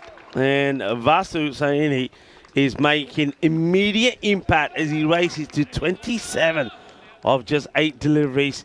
What a delightful shot. He seems to have so much time. And if you watch that shot again, it's all about the initial movement. He's not moving too early. He's not rushing. He just waits and then at the last moment gets a big shot in. Nicely played. And even Rasik, I think, admires that one. Not for too long, though. There he goes again, and he gets another. The strike rate here has been impeccable from the Romanian captain, Vasu Saini. Oh, he's on a roll here at the moment, hitting it big. Yeah, he really is. He's having a party out there. They can keep bowling that kind of drive ball length, though, don't they? Yeah. Got to see a Yorker. No, it's not easy, but you're going to full. And he misses out on this one. It's probably there to hit as well, though, to be honest. Just needed to get that movement across. It's a good day for ducks, isn't it? It's also a good day for frogs on a day which is all about saving the frog.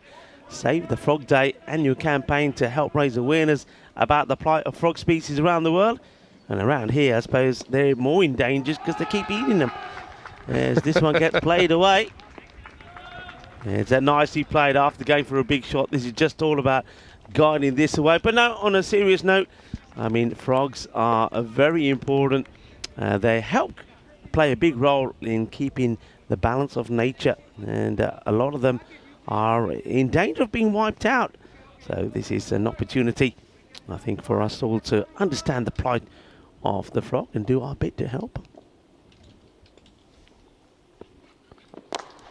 Firmly hit, but should be stopped, will be stopped. And good positioning from Abbas Ghani, making sure he gets the long barrier and play. Oh, they're taking it on here. Ah, dear. I don't think it's too much to do with the throw here. Rasik sort of gives his apologies, but the ball comes in. Here it comes in, and Rasik, he's just turned his heads away, and in it comes. And maybe it's because he's trying to get it in the cloth. It takes a unfortunate bounce. It's a race. It's a ball versus two humans race. And Vasu says, come on, let's go, let's take it. You know, one thing about Romania, they do take calculated risks. They walk the walk, they don't just talk the talk. And the 7-over game is kind of what you got to do. So 6 overs down, 96 for 1, as they say in the classics. In 7-over cricket, it all happens in the 6th. Anyway, let's get ready for over number 7. And they are going to have to go for a 5th bowler.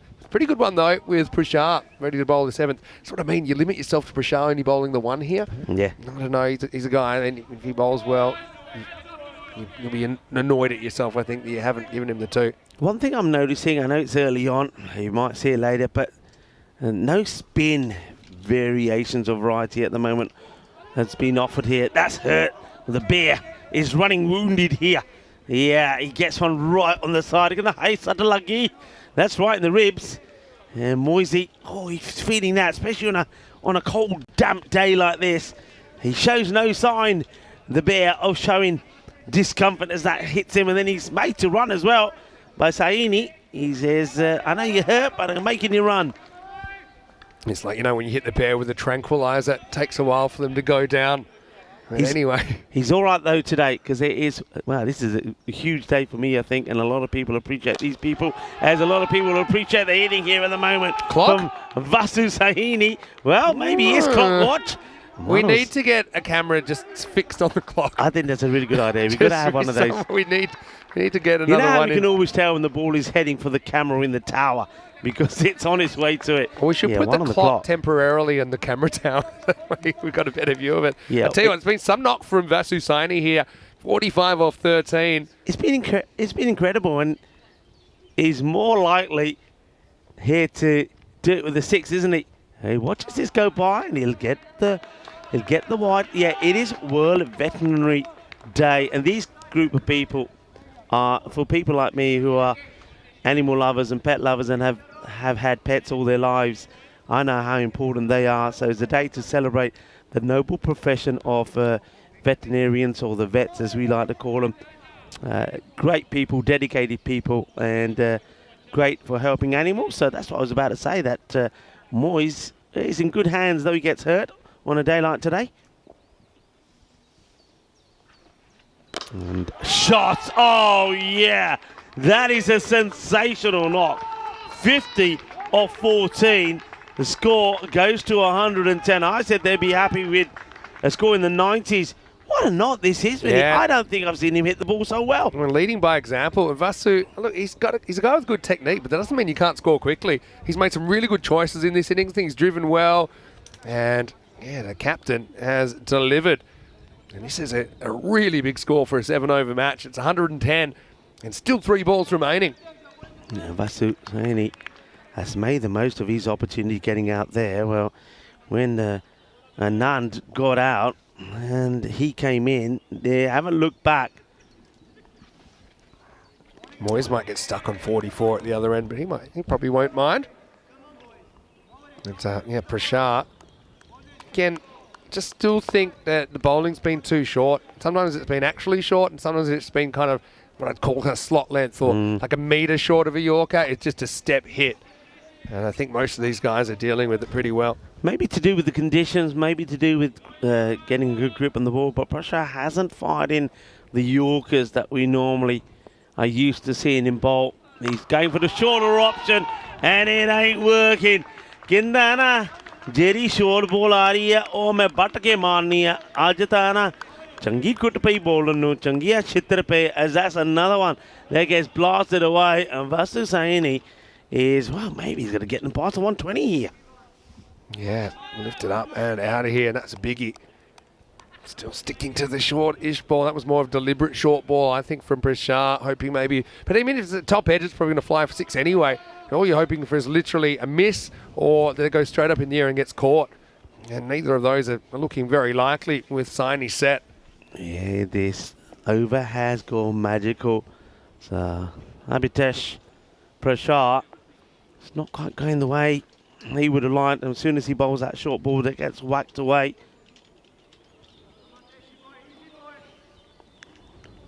It gets a little bit of support there from Ghani, who just has a word, gives him a little pat and says, come on, win the next 2 balls. And he's not gonna, because that is a cracking shot. Now, I reckon the umpires have checked this. They're giving it as 4, but it's pretty close. But again, goes for that wide delivery again, there's Prashar. But how quickly Vasu gets onto this. And let's just see, probably just landing short of that rope. That's another cracking shot. 24 off the over. The 120 is up. 121 with a ball to go in this 7-over-a-side match between Hungary and Romania. And Romania at the moment are, you've got to say, well on top. Yeah, well, Saini he's been a matchmaker and a heartbreaker, hasn't he, here? Last ball of 7. Plays this well. They run well. It's an important stop. Holds on to it, but they're still running. Well, one of them's still running. It's a direct hit, so it wouldn't have made no difference. I think that's probably Moisey that will be run out in the end, because I don't think Vasu Saini, once he gets to the safe end, gets out of his crease. Yeah, and not just that. I just think when the ball hits the stumps, he hasn't crossed yet. Bang. So, Moyes, I suppose, does the right thing. Vasu says, well, to be honest, I'm happy to walk off the red ink. But when it comes down to it, Romania, they put on a pile of runs there. And Hungary, well, they're going to have to go back to the drawing board. Although, I will say, if there's a team that can do this, it's about 175 pace is what they do. And we know that Hungary, they've scored at that rate before. They pulled off a similar chase at that rate before. That really, it was a bit of a blast from Moyes that got them going in the first place. Now they're with T10, who, yeah, well, look, he did get that one boundary, but he didn't look comfortable at the crease, did he? He ended up retiring due to that thumb injury. and brought Brad Shaker out. But yeah, look, I think it comes down to the fact that Saini comes out, and we said earlier, you never know who's going to hit him well, who isn't. When he Saini, he certainly hit the ball very, very well in his 62. Not to mention Moyes, he did the groundwork, didn't he, in this big score? Yeah, and the thing is, that partnership was worth, I think, 72. It came very quickly as well. That 72 very quick runs. That was when Mr. T10 said, sorry, can't bear the pain anymore. He had to go. He made way for Anand. And Anand, well, he lost sight of this one, went in the air. Nice catch taken there by Mark Desfontaine. Problem worse, that then brought out the captain of Romania. And Vasil Saini was, I have to say, in probably some of the best form that I've seen him in. He was just devastating. He was organised, but also I don't think they bowled well to him. I mean, a lot of this kind of bowling machine stuff. So you just think maybe trying out a slightly slower ball there. A little bit of a grin from Mr. Slick there. But I just think he made good choices while he was out there. So, I mean, you combine with the fact that you've got a lot like there, and kind of you pick where you want to hit it. The guy who's in, the guy who was looking really confident in the crease. Okay, then they tried the short ball, and that didn't work out too well either. And he showed kind of early and late in his innings, as you can see there, Hungarians searching for answers. They'll get the right of reply, of course, and they are guaranteed a point in this game no matter what. But right now, they basically need 17 and a half and over. Moyes decides that he's a sprinter at the end. Vasu says, you know what, we've come this far. I don't really want to throw it away even for an impossible second run. So direct hit run out to finish things off there. But yeah, 122 for 2. Pretty imposing score after Romania win the toss and elect to bat in this 7-over smash. Yeah, good signs there from Romania. Moisey finding his form, 44 runs for him. He certainly wasn't slow, but Vasu Saini, he was the rapido. 62 off the same number of balls that Moisey faces. Gets his team to a good score in the 7 overs, and now I think they'll fancy themselves here, but they need a good start themselves. And of course, they would have the same issues that some of the Hungarian bowlers had there, just getting a grip of the ball and trying to get it in the right areas. Yeah, no doubt about that. And really, they all shared the burden, didn't they? Again, a little bit curious to me that they bowled out Mohandas early, rather than maybe seeing who might bowl better. To be honest, no one really did, so it probably doesn't matter in the wash-up. So 123 and 7, that'll be the target for Hungary. And who knows, maybe they'll feel that the rain might not be a bad option with that many on the board. Still, I think you look at the batters they've got at their disposal, we know what they can do. This game still very much alive. Vinny Sander here, Mr. Maximo, with Rico Full. We'll take a quick break. Back soon in France for more ECI action.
This European Cricket Network event is proudly brought to you by HCL Software, Paramatch, and Local Lifestyle. Hello viewers and welcome back. And just as we come back, I've noticed that the rain has really picked up and the umpires, looks like the stumps are being taken out of the ground, and I think you're going to see the sorry side of the covers coming back on. You see Sam Williams and the rest of the crew here doing a fantastic job trying to get the cricket on for you. And a big shout out to everybody here at the ground, all the organisers. You saw Sam there, also to the likes of Ravi, Joe Foster, and everybody else here at the ground, and all the umpires. Of course, the umpires here, Niaz is here for Tiffin, Charles Croucher. So just doing our best here to try and bring you some cricket. But whenever we think we have a break in the weather and we get the cricket started for you, similarly to like we did in match number 2, the rain then comes back with a vengeance. So we're seeing the side of the covers being brought back on. And remember, Romania, they have had a bat in this already reduced over match. Reduced to 7 overs. Romania 122 for 2. And a good knock there from the opener, Mohamed Moyes, who made 44, but was overtaken by Vasus Haini, the captain of Romania, as he blasted 62 of 17. But the rain is, it's been persistent all the way through that innings, as it was through the innings of Romania batting in the last match. But as France were going out to try and get out there and get those runs, the rain got heavy, and the same thing's happened here. Romania at the moment are having a bat, but we're not getting a chance to see them out there in the field. So looks like there's the shot there for you. The cover's coming on, and well, Vinny Sandhu coming back, and maybe Vinny's got a few more updates for us. Yeah, well, you're right. They were literally just about to walk on. The rain became a lot heavier, so the covers have had to go back on. We had a really entertaining 7 overs there, didn't we? Romania 122 for 2. Hungary, yeah, they won't get the right of reply. For now, at least, again, we only need kind of time for 3 overs, which is around about 12 or 13 minutes of play. So the way things are going, probably have like a half an hour window or something like that. But the way it's looking is not looking particularly good, if I'm honest. But, hey, we had a great classic match we watched earlier, and it finished with a lot of rain. We're going to go to a bit of a drier one now, okay? And if there is any update, we'll put it in the chat. We'll let you know on the bottom of the screen. We'll let you know on our website as well, so that you know that we're back on live. But don't turn off, because Hungary, what do they need? They need a big chase, right? We're going to show you a big chase. Now, we're going to go back to the 16th of July last year in the ECI Hungary match 7. And this is after, I think there was a 160s chase the game before, right? So we're going to watch Portugal against Hungary in that ECI. And in the first innings, Portugal made 173. So 174 required for the Hungarians in this second innings. Hopefully back with some live action here soon. But until then, enjoy this ECN Classic. Hello and welcome back to a Supersonic Sunday. Supersonic, I can tell you why, because of the scores that we've seen in match number 1. Portugal chased down 163, and in that match we saw 328 runs. And now with that score that Portugal just scored in this one, batting first at 173, we've already seen 501 runs in the day, in 3 innings. That is quite amazing. And, well, we've seen the second highest run chase on the European Cricket Network in match number 6, when Portugal did get to the 163 required. They finished 166 for 5. Mohamed Adnan gave them the perfect start, didn't he? 58 of 19, with Suman Gumiri 28 of 9. And, well, penalty runs, you have to say, that Sweden gave away could have been the key in that one. That's where the teams have to tighten up. Very warm welcome to everybody, and it is a warm welcome from a very hot and sunny Budapest here in Hungary. Yes, the heat continues to batter European cities around the globe. And I was looking at some of the temperatures in Italy, going to be around about 48 degrees in the coming days there in some parts of Rome and other areas, maybe Milan as well. So yeah, it's going to be hot. I know back home in Spain, some parts of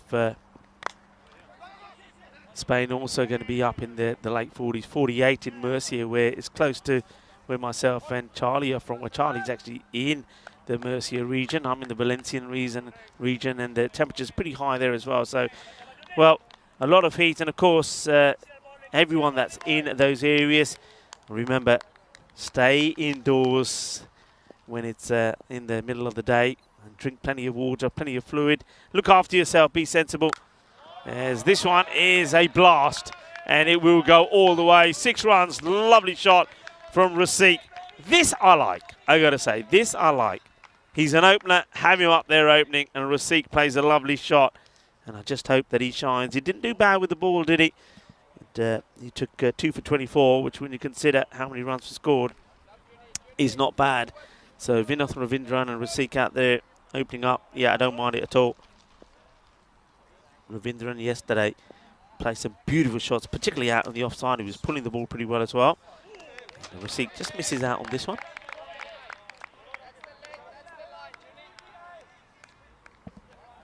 So swing and a miss. Junaid.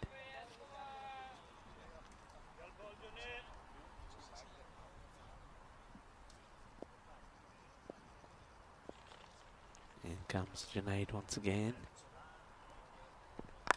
Okay, just chips this up in the air on the onside, but with the man back, it's no danger there at all. It's one of those, isn't it? I think Portugal will be feeling, let's try and be as defensive as we can. So most of those inner fielders are right on the 30-yard circle. They're not worried about giving away singles. It's all about trying to stop Hungary getting off to a flyer in the first few overs. Well, this one, well, forget being in the 30-yard circle. This will go all the way. It's beautifully hit from Vinoth Ravindran. So both batters have got boundaries here. And Vinoth, well, one ball that has caused him some trouble has been the short one. But once again here, Junaid, though it is short, is not short enough to cause him any trouble. It doesn't tuck him up. So this one gets put away as well. So a positive start from both the openers. 14 with the ball to go in the first. Now they've just got to believe. They've got to do the same thing that Portugal did against Sweden. And that's in the slot as well. And that's a delightful shot.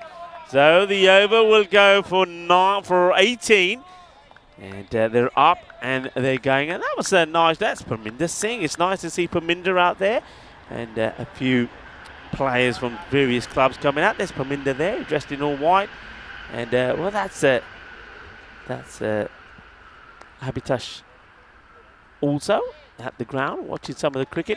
Hopefully, well, they're there to give support for the Hungarian players. And maybe their support could be vital here. But it's a good start. 18 off the first. 247 matches now since the golden ball. So the 250 is, well, about to come up. Or is it? As Najam Sazad comes in the bowl at a fine time to welcome back into the cube Charlie Hunt. Yeah, thanks, Rico. That'll be pushed for 1 by Rasiq, and I'm glad to see a bit of a change here. Really am glad to see that they're working to look forward to something different, because in all honesty, it's clearly not worked for them. It's something that you can't listen. If it ain't broke, don't fix it. But it was broke, yeah. And it needed looking at. Yeah, and like I said before, we both said at the beginning, you got a lot of batters there, but most of them are openers. This one I want to see again. Okay. Just have a look. What have you seen? Front foot. Ooh, okay. I saw a front foot, which was, I don't know, maybe I'm seeing things. He went a long way forward. He's fine. Yeah, he's okay. Relax, brother. He's lucky. He's got a good bit of a heel. Oh dear. Something weird happening with the screen. Anyway, this is that will be another wide. Shazad struggling here. No, don't you think you're getting away with that? You probably all heard a little bit of a shunt. And that's because Charlie, tell him what you did. No, I fell. Yeah, you fell. Charlie's got a cricket ball in his hand. He's just throwing it around, just fiddling, getting his, as you do when you're a cricketer, just to make sure the reflexes are there. And he throws this one straight onto the microphone. Nice one, Charlie. Okay. Hey, isn't it nice when when the sun disappears for a No, bit? because it's still hot. Yeah, it's still hot, but it's better than the sun coming right down on us. I No. think you can go convertible soon, can't you? Yeah, well, I was it's- waiting because it's still just up there. It's still there. all So right. I'm still waiting, and it's still hot anyway. Problem with that is once you take that side off, then you know you're in the camera. Oh, that's fine. So yeah, you got to behave yourself. That's fine. Well, to be fair, I'm standing up today because it's better than sitting down because it's too hot. That's pumped, by the way. Catch it! Oh, no. Abhishek, what are you doing? Come on. Abhishek cuts apart. Now, he says, no way. He says, I know you, Rico and Charlie. If I go for this and get it wrong, you'll be all over me. Well, yeah, that's the whole point. So, Abhishek cuts apart. Yeah, he's just coming here to give some support to some of his players. Nice to see Parminder Singh there as well. He's from Dunabugdani. He's having a chat there at the moment with Stan Ahuja. Oh, lofted and just over the top. Chambers will watch that sail over his head and trickle down towards the boundary. So it's another one here. It's 6 and 4. Hungary for a fair bit more. And well, this one is it's not a good over from Najam at the moment. He tries that slower ball, and I don't mind it, but if you're going to bowl it, once again, I've said this before, make sure you got the field to it. Now he does push back to Chambers to the boundary, but if you had him back there and then bowl the slow ball, yeah, Vinoth could have been gone. Oh, this one is what's this? This is a Noe, and is this what's this for? Is this for? I get a feeling it's front foot. I mean, I know the one I thought I saw before. He was okay. Let's have a look at this. He is toying with the line. Let's see here. Oh yeah, that is a no ball. That's poor. Yeah. So well done to umpire Guri, keeping an eye on it. Yeah. Anyway, yeah, this over's gone for a fair few now, hasn't it? It's not quite the most positive for Portugal here. Yeah, coming through. So we're in the course the last innings of this second game. We got the course the next game, which is Hungary taking on Sweden, and then Sweden take on Portugal, and we're done. We're outie. And we'll be all tuning into what's going on in Malta after that. Of course, a lot of cricket here this week. We've had 3 simultaneous events. The one in Netherlands is finished for now, and at the moment it's just us here and of course Malta. But even still, though, from Tuesday we're back to 2 events on every day with the Czech Republic, but also the European Cricket Series night event in Coimbra. Yeah, looking forward to that as well. There's a slight delay here while the scorers get things sorted, so a chance that we can reflect to the chat. And Gordon Stevens, he's, dittoing what we've said. It's nice to see Rasik at the top of the order. And Vera, what I would say to you, don't be silly. Watch and you'll know the answer. It's simple as that. Don't need to be asking who's going to win. The whole idea is to watch. Hey, what's happening in Malta? How did that finish? Malta did it pretty comfortably out there in all reality, which is no surprise. But yeah, it's so Malta will qualify for the final up against the Swiss side, and that's going to be an interesting one. Looking forward to that one later on here, and all that we can see there. This is what's coming up at the moment. Romania, I think this might be the is this the 4th place playoff? It is. Luxembourg, you can see there, 22 for 2. And that's a nice shot from Barker onto the onside. Looking pretty good there. He's moved on to 15. And Mishra, look at him. He's picked up 2 wickets. We saw him when we were in Romania. Yeah. He picked up wickets. He's picked up wickets out there as well. Yeah, Mishra, the old swing king of Romanian cricket. He does bowl well. But looking very nice and sunny out there in Malta as well. I mean, having a look at those shadows, I think the sun is high up and pretty hot there as well. We see the likes of Barker and playing some nice shots. And remember Barker from Khartoum as well. He's a very good player, and he's got Cameron Gill out there with him. So let's get a chance to have a look at the cricket that's happening there at the moment in Malta. Of course, Vinny Sandhu is there, and I suppose we should say congratulations to the women from Thailand. Yeah, big time.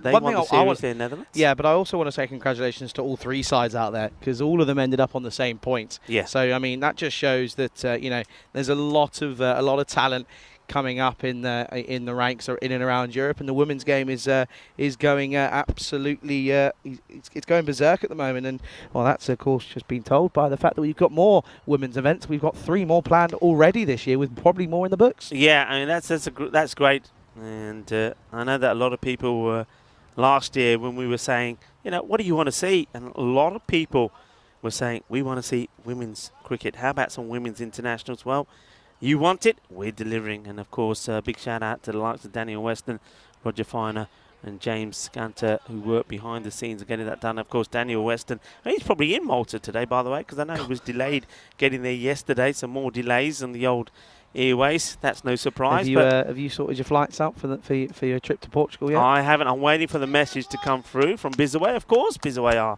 travel partner, and then I'll start booking that, and hopefully that runs smoothly. It normally does. I can always rely on Bizaway. I've got a nightmare on Monday, if I'm being totally honest with you.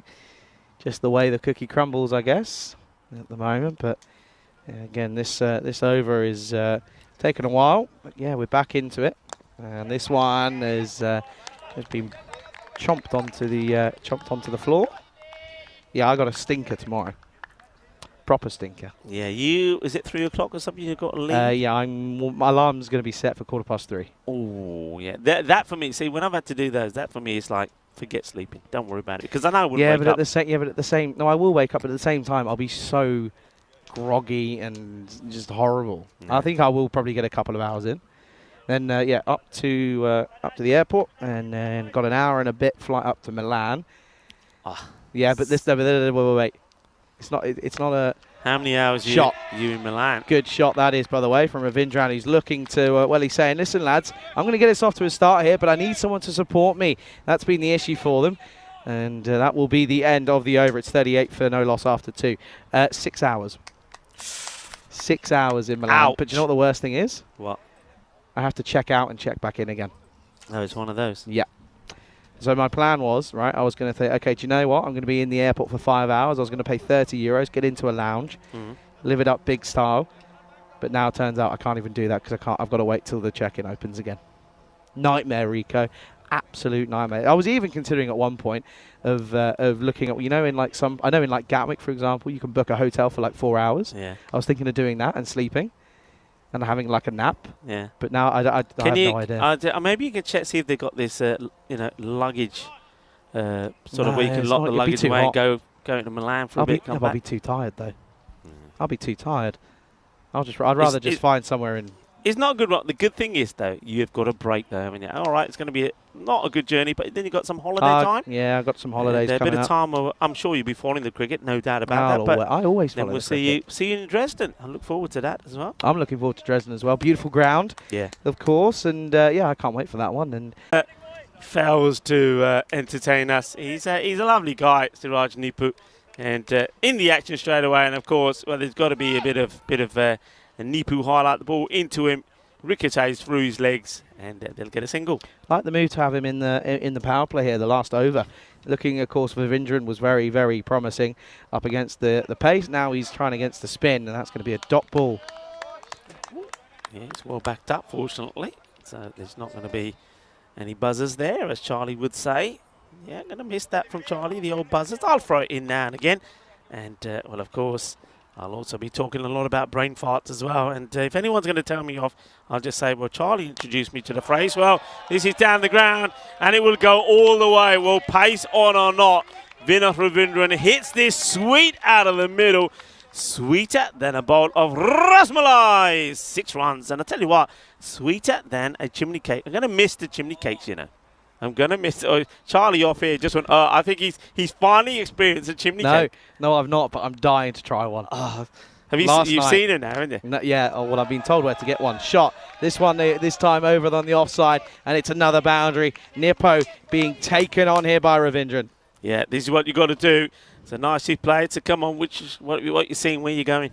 Stigsy showed me where he went for his day off, and he said that was the best one to go for. So I might ask someone to drop me off on the way, because if I don't go as soon on the way back, I don't think I'm gonna get there at all. The good thing is we should be back a bit earlier today, because only 4 matches. That's true. I know we've got some tidying up to do, and we've got to dismantle this cube. Of course, that'll come after the presentation, of which we might get a couple of views in there. As this one is pumped. That's huge. And if Ties was here, he'd be getting the old horns out. That's massive. Yeah, pump up the volume big time. This goes big. And liking what I'm seeing here. I'm liking what I'm seeing. Good hits. And Hungary, well, they're hungry for a victory, that is for sure. And they're hungry for some runs. And Vinod Ravindran, well, he was one of a few batters yesterday that did have a good day. And, he started well here at the moment. That's his good hitting from him. Scored 40 of 13 yesterday in the win against Portugal. Well, the thing is, what we do know, if they chase this will be the highest ever successful chase. And at the moment, Ravindran is looking like he's saying, yeah, we're taking it on it, Charlie, trust me. That's another maximum, and at the moment, this over, it's gone magical. It's gone magical, yeah. And it'll finish with a 6 as well. So 1.6466. What an over. Goes for 23. Score at the end of the power play is 61 for no loss. But the one thing I want to mention, sorry, Rico, Ravindran got to kick on. Can't be getting these 50s and going out. He's got to have to do it. He's going to have to do it himself here, in fairness. Yeah, I mean, he's got some support there from Rasik, who's he's not doing bad himself. He's only had 5 deliveries on 9. But have a look at that. Look at the power play. Now, that says 60. I thought it was 61. There's an error somewhere. Yeah, it's not should me. Be 61. I reckon it's 61. The thing is, though, don't forget this. 61 came off the 1 over of Sir Klein as well. Mental. So 2 overs. They after 2 overs, off he spelled. That'd be very impressive. They've just got to keep this up, though, haven't they? Got to keep this up. Got to keep the momentum going. Oh, now he steps across and he's manipulating the fielders now as Junaid Khan comes back into the attack. And, well, he went for 18 off his first and he's already gone for a 4 here, as this time it's Rasik who gets in on the action. And I'm loving this move to have him at the top. Yeah, it is. It's the sort of thing we were calling for yesterday. Say, look, you've got these guys. We've seen them open. They did well in that European Cricket Series. If they're openers, then open with them. And if you've got too many openers in the side, then you need to be looking at the squad and the selection a little bit differently. When they're using Rasik here, and I like what he's doing at the moment, and he's going to be in a good zone at the moment because this partnership is looking very handsome. Oh, and again, hit firmly. Chambers has a lot of work to do. Gets the old long barrier out, and that will just be 1. It's one of those, isn't it, where Portugal will be saying, it doesn't matter, stay cool, stay calm, because as soon as we get 1 wicket, that's it.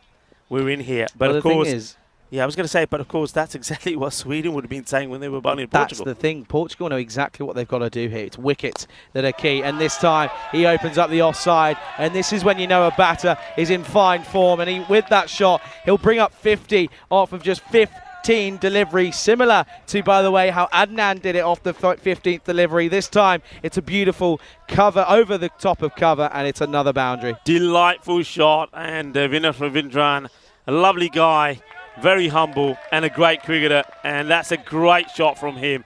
Superbly executed, and he gets his 50. Felicidades to Vinod, but like you said, he's got to go further.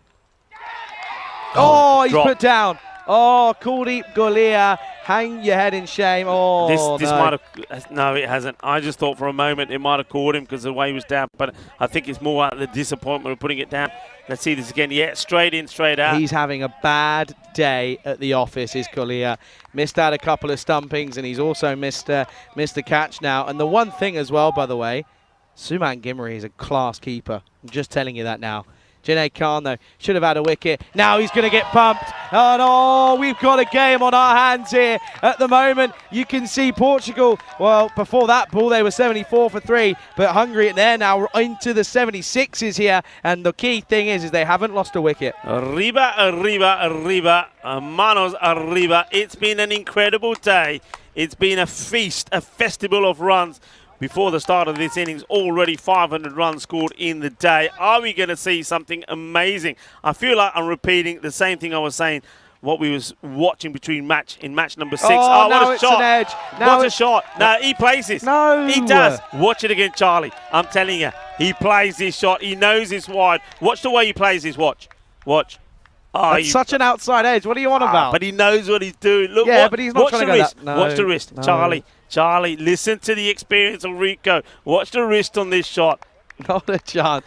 No, listen, he's trying to play that through covers. There's a massive gap out there. Watch the wrist. Yeah, wrist because he's late on it. Look. Oh, no. Beauty. Anyway, the thing is, though, it's 4 runs. It's nicely played. It's a lovely shot. And Vinod is turning on the style. 61 of 18. Oh, wow. 4 overs down, 80 already on the board. The run rate is still sat at a mammoth 15.5 here. But, well, who's that? Amir Ikram. Get out of our way, please. Thank you. Can I tell you something? No. Like for like? dead on, 80 and No 80. way. Yeah, but the 80 wickets and though. 80. Wickets though. 80 and 80. Wickets is the thing. But then all at the same time, no one's really gone big apart from Ravindran for Hungary. So they've got to try and find something. They're changing it here. Suman Gimari is going to come in, and this is going to be a tickle. And the chase is on for Nippo. And that's good work. And he has a little lie down as well. And well, he'll get the arm in eventually. Get them, Mirianica, get the Ganya. Well, they stayed on up until here. Then when he gets that's a great stop. I mean, look at those shades. They come off and go back on. I want to see that again. Save that from Yandis. I want to see that again. We probably ain't got time for here. Those shades, I mean, they come off there. But paint me like one of your French ladies. I've never seen that before. Oh, we're seeing some things here today, aren't we? Oh, a bold. A bold to Rasik. I'll tell you what now, honestly, do you know what I'm looking forward to? Yes, I'm looking forward to possibly trying that cake. What's it called? Chimney cake? Yeah, chimney cake. National Ice Cream Day, though, isn't it? Yeah, but you put the ice cream in it. Yeah, but I want an ice cream now. Yeah. I think looking at you, I'm not one to talk, but looking at your T-shirt, I think we both need one now. We are sweating buckets here. There's no word of a lie. But how about this? Okay, Yamiri coming on here, just slowing it down a little bit here, Suman. Yeah, just a little bit. He's getting it nicely as Suman at the moment for his side, the Portuguese national side. I'm waiting for another comment saying, Suman Gimari, Nepal. Yes, but he's qualifies Portugal. Yeah, but that's, yeah, you know what? Yeah, no worries. And, of course, I know a lot of Nepalese are... Oh, yard, baby! Ravindran, that's a cracking batting, and he's caught all of that one. Yeah. Are we going to see something special?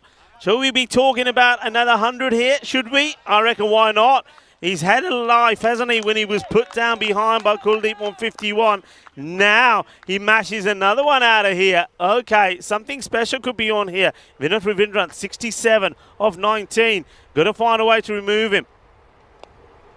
And there's that shot again. Oh, that's a great shot. That is a great shot. That one he means to play. Yeah. That one he 100% means to get away because he plays it late. And watch this here. Look, that one, look, opens it up and he's looking there straight away. Yeah. Yes, I'll give you that one. The other one, you're wrong. And using the wrist as well. Similar shot. No, I'm not wrong. He knows what he's doing here. And all I know is what we're not wrong about is that we're seeing something amazing here. And, well, are we going to see the same sort of thing we saw in match 6, the first match of the day? If we are, then I tell you what, how are we going to cope with it? Oh, now it's going to be into the onside and it's going to be 4. And Suman goes for 17 off the over. And oh dear, they will finish on 97 at the halfway stage. And correct me if I'm wrong, on instincts, I have a feeling that's neck and neck. I'm going to check it out here. Portugal after 5, where were they? And, well, after 5 overs, they were sat 89 for 4, so not far off. And, well, don't even bother doing that at the moment because I don't want you to take your eyes off what you're seeing here because this is going to be an exceptional chase. But, of course, if you've got any messages for us, both myself and Rico, those are our social medias. One thing, though, please don't ring us. Yeah, and thanks to everybody that does get in touch. I always have great pleasure in getting back to base and looking at your lovely messages. And thanks for all your support. Thanks for liking what we do. And we certainly do like the fact that we're keeping you entertained. And, of course, your support for the European Cricket Network is amazing. And, well, stay with us. Stay tuned because I tell you what, we've got some cracking matches coming up here today. This one, well, this is going to be amazing. This is going to be amazing. People just can't believe what they're looking at. Louis Bruce is saying, chimney cake. Are quality, Charlie. They certainly are. And a nice one now. Take your word for it. Here's Parveen Singh then. And this is over the top. This is 6. And, well, this time it's Rasik getting in on the action. That is brute power from the other opener. And he's sat there. He's had the best seat in the house. Now he's getting involved in the action. This is what I'm talking about. You got the talent. You got the players. Put them in the right order. Put them in the right place. The crowd are loving it. The players have turned up. The 100 comes up. And it comes up after, well, just 31 deliveries. Okay, then here we go. Goes Fuller again, and this time it's pumped once more, and it's into the spectators' tent. And, well, the watching on viewers, they're big Hungarian fans, and they're liking what they're seeing here. Oh, well, this is what we're talking about. This is incredible. This is European cricket at its best. There is no better, no more better or entertaining cricket anywhere in the world to watch. What are you watching anything else for? This is what you got to be watching. Just look at it so far. 10 boundaries already in 6s. Gundy Gun D from Singh, and that is just, at this level, you can't bowl there. He goes for the slower ball, and you can see what he's trying to do, but he doesn't get the execution right. He's way down the leg side. It is a Gundy ball. It's filthy. It gets put away. Oh, this is sensational. Just have a look at the last 6 deliveries here now. I think they've all been boundaries. Yeah, they have. 6-4-4, 6-6-4. Incredible. And Praveen Singh has gone 6-6 and 4 already in the first 3 balls here. We're going to see something special here again, folks. I just get the feeling something special is on. And Rasik, 33 of 13. Vinoth Ravindran, 75 of 21. Goes for it again. Gear. Shaka. Lagya. Ginna Zona. Oh, yeah, this is huge. And look at Stan Ahuja. He's standing on the boundary as well, and he's giving. You got to look at the field here. How many runs have we seen go into that third man area? Okay, Vinoth, he's executed some shots down there as well, hasn't he? We've seen that one, and an edge. That is a proper edge that goes down there.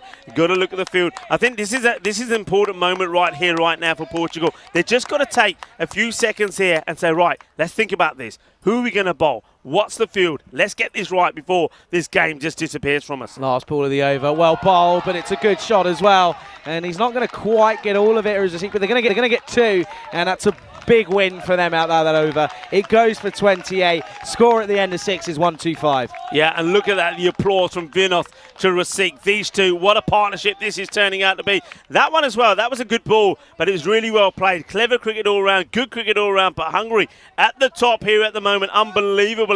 125 without loss after 6. Yeah, and it's going to be an interesting chase, though, isn't it? Because this could go anywhere now. I mean, a wicket will change everything, won't it, in reality? Because at this point, a wicket here, you break up this partnership, which is worth 125. New batter comes in, Dab ready. He's struggled all tournament. Will he be able to get something going? Will he even be required at the moment? And, well, just a gentle reminder, if they're to chase this successfully, it will be the biggest ever successful chase here on the European Cricket Network. We saw one earlier where which was rather incredible, but this one is now, that's going to be Nippo, and that will be that'll be a docked ball to start. Nippo went for 23 in over number 3. Now coming back on here, trying to spin Portugal back into this contest. Hit well, but the fielder should make the stop. He does. So these 2 deliveries so far, only the 1 run. So this is where it could change. They know it, but I don't think it's a bad thing that the batters change over here. So Rasik will go back on strike. He's on 45. 1 big hit, and he brings up his half century. He's first playing international cricket. It's a good delivery from Nippo. And I don't know why Nippo needs to be fielding this. He's just there holding his head, thinking he almost squeezes one in. But so far, this is the over. This is the fight back that Portugal needed. Yeah, big time. And 48 needed off 21 now. Rasik's on 45. He's in with a shout of playing an absolute blinder. He already is. Nippo, they've got to try and find a way of getting him away. And they will go on the offside, and he'll get enough on it. And that'll bring up his half century for Azikov, just 18 deliveries. And at the moment, Hungary looks as if they're going to chase this down here with relative ease. कितनी बढ़िया batting ਅਸੀਂ देख लेते हैं शेख रसीक ने अपनी half century पूरी कर ली विनोद रविंद्रन ने भी अपनी हाफ सेंचुरी पूरी कर ली पार्टनरशिप बहुत अच्छी है it's a big chase for 2 men they've got their half centuries and now well they're doing what Hungary haven't been able to do before they're going and going well and they're keeping the runs ticking away. Nipu, can he get the breakthrough? This is well hit. No, he can't because this is going to be 6 more.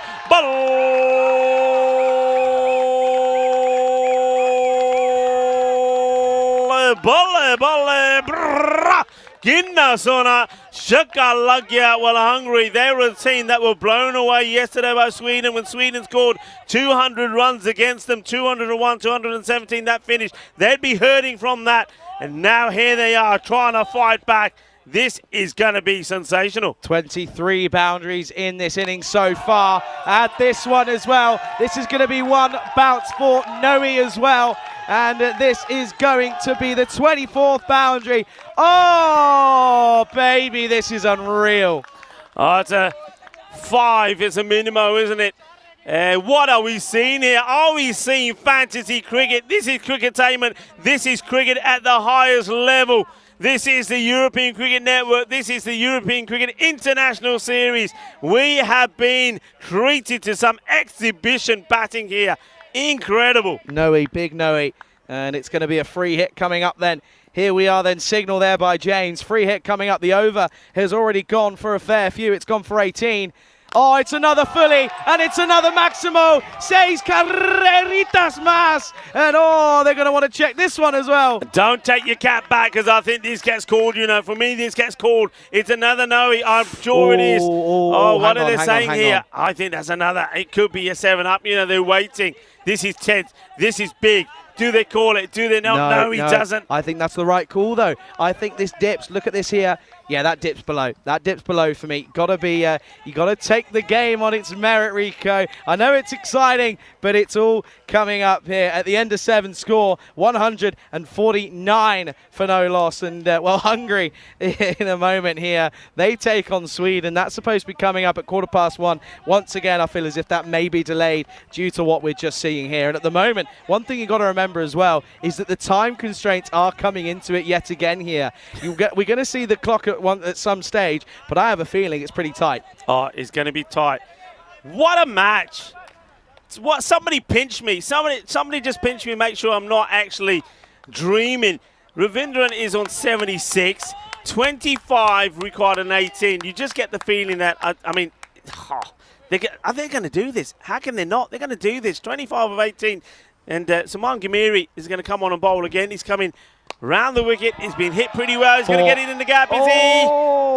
Bit of footwork. They will come back for 2, though. That just slows up, doesn't it? And they get a little bit lucky with that one. But at the moment, listen, this is what we were talking about, right? Shrugs just mentioned, I'm going to bring it up as well. The fact is that's excellent bit of work, by the way. I know it's off the boot, but still it's incredible. The fact is here, Rico, the last couple of tournaments we've had, the T10 internationals have been a little bit lackluster, in all honesty. They've been a little bit one-sided. This weekend has been the best cricket, alongside Friday, best cricket I've seen in 5 years of my life. Best batting, put it that way. Everything. Everything has been the best. This is dragged. Doesn't go. Well, I'm going to disagree with you in terms of the bowling. I'm sorry. And I don't think the bowling has been the best, but in terms of the hitting and the batting, we have not been disappointed. It has just been a blast. It really has. Well, you know what? Some of you talk blast. This is what proper blast is all about. Oh. Forget the fake stuff. This is the real stuff. Forget the fake stuff. Okay, then. Suman. Oh, it's a full toss. He's missed out on it.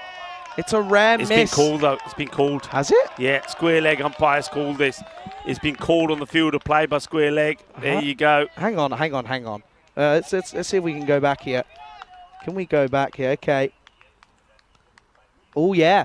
Oh, wow. Good call. I have to say, that's an excellent call. I didn't spot that. I thought that was fine in real time. Great call from the on-fielder. Okay, free hit yet again. And it's a juicy full toss. It's Gandhi Yar batting Yar. What a shot that is from Ravindran. And we were saying he's got to kick on after getting a start. And he's into the 80s. Into the 80s. 85. So the thing is here, can he keep all of the strike? They're not thinking that, of course. Vinoth won't be thinking it. He won't be thinking 100. He's thinking of winning, and he's thinking of setting a record. Records are there to be broken. One thing that I've said on the European Cricket Network this year is that we will break all records. We broke the record. I was there in Austria when we saw that record being broken of the highest run chase, and that happened when a guy ended up scoring 100 on the losing side. What we're going to see here, 160 on the board. And, well, he plays this cautiously. They take the run. It's a good throw, but they're going to get there. So that's clever from Vinov. See, he's not thinking about trying to stay on strike. He's not thinking about getting 100. He's thinking about getting the win. They need 13 or 14 balls. This is quite incredible. I tell you what, the scenes that we are going to see here, prepare yourself for them. It's theirs to lose. We're going to get a crowd invasion. We are going to see something incredible here. You're seeing it here on the European Cricket Network. The highest run chase that we've ever seen is on here. They got to 161, 13 required.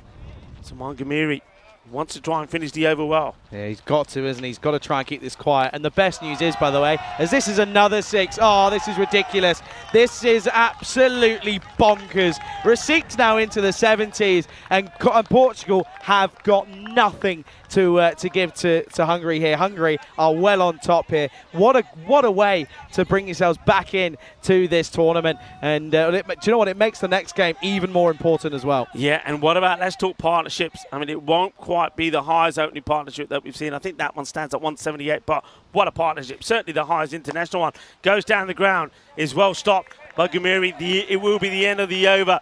7 runs. Wow. 7 runs required on 12 deliveries. I mean, the crazy thing is, by the way, just what's that now? Probably about an hour and a half maybe ago, we saw Portugal do the unthinkable and set one of the, was it the second highest run chase we've ever seen, right? Yeah. That was this morning. Second game up now. Hungary, out of nowhere, the batting has been the issue for them. They look as if they're going to turn around here and do what we have not seen in a while, the best, most successful chase here. We had the best, I think the best finals day on the European Cricket Series here when the Budapest Blinders ended up beating Cobra CC. Now I think we're seeing the best European Cricket International Series here. Okay, they go to the captain, Najam Shahzad. It's a full toss. It gets played away. It will go all the way. Ball.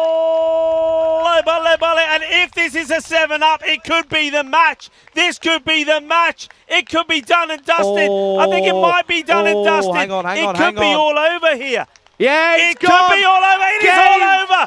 They have done it with 12 balls to go. We have seen the highest run chase ever on the European Cricket Network. I can't believe it. They can't believe it. They don't know if it's over or not. Now they get the message. They're running on. We have seen something incredible. What a moment. What a day of cricket. Hungary have done it. And you know what? There are people out there that think I'm mad. There are people out there think that Rico don't know what he's talking about when I said you just got to go out there and do the same thing that Portugal did.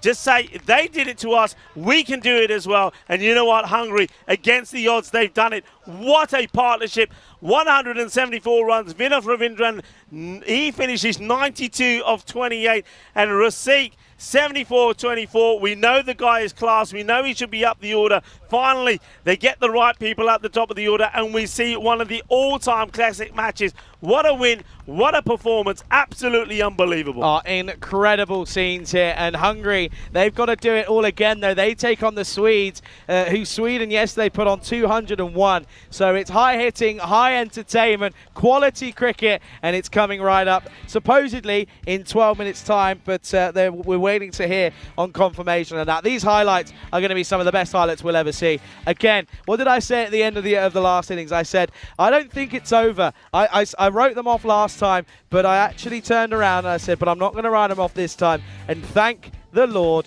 I didn't, because they've done it. And do you know what? They've done it with 2 overs to spare. A little bit of information, confirmation. That game next up is delayed by 5 minutes. Oh, wow. Can you believe what we've seen out here? I can't believe it.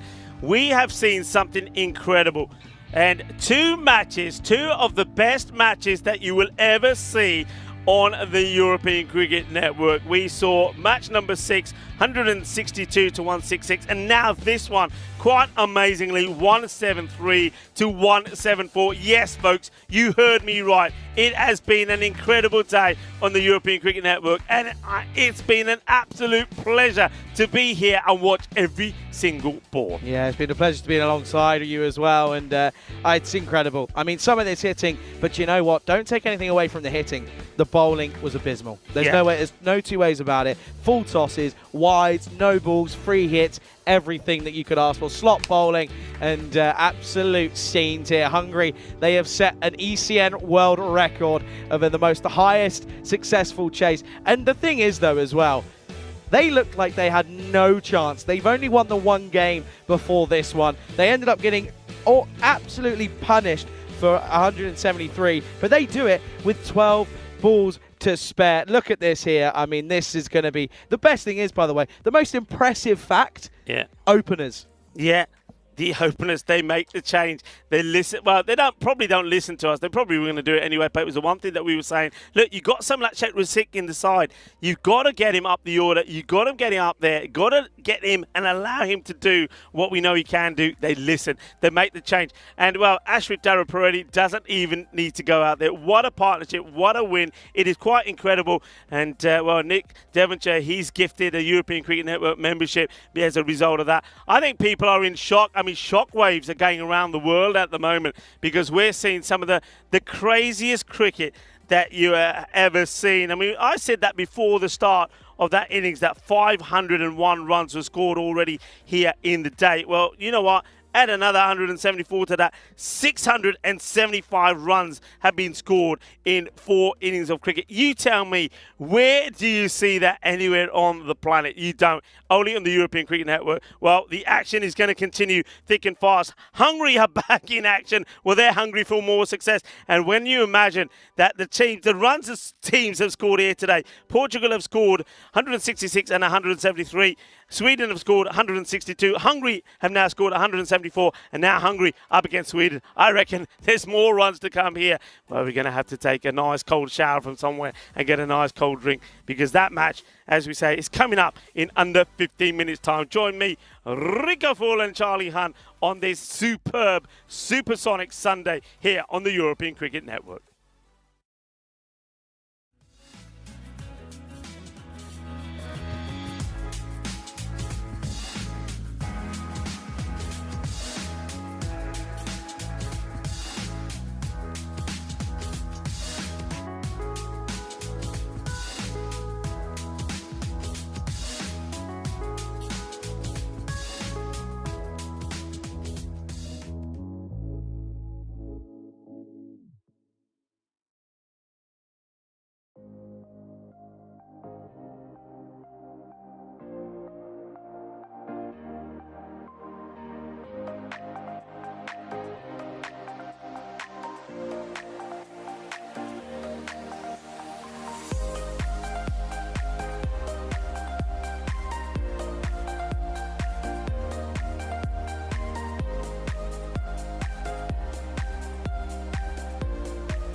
This European Cricket Network event is proudly brought to you by HCL Software, Paramatch, and Local Lifestyle.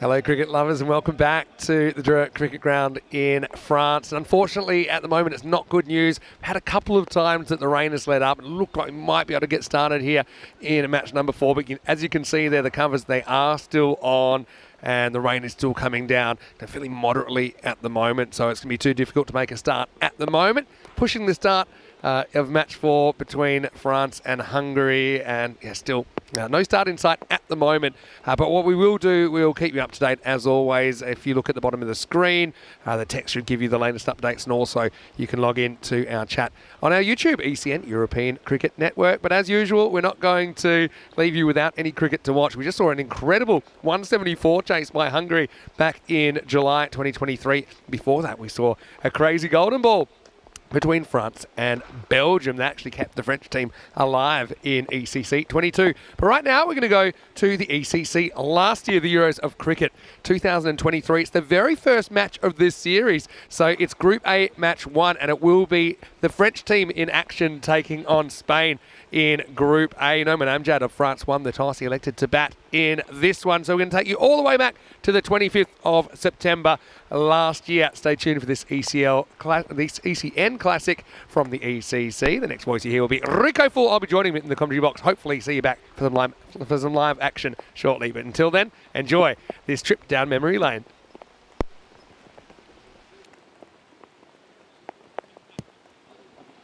Good morning and welcome cricket lovers around the world, wherever you're tuning in from. Hello world, let's get ready to party. It's the moment you've been waiting for. It's the biggest event of the year, the biggest cricket event in Europe ever.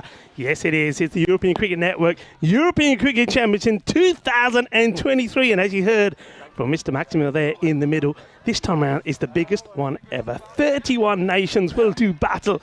They'll do battle over 4 weeks here at the magnificent Cardiff Oval in this beautiful setting in Spain, in Andalusia. 109 matches will be played, and after that we'll know who will be crowned the kings of Europe. Will it be the Netherlands again? They are the reigning champions. We won't see them, of course, until week number 4, which is going to be, of course, Championship week. But until then, we've got some group action. There's going to be 6 groups in action. This is Group A and B this week. And we're going to start off with the host, Spain. Gonna get España. Vamos, vamos, chicos. Well, Spain, of course, did really well last time round. They got to 3rd. It was an incredible journey for them. Can they go better this time? They're up against France. France, remember, they had their struggles in the group stages last time round. But they did come back strong, but only just missed out on the group finals there. Nice to see the CEO there, Roger Finer, along with some of the dignitaries from Andalusia. And well, we thank Andalusia for their huge support. What a lovely part of Spain this is in Andalusia, Malaga. The Cardiff Oval, here we go. We're getting ready for the battle of bat versus ball. The umpires are out there, Asad Ali and Charles Croucher. And the first ball is to be bowled by Mohamed Barba of Spain. Welcome, wherever you're tuning in from around the world. Namaste, salam alaikum, Sastri Akal, ball 1. Let's get ready to party. Here we go. The first ball of the European Cricket Championship. Played away, a bit of an inside edge there. To the man at behind square. Makes the stop. Spain, of course, looking dashing in their vibrant red and yellow. A team that really did excite last year. And they got a lot of local support here as well. Here at the Cardiff Oval. Baba once again. Played down the ground and well fielded there by the captain, Daniel Dorkaya. What a fantastic series he had last year. He was the highest run scorer. 541 runs he scored.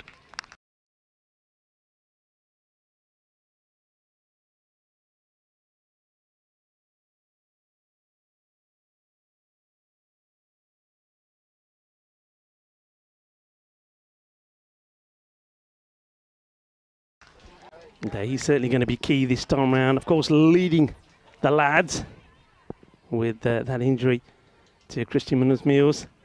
And swing, edge, gone. That is out.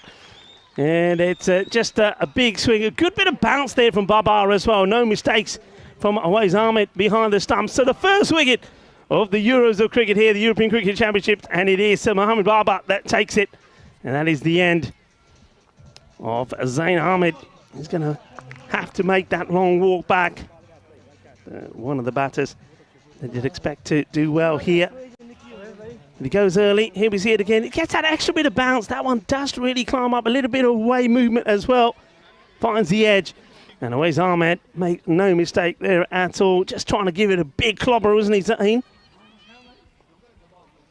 So Zain Ahmed makes his way back. It's a cracking start here for the Roja. ¿Qué tal todos? Muy buenos días. Yes, hello to everybody that will be tuning in via La Liga here in España. And also, as bonjour to those of you that are tuning in via Sport France. Nice to have you with us. And, well, I think it will be the Spanish that'll be the happier at the moment as Ahmed goes just for one of two deliveries. Babar gets the wicket.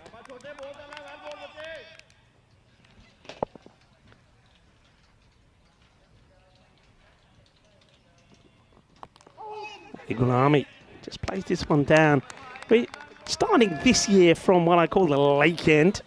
We will switch occasionally. And I always have said historically there's more bounce from this end, and I think that's been extracted here by Babar. It's getting the ball to hit the seam, it's getting it to torque, getting it to come up. Gulami gets off the mark.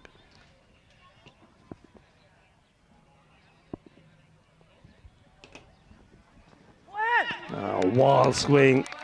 Totally loses his shape in this one. Just a little of a wild swing, really. He's just not really looking at the ball, and he gives it everything, doesn't he? Trying to send it to the moon. Good areas from Babar. Keeping that ball in that off-stump corridor. And at the moment, the French batter's just trying to hit the ball in one area, not really trying to play in the offside. Well, this one's up in the air, and it will go all the way. Bolle, ginna sona. Shaka lagya ke wa ke genial ke grande. Eso es 6 carreras. So the last ball of the over. This time just goes a little bit closer to the stump, doesn't he? After attacking the area outside the off, he goes a little bit straighter, and the batter is onto it and hits it big. So Umar Bashir hits the first maximo of this European Cricket Championship. These are the groups that we're going to be seeing in the next 3 weeks. Group A and B this week. Of course, starting off here with the host, Spain, taking on France.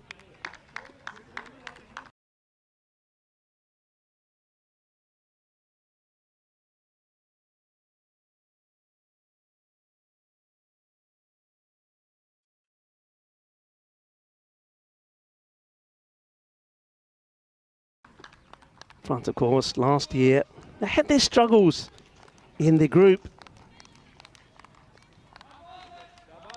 In Group C, and they lost their first 5 matches, couldn't get their rhythm going. Issues was with the batting. The bowled and fielded really well,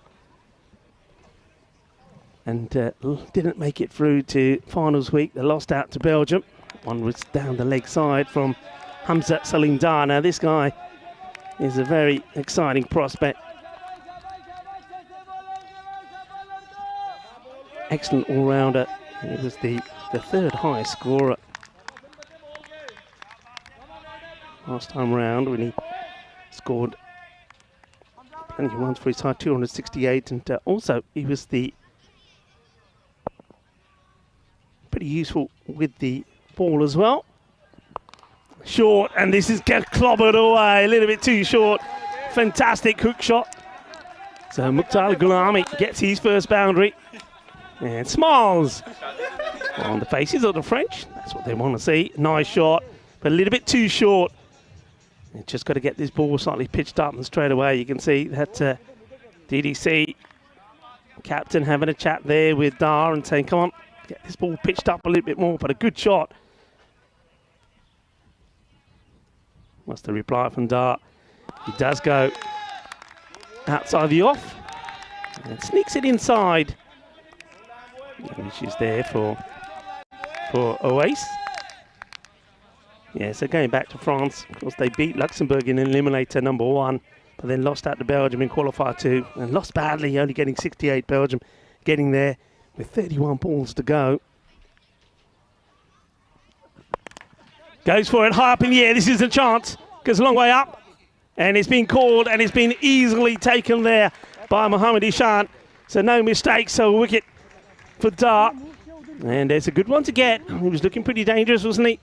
Dali Gulami played a good shot, but once again, good adjustment from Hamza. After being a little bit too short and at the body of the batter, he gets the ball outside the off, gets the dot ball through, and then, well, that one just hoiked high up in the air.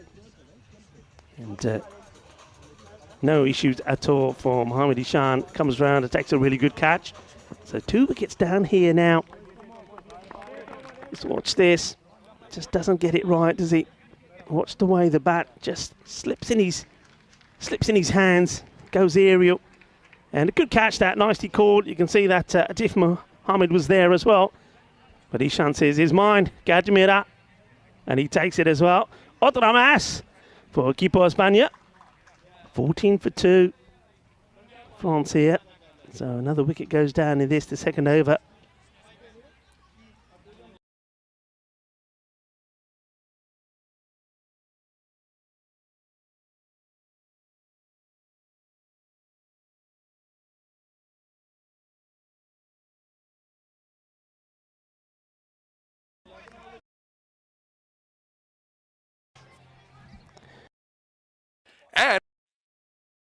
And the official charity partner.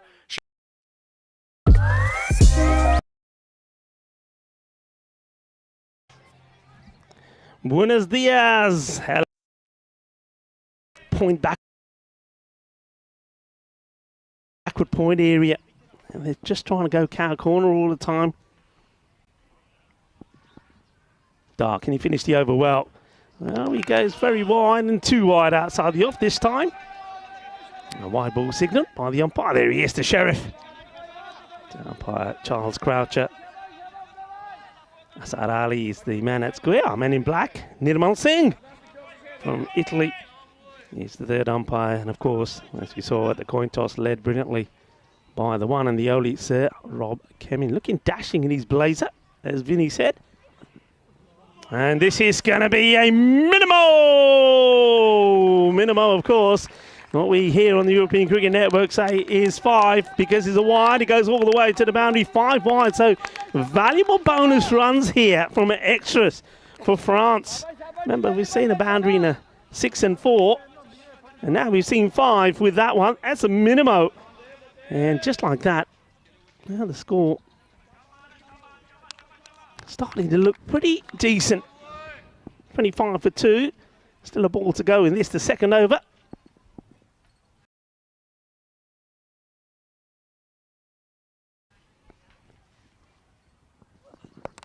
Short, and he's high up in the air. Will it carry? Yeah, it's 6 runs. Foot is on the line.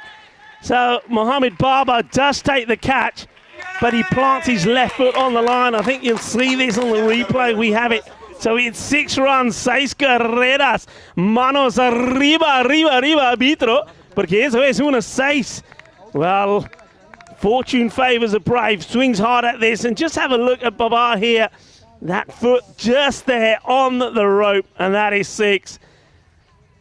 So 2 overs in, and from nowhere the acceleration comes in this over. All right, there was a wicket from it, but plenty of runs as well. And that turns out to be a magical over, 22 coming off it. So now, at the start of over number 3, it will be Babar, who gets the ball again to bowl his second. Of course, 3 over power play here in this T10 format. So at the moment, still only 2 allowed outside 30-yard circle. Babar, I think this is a little bit too wide. It is too wide. He has a quick look back. They're at the umpire, but Asad Ali is on it like a flash. What a moment this is, of course. Today, of all days, is the Day of Dreams. It is. It's International Day of Dreams. And, well, it's quite fitting that is the International Day of Dreams. Here we are at the Field of Dreams, the Cardamom Oval. And, of course, all of these 31 nations with one dream in mind, and that's to be crowned the kings of Europe. Well, what a shot that is. Well, that is worthy of any king. It is hit hard. It is hit flat, and it goes all the way. Seis carreras. Que guay. Que grande. Eso es un otra máximo. That is a fantastic strike there from Umar Bashir. Absolutely clobbers it. Let's have a look at this again. Oh, wow. Well, we've seen a fair bit of swinging and missing. Well, not missing that one.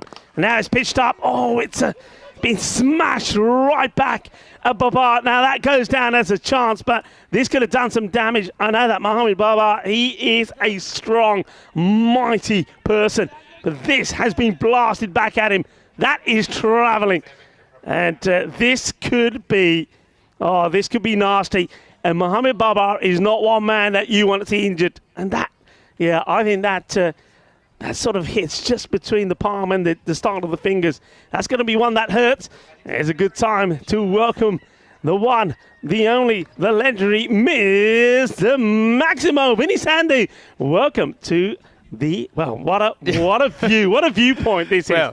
It's so nice to be here, but my entrance has been upstaged by Magic Spray Mary, who's made her first appearance. It won't be her last appearance here during this European Cricket Championship. Yeah, good morning, everyone, and wherever you're watching from around the world, it's great to have your company. Third edition of the ECC. That was an absolute bullet that was hit back at Mohamed Babar there. Luckily, if you want to say luckily, it's his non-dominant hand, so it's not his bowling hand, so he should be able to bowl okay. But it's tough to put that down as a chance. I suppose if you're really, really harsh, you'd say it was one. He's a brave man to put his hand in the way of that, because that was motoring. It was out of the middle, but I suppose he saves 4 runs. That was travelling. Yeah, possibly. I think it was probably too straight for the man at mid-off. But yeah, France, interesting. We've seen a lot of them during the summer on the European Cricket Network in both 10 over and 20 over cricket. A couple of players we haven't seen so much of. One of them is Umar Bashir, who's made a lightning start here. Interesting also that they kept Action Jackson, a specialist keeper, out of the lineup. Gulami, who we have seen depart already. He'll have the gloves for France. Kanasane had a bit of a breakout innings in Malta in T20 international cricket earlier in the year. Anyway, Babar is good, and he's good to keep going. Well, this is, I think, the slower ball. He runs his fingers over this one. You'll see this again. It's a clever delivery, and the batter plays far too early. Let's watch this. Watch how he rolls those fingers around this one. It's slower, and it's a bit of a knuckleball, you know. Yeah, could have been. And Babar's bemused. That's climbed over the stumps. Had a few questions in the comment section. One is it a new pitch? Same pitch that we've been using the last couple of years here, Khartoum. Well, that's a Gunda full toss. It's a Gundy ball, isn't it? Down leg side of batter. He probably feels he should have done better with that one, at least put it to the boundary, and he misses out on it, but he will get the wide.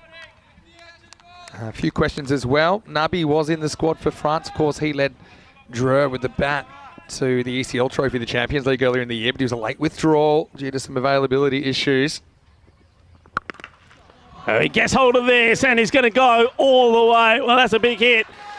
And it was in the slot, though, wasn't it? It's very similar to the last ball that Babar bowled in his first over. He goes for the stumps, and every time you go for those pegs, well, the batters are waiting, and they're doing this. They're hitting it big. Is another Maximo. Yeah, slow ball, and this time it's picked, and Kanasane goes large. Oh, it's so nice to see the ball flying at the Cardamom Oval, although Spanish supporters won't want to see too much of that in the first innings of this tournament. Babar, 2 to go in his spell. You can see the French dugout watching on. Festival of cricket here. It's going to be a wide now, so he tries to go back outside the off stump. Goes back to the corridor, where he bowled so well in the first over. I think the first 5 deliveries were thereabout. It was only the one that he went on the stumps that went the distance, and he's trying to go back to that line again. Struggling a little bit there as well, but you can see he's still, looks like he's still struggling with that hand, you know. There's a bit of pain there. I know you said it's not his bowling hand, but that's got to hurt.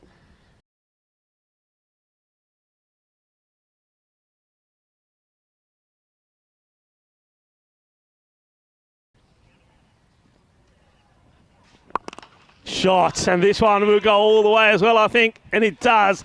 It's a really good shot. He plays this so well.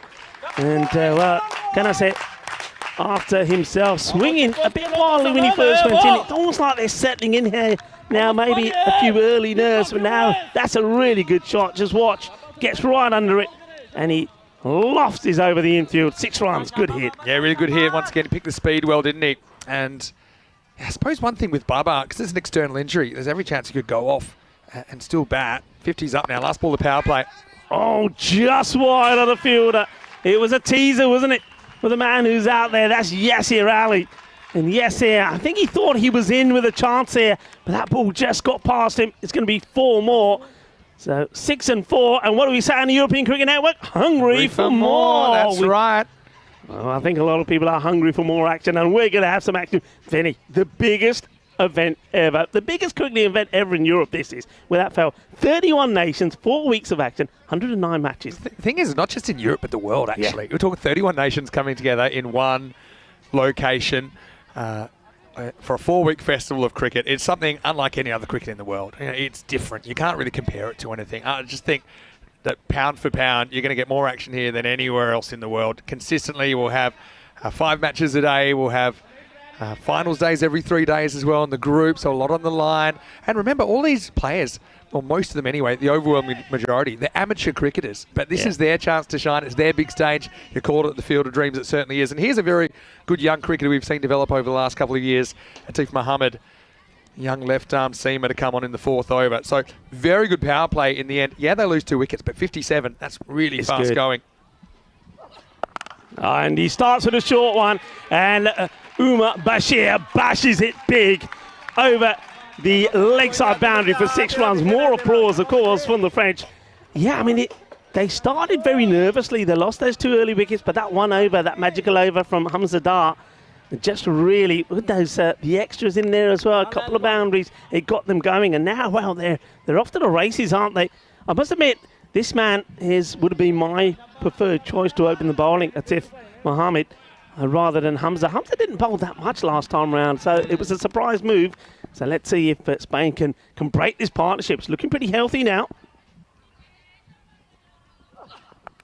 Edge and over the outstretched diving hand of Fawaz Ahmed. That's going to be 4 more. It's the second time that we've seen the ball go to the boundary here. That, of course, is how Kanasane started and opened his account with 4 in this very fine third-man area. You can see there, swings wild, gets it over always. It's 4 more. Yeah, you need a bit of luck, don't you, as well, in this form of the game. There's been a couple of these. Of course, we saw the catch that was taken on the boundary, but Bubba stepped on the rope. This one just loops over. Fawaz Ahmed was fighting gravity. But this is a magical rate they're going at the moment. 20 plus and over. What a start by France. Yeah, it looks like there's a fuel change here now. So we're seeing, because of those boundaries going in that area, that Mohamed Ishan has been put back in onto the boundary, the third-man boundary. And the man who was back in the sort of the cover boundary has come inside. So just to sweep her out at point on the offside now.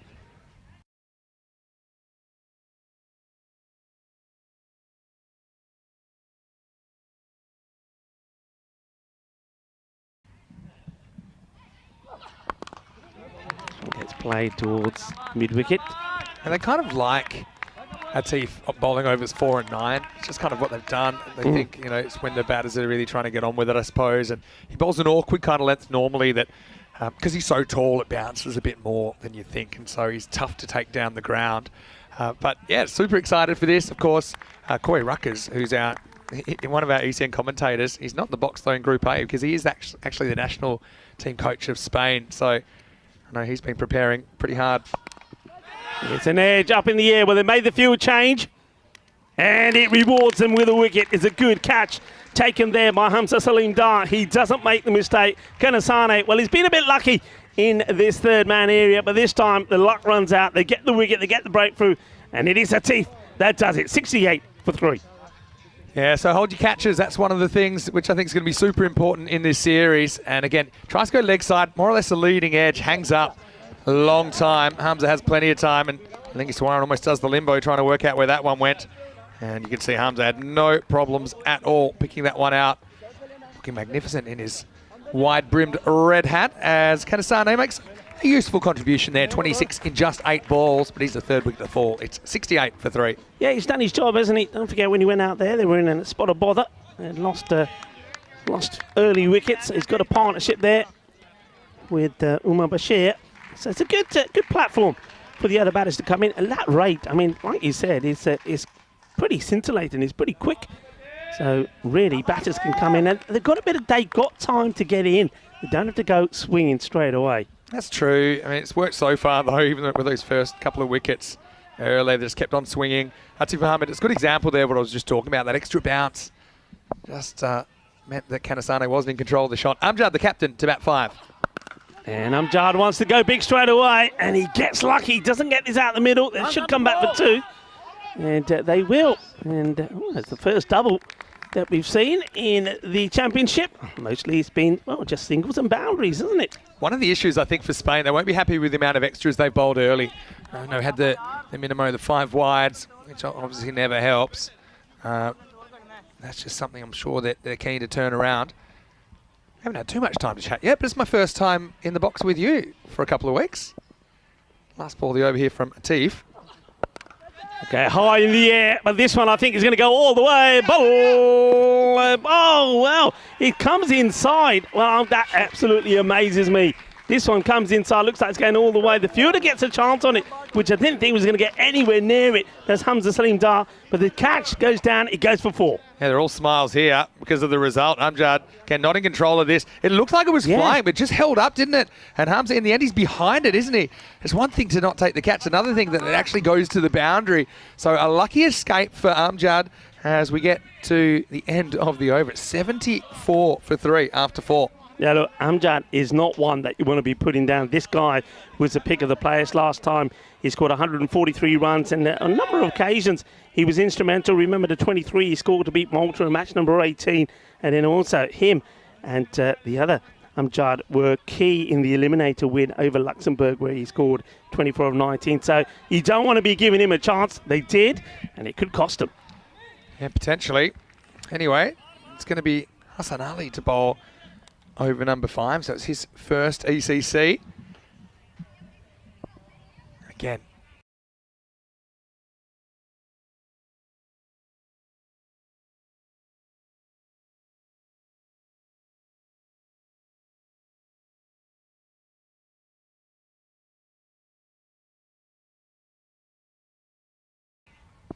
Left arm mode of attack. Bashir faces up on 25.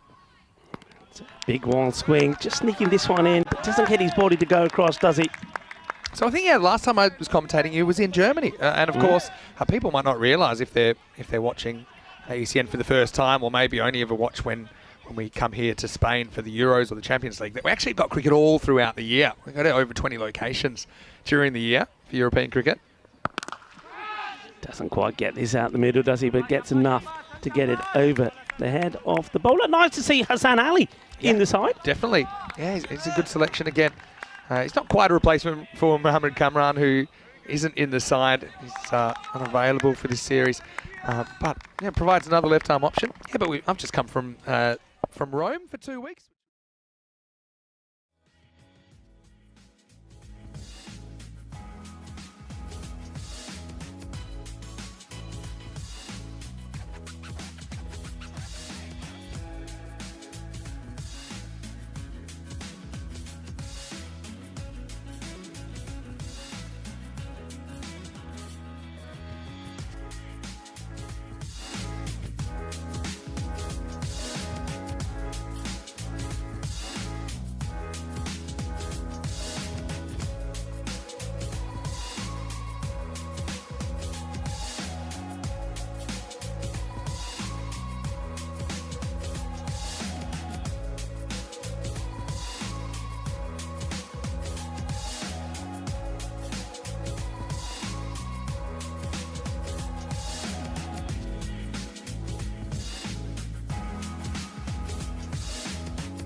This European Cricket Network event is proudly brought to you by HCL Software, Paramatch, and Local Lifestyle. And we do have some good news for you from the Dreux Cricket Ground, the DCG here just outside of Paris in France. And we do have match 4 ready to go, and it is just over an hour behind schedule, but we will have a contest here. It's France versus Hungary in this one, and it will be a 3-over match, so the shortest legal match. It's been a bit of Russian roulette with the weather today, to be honest. Sometimes it's been heavy, sometimes it's been light, sometimes it hasn't been raining at all. But we do have enough time to play match 4, 3 overs aside. Now everyone's pretty excited about that. Just 1 over power play, and of course 1 over per bowler. You only need to use 3 bowlers in this format. Rico Full with me, Vinny Sandu, Mr. Maximo, as we get ready for the start of another game. France winning the toss and electing to bat in this one. Interesting to see if they make any changes, given that this is now a 3-over thrash. Yeah, I think you have to make some changes. There's some changes in personnel as well. We can see that Hewitt Aladdin Jackson just come into the side. He'll be behind the stumps for France. But yeah, I think here you're looking at your batting. You probably, I think, will be trying to, if I'm France, I certainly would be interested in maybe somebody like Cameron Ahmadzai and Numan Amjad maybe opening up. He was on Ahmadzai before, wasn't he? He was really on. But from what I'm seeing, no change, Vinny. I'm actually quite surprised. Well, go with the same openers. Go with the same openers. I also think that you're on a short leash here. If you missed 1 or 2 balls, maybe you get replaced. Because you've got such a short period of time. France given a 75% chance of winning this one. I feel it's a bit closer together now. We're in a 3-over contest. Hungary are a bit disappointing before, but I suppose we know they haven't played as much cricket as the French have. There's Galami, he's out there to open with Zain Ahmed for France. But look, one thing about these 3-over games, they are hectic, aren't they? And also, I've got an early tingle whenever we have a 3-over game because, by definition, it's going to be potentially very, very close. Here's Mohandas, who looks like he's going to bowl the first one. Now, one of the things is that, the run-up, it's certainly been affected. So, really, in ECN cricket, it's up to the bowler to kind of try and make those adjustments. To be honest, I wouldn't be running up on my normal run-up here. And we've seen it times before, for example, Bulgaria around this time of the year. We've seen bowlers. Actually, some bowlers have been more effective off the short run as well. Look, I've had a little walk out there when the stumps were being put in by the umpires, and the 2 areas that will always be of concern. A, the bowlers' run-ups, particularly if you're bowling right arm over, because of course a lot of right arm up bowlers have been bowling, so the bowlers' footmarks are a bit slippery and wet, and also with the wicket keeper is. So I think bowlers, if you're smart, will be bowling up the shorter run-ups or maybe trying to bowl around the wicket, and the wicket keeper will probably be trying to stand up. So it's going to be interesting to see how this goes. Otherwise, I think you're going to have some issues with your footing. It will be Sandeep Mohandas who's going to open up. He's had a good first match where he bowled nice and tidy. Second one, it was a little bit more expensive. Right, here we go with Mohandas. And he does start with a dot, and dots are worth even more in this 3-over format. You can see there, he actually made an adjustment to his run-up, so he wanted to keep the same length run-up, but he ran up quite straight and then kind of veered to the left. So pretty innovative stuff. You know what they say, necessity is the mother of invention. We talk a lot about innovation and those kind of in-game skills and in-game IQ. That was quite cleverly done by Sandeep. Yeah, well, we say dot ball is gold dust. I think in a short match like this, it's a gold nugget. 18 balls go to 17. That's huge. Anyway, Zain Ahmed won't waste too long. This time he does see it, and he puts it out of the ground. Maximo, the first one of game 4. Yeah, you made a very good point just before we came back on air. You were saying that maybe, if a batter has 2 strikes or 2 dots to his name, you pull him. Yeah, maybe. Because forget gold dust. I think it's almost like diamond dust or platinum. The other thing dust. is you can't be not missing and hitting balls. Yeah, matchups as well. You can get matchups out there, left-handers to certain bowlers, right-handers to certain bowlers. And this one is hit down the ground and should be stopped. One thing about Mohandas, I mentioned this earlier, and he does swing the ball prodigiously, and but at the pace that he bowls, at this level at least, it's a challenge for him because he does kind of swing the ball from the hand. So yeah, you do get a little clue, I suppose. You see Zain Ahmed knew what to expect the second time around. Making a change, of course, here now to the right-hander, Gulami, who, well, it's not a batter that likes to hang around anyway. So he'll certainly be looking to get the first one away. Yeah, but Galami, he's had a look already at Mahandas. He should know what to expect here. And does, yeah, gets across. He wants to go with that movement. And I think that has gone for 4. Bounces just inside. We'll check it out thanks to Spring Media. But, yeah, Galami, he was kind of primed, ready to hit in that direction, wasn't he? Yeah, gets into position very early, doesn't he? He knows what to expect. You're right, Vinny. And plays a good shot. Maybe just a difficult one, maybe just inside, before I think, yeah. the rope. It's Galami expect much of the same. Mahandas, he does have that kind of change-up one. I mean, haven't really seen Bowl generally outswinging yet, but he does have one that kind of goes straight on. That Nash turns out to be a full toss. Miss hit, though, by Galami. The race is on. Again, this will test the fielders. Well, that wasn't the one going to ground I thought would. That goal does clean up, and then in the end, they'll get 2. Well, Adam Gale, he must lose his footing here because he's gone for a 2-footed lunge. I was here. saying the good thing about it for Garni, who pulls it back, is it doesn't matter if he slips over because he got someone backing him up. I didn't expect the guy backing him up to be the one to go to ground. Last ball, the over. And this is lifted up, and it's going to be over the longest pocket of the ground, but it's going to get there. Maximo Kalami, it goes deep twice, and that's a very good first over for France. It is 19 without loss. Let's welcome you into the commentary box here, and time for some in-game analysis. I put on a few layers since I was last here, I'm going to be honest with you, but anyway, what I can tell you, these 3 over games, my analysis is this. Anything's chaseable and anything's defendable. So you might end up with, like, say, 20 or something like that. But if you can bowl a couple of incredible overs, you can still push it to the last over. So these 3 over games, we first saw them coming in around about late in 2021. Yeah. They're interesting when they happen, right? Yeah, they are. Look, that one goes to 19, but I still think there's still a victory there for the bowler because there was that one dot ball. I don't know if we can get the camera on, but I think Nabi might be coming back. We saw him leaving an ambulance last night, but Why would you say that? Why would you say that? He's upgraded. I've heard he was meant to come to the ground today. He was messaging me earlier, actually. Well, mate, I know you went in Croatia, You but probably saw the weather. but we had an ambulance come for one of the players, Siddiqui of Ljubljana, right? Remember him from the ECL? Oh, this one, down leg side. I wonder what this hits, because it definitely hits something. And then we got a potential run out here. Well, it definitely catches maybe a bit of the pad here. So his balls are wide. Yeah. And then Wolfie Mars does really well here. And it's worth looking at again. So catches the pad. Off the pad, you're right. And he gets away from Marzi. And that's why Gulami wants to go for the run. And then let's have a look at this. He's just very close, but just gets the bat down in time. Let's have a look. Slow it down just here. And bat goes down about there. Yeah. So nice effort. I suppose it creates an opportunity by the fumble in the first place, but they'll get through for a leg bye. All right. Pretty sure it's a leg bye.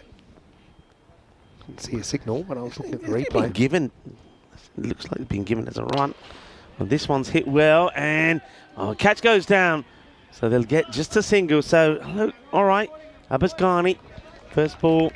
There's 2 singles. It was given a run. It was given a run. I don't know, though. Maybe did they forget to signal there? There was a lot going on. It seemed pretty clearly off the pad to me, but I suppose if it was given a run, it's got to go down as a drop catch. Yeah, Abbas Ghani. With an asterisk. Hits it nice and straight. Rasik makes a stop. All right, now this over so far, 3 balls, 3 runs. That's good. It's a good start this from Ghani. And he's not worried about running into this slippery area, is he? He's running his normal run-up. So if people can walk along the hot coals, I'm sure they can run in on this. But that's hit. And I think it's going to carry the line. It does. Maximo Gulami, the beast, has warmed up, hasn't he? Last couple of days has been in great form. Yeah. And he's carrying it through to the internationals. Take 6 over long on. Yeah, good shot. It's interesting also the sound that the ball is making off the willow. It's always a very different sound when that ball is wet and conditions are wet. There's not that pinging noise. It's more of a thud. But still gets that pretty good. So Ghani, though, so far okay. 4 balls, just the 1 boundary. Full toss hit down the ground. It's off 2 sets of feet. And then it's a race, and it's a complete mess. This is a 3-over chaos. You got to love it. This is pretty close, you know, as well.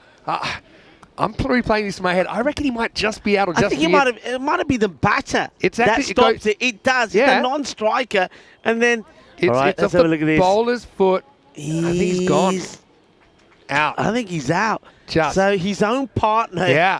So you've got to give that man. run out. It goes Zain Ahmed to Ghani, but he's just out, and it's an absolute carnage dismissal. So And, will that go down? Will that go down? I don't think you can run Zain out. Ahmed to the bowler. Well, normally it's the last two people to touch Yeah. it, but I don't think we bank on one of them being the other batter. He's sort of. To be fair, Galami, it's probably worth taking on. I mean, he almost makes it, and you are kind of scrambling for every possible run. He actually hits 3 of his 2 feet there, Zain Ahmed, as well. And check it out. It's a proper stumps out of the ground job there. A stump explosion. But that'll be the first wicket, and it'll be 28 for 1. It hit the bowler's foot, then it hit the right foot, left foot, right foot of the non-striker, and he looked up and said, do you want to go for this? Said, yeah, I'll take my chances. Have a look at it. 1 foot, one, it hits 4 feet out of 3. If he stayed there with his bat there, that would have been interesting. He would have held the crease for a while and then got going. Anyway, this is in the air. Zain Ahmed, who just kicked his partner out. Now he's going to have to go. So 2 wickets in 2 balls, and we'll have 2 fresh batters at the crease. And this is a 3-over thrash that you can't turn your eyes away from. And at the end of the second over, it's 28 for 2. Yeah, good over that from Ghani. Not only does he limit the number of boundaries of it, but picks up 2 wickets as well. Gets involved with the run out himself as well. So, all right, so far, I think this one is pretty even. Derek's out of the pond. Get back, Derek, because it's not a golden for Zain, because Zain actually was the guy that's, was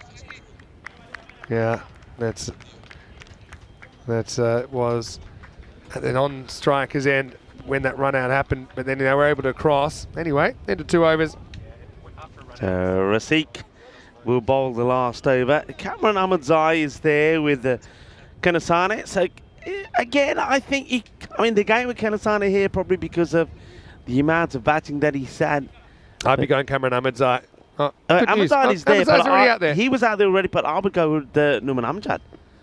All right. Yeah, possible. Wide ball, you take that. Might not have to do anything. Ahmadzai was the batter that came in to replace the man who got run out by Zain. That was Galami. Well, at least the 2 openers can have a good laugh about it now. Yeah. Like I say, wickets aren't worth as much in a 3-over game. It's just what can you do with the players out there?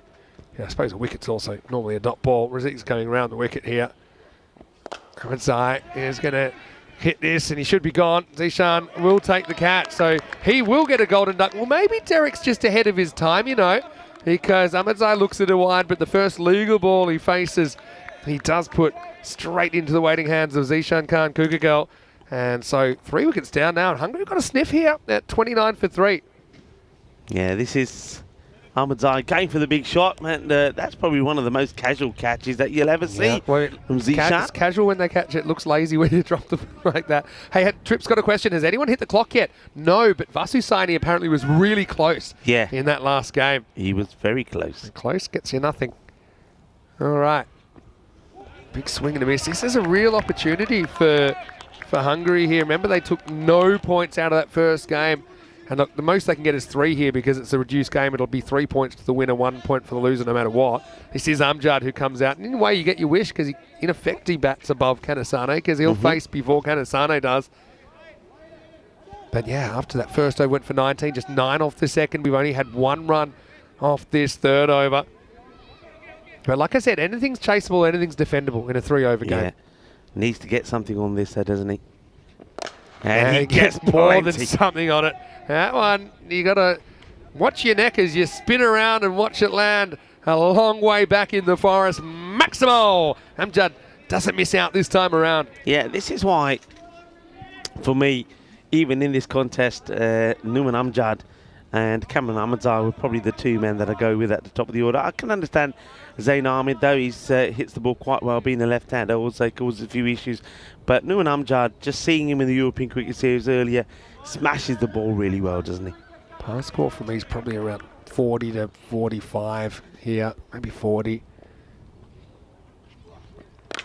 And slower ball, clever bowling by Razik, bowls that one well. Ravindran will clean up, thinking of a second, and Kanasane says, no, I'll take my chance. Yeah, because you might say, okay, well, the shorter the game, normally the higher the expected run rate. Yeah. But there is a limit to that. And when you're getting, say, like in a 50 over game compared to a 20 over game compared to a 10 over game, and normally shorter overs, run rate goes up. But there's, if you're a mathematician, you know that curve kind of flattens out as Kanasane goes leg side, and he'll probably want to come back for 2 here. And not easy for the fielders in these conditions. Usama Muhammad into the side, does the fielding, they do get 2. Yeah, but because even 10 over to 5 over to 3 over, it's unpredictable because you're kind of already going at 100% aggression, right? So I still tend to think that kind of 13 to 14 and over is par, even in a 3 over game in this field.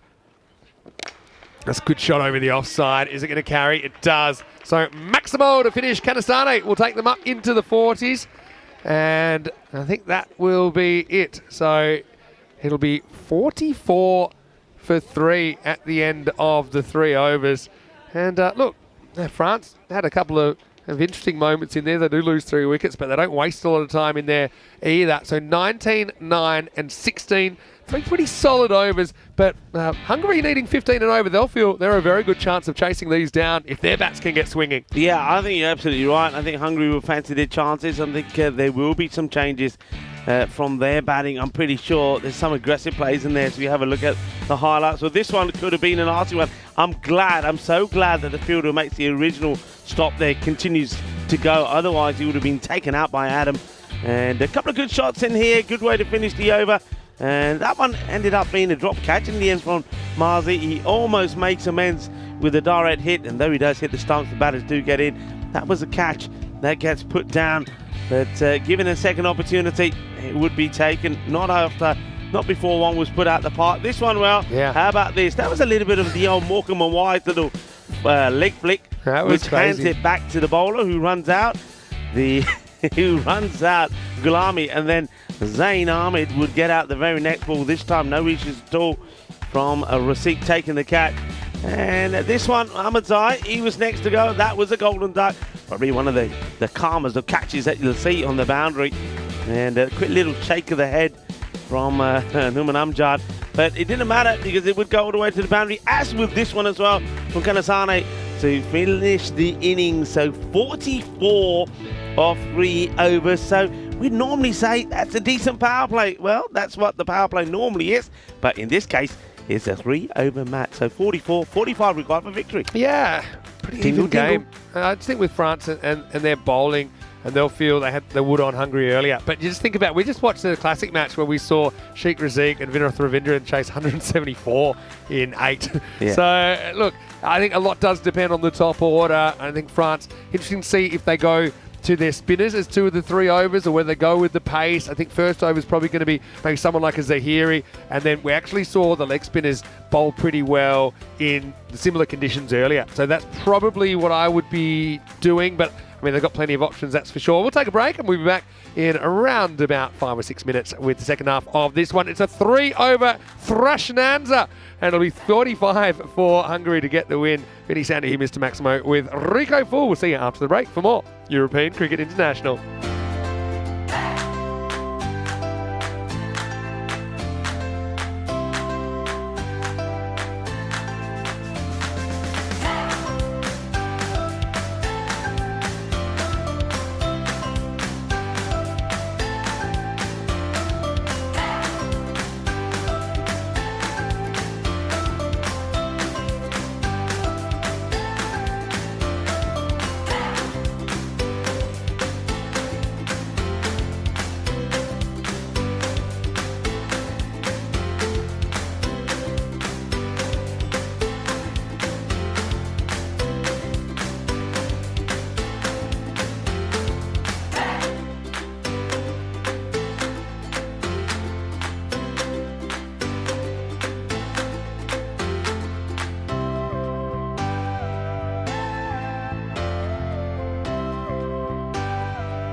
This European Cricket Network event is proudly brought to you by HCL Software, Paramatch, and Local Lifestyle.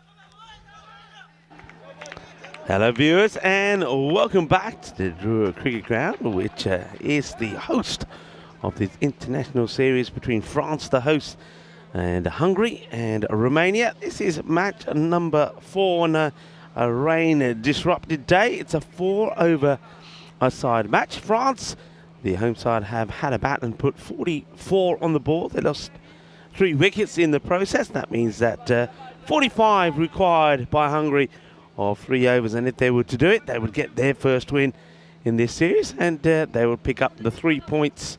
And France, though, still, they would get a point either way. Well, each team, whatever happens here, will get points, but one of them wants the 3. Will Hungary get their first win? They will go with Zishan Kukakil out there. He's on the non-strikers end at the moment. It'll be his captain that will be opening, Vinoth Ravindran, who made a good, solid start in the earlier game, match number 1. It batted very well early on. And Sheikh Rasik was in good form as well. But the game with Zishan, who, if he's in his zone, he's an amazing hitter of the ball. And let's see who they go with the bowler here. A lot of discussion. And would they go with the pace first up? I suppose the advantage that somebody like Zahiri has, he is a left armer. And he'll be running on the part of the ground which is not so much affected by the bowler's foot marks, because he normally will come from the other end. Vinny Sandy joins me in the queue. Vinny, a lot of people, including myself, have a little bit of tingle about this one. Yeah, I mean, it's that kind of a score, isn't it, at the moment? I think it's around about average for a 3-over game. It's hard to say what's average. There's a high variation, basically. You know, you could score anything from, you know, literally kind of 10 to 15 to 60 to 70, depending on how you go. But Zahiri, I think the fact he's left-handed does mean his approach is slightly easier. I also am curious to see whether they go straight to spin. The 2 spinners have been the go-to bowlers. I think Zahiri is going to bowl the sole power play over here. So 45 to win off 3 overs for Hungary for their first win. It starts with a big wide, and well, guess who's back? It's Action Jackson, and it's going to start with a golden, so diamond duck coming up for Zishan, who wanted to run, and Vinoth doesn't respond. So he was up there as an impact player rather than going with Razik, who has been opening for France. Catch a break. It's a wide and a wicket off the first ball. Oh, well, Zishan won't even get a chance. I mean, he's right to go. I think it is his call, and by the time the captain notices he's coming, it's too late, and Zishan is going to get a diamond derrick. It's like a royal diamond derrick. Is that count? I don't even know if that's possible. But look, if I'm completely honest, for Ravindra, it's behind him. So once he hears the call, he's just got to go, whether he agrees or not, because it's going to be a much more difficult run out, I think, if he runs straight away. But anyway, he will respond with a boundary. So again, the wicket, apart from the fact you lose such a good hitter in Zishan, it doesn't change the equation too much for me, because Razik, he could have easily opened anyway. And so the first ball's worth 5 and also brings a wicket. Pretty action-packed start to the second innings. Actually, it's interesting, that first one. I thought it hit his pads, actually. Nah. But has it been? It was given as a wide. No, yeah, I think it missed. Okay. But Razik, it's funny also that they didn't open with Razik. Decided to go with Ravindran, because Razik, he probably hit it better than anyone this morning. So he would have been the first one I would have picked. Nothing against Vinoth, who we know is a brilliant player. But anyway, they're reunited here. And Zahiri comes back with a dot ball. That's Action Jackson behind the stumps. Really happy to see him back. I mean, he's an impact player. We talk about the kind of emotion you see from guys like Dawood Ahmedzai, Mr. Universe and stuff like that. But Action Jackson, he's a bit more of a pure gloveman, I think, behind the stumps as well. He can whack the ball pretty well if required with the bat. This time, I think you're going to get 6 here. We do. Ravindran just kind of throws the hands at it and has put your hands up in the air. Umpire Maximo. 11 now off the first half of this over. A good hit, isn't it? It's a really good hit. They have got the third back, but he's pretty fine. And, well, he's reaching for it, hits it on the up, and he'll get 6 runs. Yeah, I mean, Jackson didn't play that many matches in the European Cricket Series, but he started in fine form with the bat, scoring a half century. So even though he hasn't played a lot, he is in pretty good form. Now full toss, and that's going to be cashed in as well. So this is just the start that Hungary wanted. Yes, I know they've lost a wicket, but that didn't even spend a ball. And Ravindran's going to town on Zahiri, who can't quite get it right. Yeah, it's too full from Zahiri. I think he's going for this Yorker length delivery, but it's too wide, it's too full, and that's an easy strike for Vinod. And you're right, the key thing about that Diamond Duck is that really it doesn't hurt them because it wasn't a legal delivery. Ends up being a wide down the leg side. So, all right, 17 off the first 4 balls. Wow, nice delivery from Zahiri. Bit of a mixed bag, to say the least. I think for sure you're going Dawood Ahmadzai next. And then depending on how that goes, maybe you bowl Sajjad Stanikzai or you don't. Yeah. It's going to be interesting to see what they do. Be a lot of pressure for Sajjad Stanikzai to do that, but so far he's shown that he can handle it. But yeah, I'm with you. I think you would go with Ahmadzai to bowl the second. And he gets another one through, so good finish. So the first over's like for like, if you like the power play over. It's 19-17 in favour of France. As Zahiri, even though he goes for a couple of boundaries in that one, and a 4 and 2 sixes, he gets a couple of valuable dots in there as well. There's also 3 dots, and we already said that dot balls are pretty amazing. Well, 17 off the over, 17 matches since a golden ball as well. Yeah, and you said that you have a bit of a tingle about this one. It's certainly possible.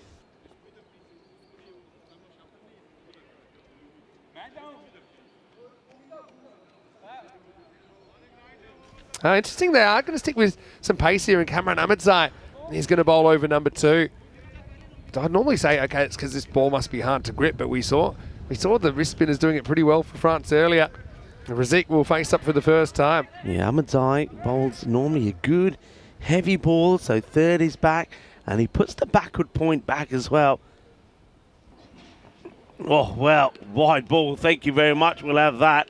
And that'll be the one for the over as well. Not a smart ball for somebody. He knows how this pitch plays. He played plenty of cricket on it. And, well, goodbye ball. Now you see it, now you don't. Yeah. That would have been over the shoulders of someone standing on the shoulders of Sheikh Razik. Anyway, Ahmadzai, see if he can get it right here. This time I think he does. I think he just sneaks it in. And it's interesting for height, though, because it's just still... It's probably just okay, but he's rolling the dice a bit there. Yeah, only just. Kind of armpit height, wasn't it? And the other thing is, yeah, we talked about how the run-ups aren't particularly easy for the right-arm bowlers. Why wouldn't you go to the spinner here? Well, this one could be a no. Yeah, call straight away. He's playing with fire here, and this time the umpires, they're on it like a flash. Very good umpiring. Yeah, that's definitely over the shoulder. They have been good with those. Good early call from umpire Tiff. And now, yeah, you're limiting yourself potentially to 1 over of that spin, which I just think has been a bit of a key for France. Now, this isn't going to be out of it. It's caught. It's not caught. Just be a single. I suppose Cameron Ahmadzai, for all his sins in the first couple of balls, he hasn't gone for too many runs. He's not very smart, though, is it, to be honest? I mean, if this was one of the Hungarian or Romanian bowlers doing this, you'd sort of understand it more, but Cameron Ahmadzai knows this pitch, so for him to bowl those 2 deliveries, it's a bit of a crime, really. Right, up in the air, he could pick up a wicket here and redeem himself, and he will. Nice catch taken. That's one thing that I've been very impressed with the cricket that we've seen here in France already. The fielding, particularly in the deep, has been very good. And Gulami, there's no way he's dropping this one. Yeah, and even in these conditions, Gulami's been pretty solid. Ahmadzai off a short run, you can understand that. Fingers pointed to the sky, and the beast accepts the chance. So Vinod is going to have to go. He's the second to fall. And you can see who they bring out in the number 4 position. But right now the score is 20 for 2. It's Mars Baiji coming out at number 4. Yeah, Marzi comes out. We know that he's a very good hitter of the ball.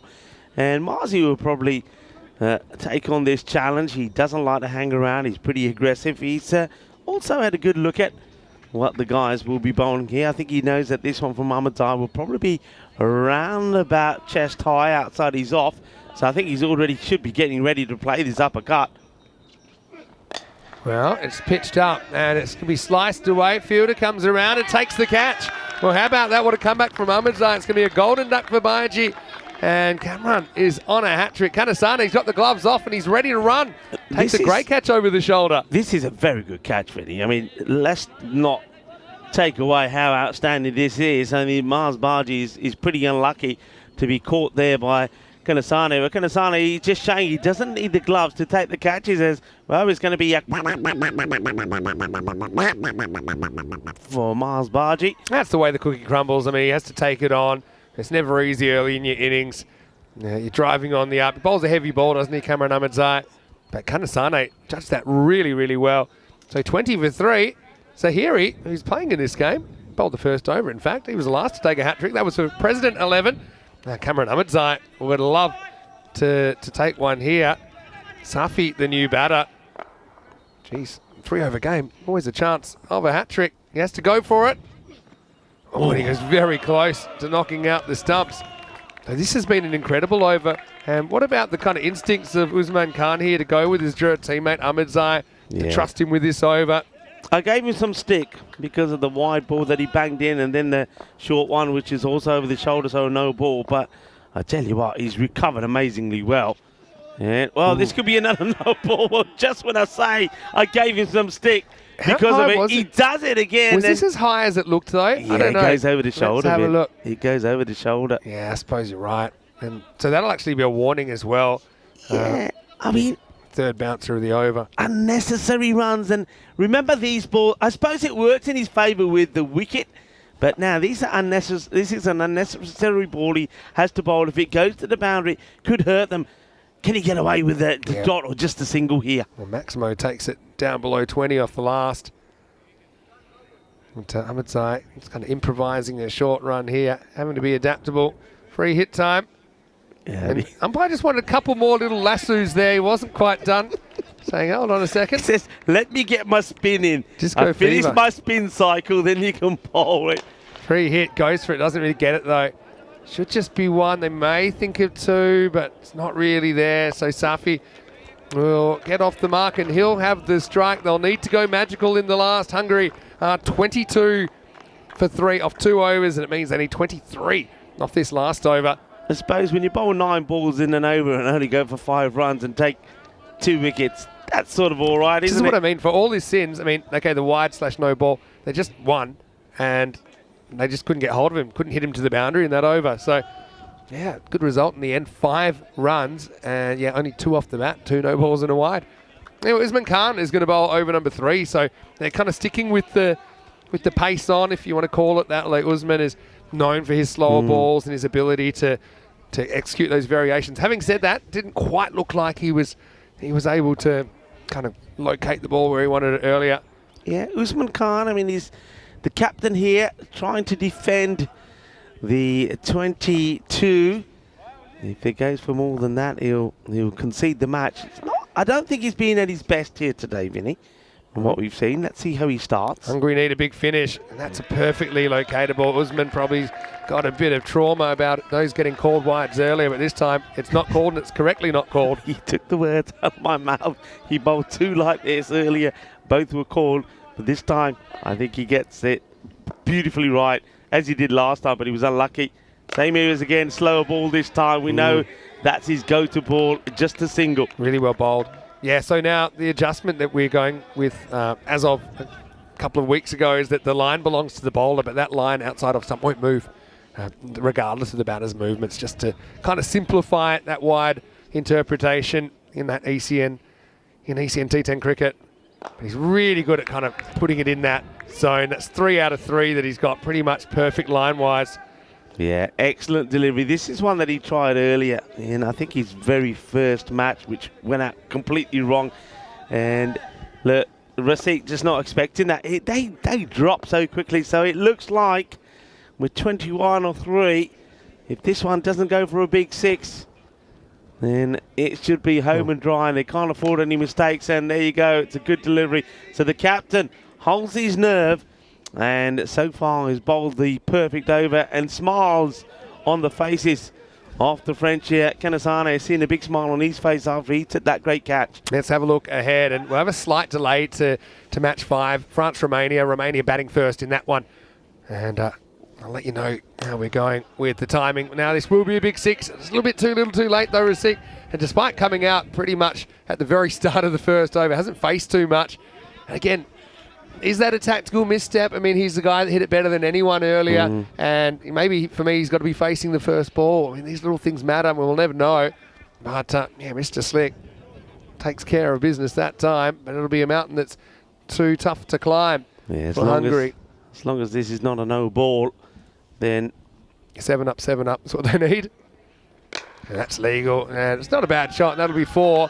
So Hungary, they're going to go down by 9 runs in this one. And France, they'll take 3 points away from the contest. Hungary, they do get a single point out of that, but they'll be disappointed. They would have felt that they had a good shot at half time, but France just a little bit too polished, even in these conditions, and they get the job done. Yeah, I'm with you there, Vinny. I think Hungary probably would have thought, I know they would have needed to go at 15, but they would think when they look at their batting lineup that that's something that they could achieve. We have to take into consideration, though, and it's worth pointing out for Hungary and for Romania that a lot of these guys haven't played a lot of cricket. So, you know, we're talking about these guys knowing what they're capable of when they played a fair bit of cricket. So if you haven't played too much cricket, it's understandable that you're not going to be hitting the ball cleanly straight away. Next one, though, is going to be an interesting one. I thought we saw Romania bat very well earlier when they put 122 on the board. And Vasu Saini was sensational with 62 not out. Mohamed Moyes scored 44 as well. So we're going to see them taking on France. And as Vinny said, a slight delay this time. But France, they'll be very happy with what they're doing. They'll still have Jackson playing. And maybe this time he might even get a chance with the bat. Vinny. So it's just a 5-minute delay, just confirming that now. So we'll start in 15 minutes from now. Let's go. And it was a pretty bizarre start, wasn't it? It was a rare diamond-encrusted royal duck for Zishan, who was run out off the first ball of the innings without facing a ball, and it was a wide, so it actually wasn't even a ball. He was out off the 0th ball. But like I said, they still had the opportunity there, but I think France, they just executed well enough, often enough to get the job done, didn't they? Interesting, they didn't go to any spin at all. Zahiri was a little bit off, if I'm completely honest. He went for a few in that first over, and that kind of kept the game alive. Yeah, but ultimately, Cameron Ahmadzai would come on and be able to just restrict the batters from scoring any boundaries, even though he was slightly off at times. So Cameron Ahmadzai, he went for 5 in that second over, got those 2 wickets back-to-back, and then Usman just finished off in the 3rd. Yeah, I mean, yeah, you're right about Zahiri. Was a little bit off, but key thing is, he got 3 dot balls in there. Yeah. And, we said in a short match, just 1 dot ball is good. It's Get 3 true. in there, makes a big difference. Yeah. Only went for 17. So they sort of won the first over, 17 to 90. But, yeah, Cameron Ahmadzai, it was a real, he was testing a few people's nerves, wasn't he? With the short ball wide, then the 2 no balls. But he got away with it in the end. It ended up being a very good over. Got a few gifts, couldn't cash him in. Yeah, you mentioned Zahiri, 3 dots, but his other 3 balls went for 17. So, I mean, that kind of cancels each other out. But Ravindran with 16 off 7. Razik with 12 off 6, but just couldn't get on strike, really. And Zishan wasn't able to really do anything while he was there, unfortunately. That was the gamble they took, putting him up. Baiji went for a first ball up. But, yeah, Safi just struggled, I suppose, to get the boundary he needed to get his innings going. And the other thing, France, okay, the 2 no balls in the wide, a little bit off from Cameron Ahmadzai, but the 2 free hits didn't get cashed in. And, yeah, ultimately, 2 for 5 actually gives him a good shot at the player of the match, if I'm completely honest. Zahiri going for 17 and Usman 13 made sure that France get over the line by 9 runs. We'll take a break then. It'll be a quick one. Back in 10 minutes for game number 5. And we should be seeing France versus Romania and hopefully a completed game. Stay tuned. Vinny Sander here, Mr. Maximo, with Rico Full. We'll be back after the break with more ECI France.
This European Cricket Network event is proudly brought to you by HCL Software, Paramatch, and Local Lifestyle. Hello cricket lovers and welcome back. Time for match number 5, last game of the day, France and Romania. It's been a pretty unpredictable day weather-wise and even on the field as we get ready for this final match of day 1 of this ECI in France. Let's see what happened at the coin toss a little while ago. Charles Crouch, the Sheriff, was with the two captains. Match 5, France versus Romania. It'll be France to call. Tails is the call. And it's ahead. Masu Saini wins the toss, and once again he wants to bat. Yeah, why not? And so, look, we did see this game started earlier on. In fact, we got just over halfway through it. Romania put on 114 against France, who were 21 without loss in response after 1 over. And then the rain came down. It meant they had to split the points. So Romania have had 2 no results out of their 2 matches. Hopefully they do get a result here, and they'll want it to be in their favour. Noticing there, Sathisan's out. He had that thumb injury that forced him to retire hurt the last time we saw them batting. So Saini listed to open, Rajshekara in there. And also Tharindu Sundaruwan comes in for the first time, and Gerasim comes in also at the expense of Luca Petre. For France, though, pretty similar team. I think an unchanged team that we've seen all day. As Rico Full joins me in the commentary box. Should be a pretty interesting contest. Romania to bat first. Big underdogs, but we know that they're a fighting team. Obviously, it's no Sathisan. That hurts them with the bat, doesn't it? It does hurt them, but don't forget that we saw good performances from Mohamed Moise, who's known as the Bear. There he is there. And he's making his way out there with Anand Rajshekara, who's going to be opening up. So these two to open up. Anand didn't really fare that well in his first knock, but certainly Mohamed Moise, he was going well when he was 44 and gets run out of the very last ball. But Masu Saini, the captain of Romania, was batting very well as well. So Romania hoping to stay in good form. Remember, they got to that 122 when it was supposed to be a 7 over a side match, so it was good striking from them. Unfortunately, the rain then came and hindered it, and we never got the chance to see Hungary's reply, but we did get a chance to see plenty of this guy today. Zahir Zahiri, he's going to be opening up again with the ball. Yeah, and so 10 overs, we're back to 10 overs, I should say, and, all things considered, which is a bit of a miracle, but yeah, we'd love to see a full 10 over game played here. So it's Moise to face up the Romanian Bear. Zahiri steaming in with his left arm as let's get ready for match 5. Well, this is high in the air, but too high for the third to do anything about that. Flies over Dawood Ahmadzai. 6 to start from the Bear. Yeah, absolutely. Just swung for the fences there, and that bat speed carries it. Even though Dawood's down there, and he couldn't do much about it. I think Moyes had a good idea when he felt it off the bat. It was going to go a long way. Yeah, well, he's found the middle of his bat a few times today, as Mohamed Moise. And he'd be hoping this time that bat continues to make some more noise, as he scores plenty of runs. So Zahiri, his first one, goes all the way. And so will the second. That's quite an incredible shot. He gets tucked up, doesn't he, Moise? But still, he comes out fighting and he unleashes a super shot here. Well, this is a biz away super 6. What a lovely shot this is. Yeah, and just kind of drifts onto the pads of Moyes. And Moyes is a guy we've seen playing for the Bucharest Gladiators in Romania. And he's a bit of a force at the domestic level. I still think he'd like a bit more consistency at the international level. It's a step up. It's a good test for him, though. Well, this one's going to be a wide, and tries to sneak one through, get it across the right-hander, Zahiri. Yeah, I mean, this is one of those ones, is it completely outside the line when it passes the crease? It's kind of touch and go. Umpire says that's a wide. I suppose even giving the line to the bowler, the thing is if you're not sure, and maybe a lot of these ones that are angle you're not sure, the idea is still that they go in the favour of the batter, so we'll get called. Oh, awesome. That is brutal. That has gone a long, long way and almost takes out somebody's legs. Oh, what a good shot this is. So Mohamed Moise, he's in the groove and he's in the mood to party. It's a beautiful pickup, but it's in the slot, isn't it? Slot bowling, you have to say, from Zahir Zahiri. And Zahiri, who was very effective in the European Cricket Series here, just having a few issues adjusting at the international level, is going to change his approach. So now he's coming from almost behind the umpire. Angle says, oh, this is going to be disaster. It will be a minimal as he goes too much down the leg side. And then it's, well, Action Jackson, even he can't get to this one. Yeah, I mean, it's just forces a change of angle by whacking him in the first place. And, I mean, Action will be a bit disappointed he doesn't stop that. I know it's not a good ball, but he would have hoped to at least stop that going to the boundary. But, yeah, credit to Moyes. He forces that change out of Zahiri. 24, we're only halfway through the first over at the moment. What a start. It's a fantastic start. And Zahiri, not all going his own way. He gets the first over. And just struggling a little bit. There's no Iqbal Hussain listed this time. We've seen him do the opening. It's a better delivery, but that's a really good shot. This is quality. And this is the sign of a good batter as well. What a lovely shot that is from Raj Shakara. I know he didn't quite get gain last time, but just look at this. It's a beautiful shot and textbook. Look at the elbow and look at the finish. Look at the style. Look at the pose.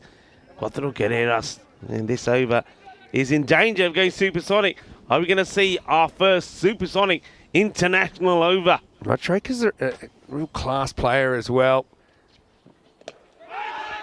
He hits it and makes it pretty clear that he does, so it won't go supersonic, but pretty close. 29 off the first over, 29 without loss. Dream start for Romania.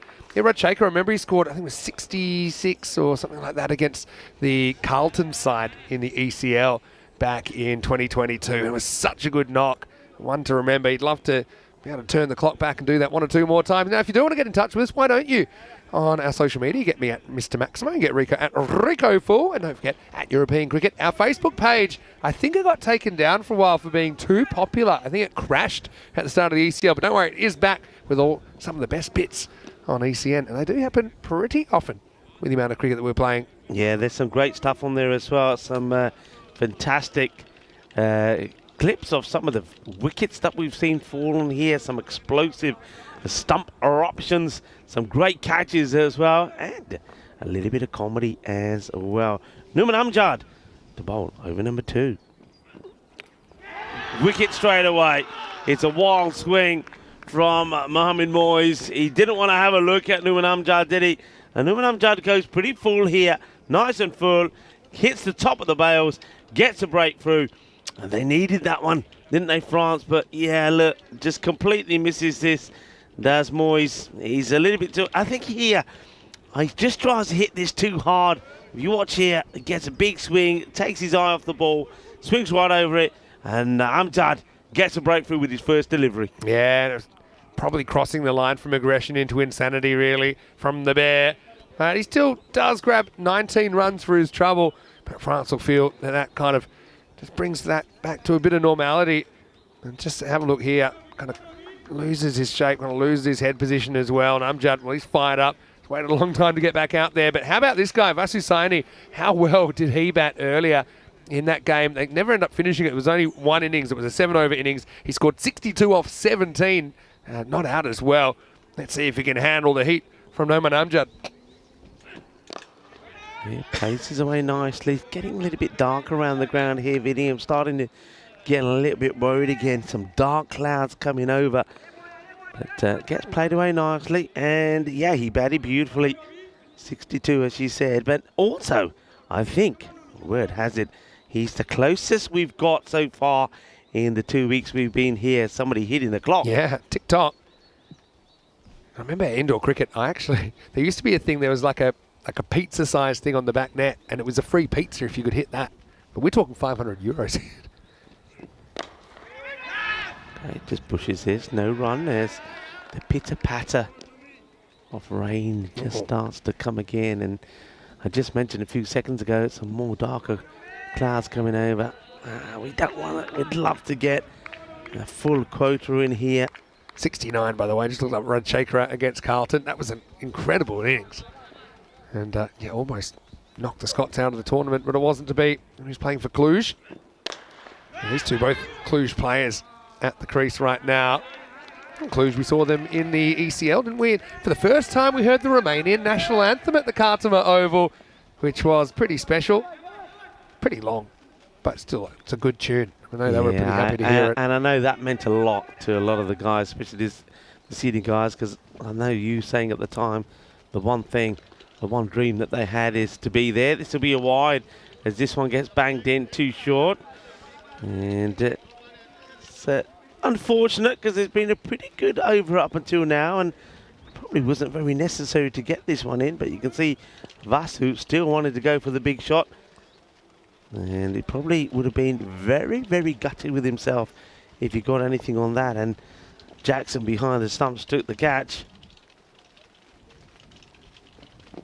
Slower ball. And this one worked a treat for him last time, didn't it? Slower ball, which oh, that's a wild throw, but really well backed up by the young man, Sajad Staniczai. Now, what a name he's made for himself as well. That's not a good throw, but good alertness from Sajad. Comes across, backs up. Wonderfully done by the youngster. 16 years old and still, well, not surprising. He's still got that baby face. Here he comes. Great work. Again, he's loving it. Good slip sliding conditions out there. Action Jackson tries a bit of a sneaky one, but Saini was awake to it. Well, the umpires just having some communications with the third umpire and also with the tournament referee as this rain just starts to get a little bit heavier. And I wonder what they're going to decide here. The reason being is because there's been a lot of rain, it's a question of how much more rain the ground can take, particularly the bowler's footmark. So some discussions happening, but at the moment looks like we'll carry on. As Numan Amjad, well, he wants to carry on. 1 for 1, bowling the last in the over. It's up in the air. It's going to clear the field, and it will go for 4 runs. Cuatro carreras, so 4 of the last ball, but still that's a very good over from Numan Amjad. When you consider what the first one went for, it almost went supersonic from Zahiri. Well, that one only goes just for the 5. So at the end of 2 overs, as the rain starts to pick up again, it's 34 for 1. And of course, France, having been able to complete 2 of their 3 listed matches so far, they've got a bit of a jump, don't they? And look, if they could win this, they're going to be super hard to catch. They only have 2 matches tomorrow, though, whereas Romania and Hungary will have 3 each. But I said France have kind of been helped out a little bit by the weather today in a way. Having said that, I think they would have fancied themselves to beat Romania earlier when they were 21 without loss, chasing 115 for victory. That was after 1 over. That game was interrupted. But anyway, we'll just see how it plays out. Here's Usman Khan. Good shot. Very good shot. Gets into position early. And I think also they've had the opportunity to look at Usman that nobody likes to do. So he gets into position early. Look, starting from outside his crease, gets into position and he just, well, thumps that away quite beautifully. 6 runs. Lovely shot from Raj Shakara.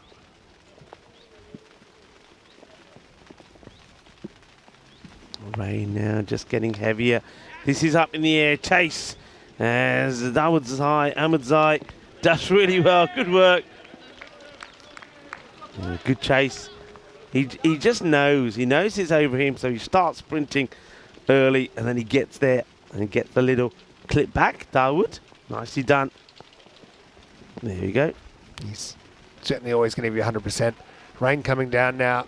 It's light, but sometimes light comes before heavy, as we found out today. Yeah, well, thing is, it's pretty persistent, and it's making an already soggy ground even wetter. It's a nice looking shot, but to the fielder, no run. Just get the feeling here, Vinny, that some of these shots, I mean, with the players on the 30-yard circle, the batters have to back themselves to take those singles. We've seen a few of these played quite cautiously and not running. That, for me, it's going to have to be a perfect bit of fielding. Yeah, kind of pick up. If you're backing up, you're taking those. Slower delivery, up in the air, caught. Great catch. Very, very good catch. That's been hit hard. And Mukhtar Ali Gulami once again shows us what a good fielder he is. And not just he, but what good fielding we've seen from the players here in France in general. But that's a really good catch. It's been hit pretty hard. And we know that the Romanian captain, Vasas Haini, when he hits it, it stays hit. But not this time. It's a very good, lightning quick catch from Gulami. Yeah, great catch under these conditions. And I think deliberately he's trying to hit that up, trying to get it at least over the field. And if not, if that's in a gap, it's 4 anyway, right? So he's been hitting him so well, but cricket, the great evener, it's just not Vasu's game this time around. You see, he's not really trying to keep it down. He's kind of taking his chances, but he just hits it straight at the line of Gulami. So as the captain walks back, it's 41 for 2. Arian Mohammed comes out to bat. Pushes his out to the fielder. It's that rain. It goes from light to medium heavy, and now all of a sudden the light starts to get darker as well as more dark clouds start to come across. I think only a matter of time, Vinny. There's only so much rain that... Well, this will be 3 overs, which means that the window required to complete the game is a lot more significant, a lot less significant. And he lets it go. So at the end of 3, Romania, they're 41 for 2. Yeah. Let's see what's going on here.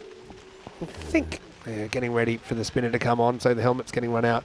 Yeah, so that's the thing. Now we've gotten 3 overs in. If they were to come off, it means the window to kind of complete the game is only 12 or 13 minutes. But if you hadn't have completed that last ball, for example, then you've got to go on, you've got to finish that even a 3 over game, you've got to bowl 1 ball, then have probably a 10-minute change of innings or something approaching that, and then the second innings. Anyway, we just got to cross our fingers, and some things you just got to realise are out of your control. Now here's Dawood Ahmedzai, Mr. Universe. Bowled nicely, gets across, gets his body in the way, and he ends up being, well, the genuine backstop. Makes the stop. Ahmedzai wants to get outside the off here. Well, that's the skidder, and there you go. That's exactly what I'm talking about. Right on cue. It's kind of a mini celebration from Dawood Ahmedzai, but this is the one you've got to watch out for. He skids it through, and it doesn't come up as high, and it hits halfway up the stump, and there he goes. And that is not the Bolt, it's the Ahmedzai, the Dawood Ahmedzai. And it's quite funny when the batter ends up. It's almost like he gets into a bit of a cocoon there. It's like Malcolm Marshall's bowling at him or something, isn't he? I mean, the ball is knee-high, and then he goes knee-high. It's almost like he's saying, this is where I need to be to play this one. Another one goes, and that's going to be the end of Anand. And once again, it's Ahmedzai that gets the wicket. Anand would go for 11 of the 6 balls that he was able to face. New batter comes out, and this is going to be Vashist. Again, just a little bit. I think they're not used to how quickly that Ahmedzai can get this ball to go through. So a little bit late getting into position here. And this time, he gets a bit of bounce through. I wonder if he goes for that little flipper again. Yeah, he does. This time it's nicely played outside the off. The batters will take a single. A nice bit of ground fielding there from Christian Roberts as well. It's a good day to be sliding around, and Roberts does that neatly. Rain now is starting to get more persistent and more heavier. Let's do a sweepstakes. I was going to say 4.2, but I'm going to go back to 4. I don't know. It's almost like Ahmedzai 4.4. It's only, as Yaz once said, the only way is up. It's coming down though. Ahmedzai, he's a wizard with the ball, isn't he? And he'll only concede 3 in this over. And he's got some free advice for Roberts. Welcome to the team. At the end of 4, it's 44 for 3. I think he said to Roberts, "Oh yaar, glove मैं नहीं पाया, उधर पाया, उधर मारे अगर मेरे हाथ में बांध देते."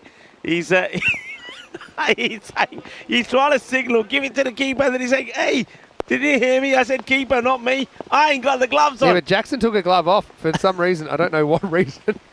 I'd be keeping him on at all costs at the moment. 44 for 3 after 4. Or maybe I was right the first time, because they're coming off. And yeah, you do have to worry about where we're at with this game. Again, they'd only need, minimum, I suppose, 12 minutes to get this done. So we've got a bit of time up our sleeves, but you can see it was going up and up and up. And unfortunately, once again, not for the first time on day one of this ECI, we've got an interruption. The cover's coming on. Yeah, well, Stanek Zai gets given the ball and a big smile on his face, and then the smile disappeared as the ball got taken away. And the next thing Stanek Zai's got in his hands is the covers. As the covers get back on, nobody likes to see this. It's the worst sight possible if you're a cricketer and you want to enjoy the cricket here. We're seeing some really good cricket, but unfortunately, we're seeing a lot of rain as well, and it was only a matter of time. You can see there in your screens that it's getting heavier. So once again, it's action stations as the covers come on, and let's just hope that we will see a sight of those covers coming off today and the completion of this match. Though it's very much likely, if we do get back on, it would once again be a shortened match, and DLS is bound to get into play. But for the time being, we can go to the highlights that we saw. Well, it wasn't bad. We saw 44 runs and 3 wickets. Let's cue the music and have a look at the highlights. We had a bit going on, didn't we, really, at the start of this one. And really, to be honest, they're not in a bad shape. I mean, 44 for 3 or 4 overs. Let's say it does become a 4-over game, for example. I'll get a few extra runs, I think, under Duckworth-Lewis, so maybe half a dozen or something like that. So if we do get back on, let's say it's a 4-over game or a 3-over game, it's likely that France are going to need something like 13 and over, something like that. So then Romania would have a shot. It's just very hard to tell at the moment. Obviously, it's going to take time to get the covers off. That's if the rain stops for long enough. So I guess we'll keep you up to date with what's happening. A little bit of a sneaky attempt there from Jackson. And Sani's looked pretty good today, hasn't he? But he was just kind of not quite as on fire as he was earlier. In the end, he kind of took on the infield and lost with Kalami taking a really good catch. He's caught really well today in these conditions, hasn't he? The beast, Mukhtar Ali Kalami. And just checked he had the right amount of fingers at the end. But Ahmed Zai, Mr. Universe, you're right about him just kind of sliding, shooting that one through. Yeah. And he's almost getting bored of this celebration. He's done it so often today. Rajshekar was beside himself. We have seen a lot of it. I mean, 29 came off the first over, remember that. So only 15 of the last 3. So France will feel that they, after that shaky start, had the upper hand as the rain gets heavier. But I've got a question for you. Go on. Where does the nickname The Beast come from? It's just what he got. It's just he told me back in 2020 that he's the Beast. And and it was really on the back of one innings of 49 not out for Seaside back in those days. So it goes all the way back to when he was playing in Sweden. And we've got a couple of beasts around, of course. A very famous beast in the Czech Republic as well. We can see that it's coming down. I said it was going to get heavier. Look, one thing is that I bet that Romania wished that the rain came in over earlier, because at that stage they were 41 for 2 off 3, right? And then that next over, there's a wicket, there's only 3 runs. And so if we do get back on, that's going to affect their calculations significantly. So, once again, it's a bit frustrating, but that's just the way it is here on day one of this ECI. And I'm like a reverse pass the parcel, and every time there's a rain break, I put on 2 extra layers. So that's why I'm looking like the Michelin man now. Eventually down here you'll see the suit I'm wearing today. Where is it? There's somewhere. There is a lot of layers on this, man. I can say that. Anyway, you look like I'm rugged up. Man. I'm rugged up. But look, what we are going to do, we're going to hopefully have a resumption in play, and hopefully the rain stops. But in the meantime, we're going to go to a classic game, and this one is actually pretty recent. This is from the ECL, and it features 2 teams that we did see playing actually yesterday on finals day, and this is an absolute cracker. It's PUC Paris University Club taking on Dreux in Group D Qualifier 1. We're going to go back to the 8th of March 2024. So we'll leave you with this. If there's any news, you'll see on the bottom of the screen. You'll see in the chat as well. But it's raining now, heavier than I think we've seen it all day. So I think the officials got it right there, getting it just in time, Rico. It's a little bit of meow and woof woof, cats and dogs at the moment. It ain't good. Yeah. And, well, let's just say everybody needs to go and take cover. It's heavy stuff. Well, I did go to the zoo the other day. I saw some pretty big animals. I'd say it's raining hippopotamuses and rhinoceroses right now. But anyway, we're going to take you back, and we're going to watch the Group D Qualifier 1 from the ECL just from the 8th of March. Enjoy this ECN Classic. Hopefully back with some good news here very shortly from Drew.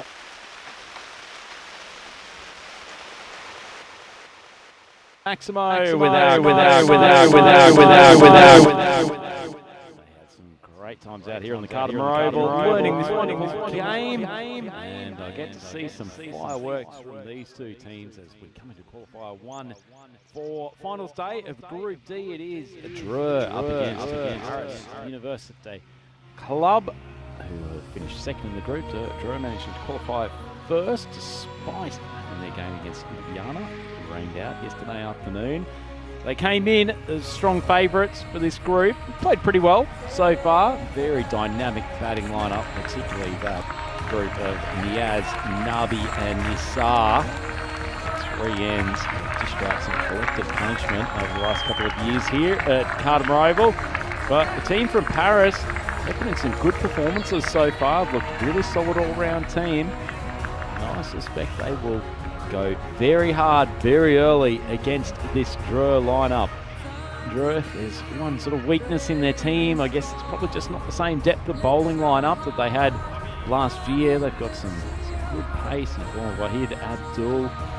Bharti's been good with his change-ups to the left hand, but Rafa, you mentioned earlier that he's had a few injury concerns over this tournament. And certainly Paris will fancy their chances of putting a pretty decent target on the board here, and I suspect they'll also enjoy batting first here and forcing Drew into a chase and having to think about how they pursue that. Although Drew knows only really one way, all guns blazing, and the supercomputer, as we saw a few moments ago, has got Drew as favourites. Not surprising considering what they've done in this tournament over the last couple of years, but nonetheless, I think Paris University will give this a big go here in qualifier 1.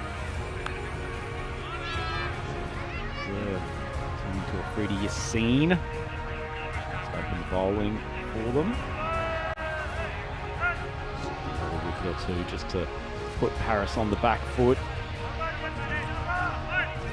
There's had a lot of contributors with both bat and ball. And fairly consistent tournament so far. Usman Shahid, they're opening the batting. Looks like Wasim Bharti, the wicketkeeper, joining him at the non-strikers end. Good start. That's that short of a length outside off stump, but some movement early off the Cardamom deck. Coming from wide of the crease, good seam position though. Backside going back towards square leg. Bat being pushed in the other direction. It's not a recipe for success for Shahid. Nice start from Yassin. Similar sort of length. The ball's gone very high. Fielder tracking back from mid-on makes a pretty decent effort.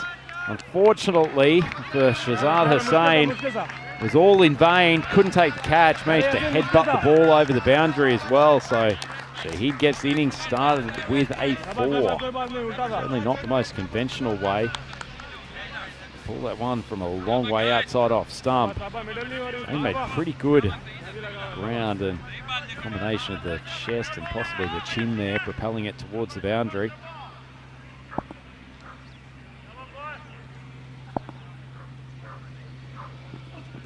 Another length ball. Goes flying off the outside of the bat. Fielder coming around from third man. Slightly untidy, but not a huge amount coming off the middle at the moment. Probably happy to get the heart rate down a touch and get to the non-strikers end. Seeing 3 balls, almost all in the same spot. No sign of a cut shot being played. Bharti, he's particularly strong over that offside, so I'm sure he won't mind if Yassin keeps operating short of a length outside off. Does try the cut shot, but ball touch fuller, shoots through to the keeper. A pretty useful start here from the Drew paceman. Once again, a little bit of late shape, just creeping inside. Wide line.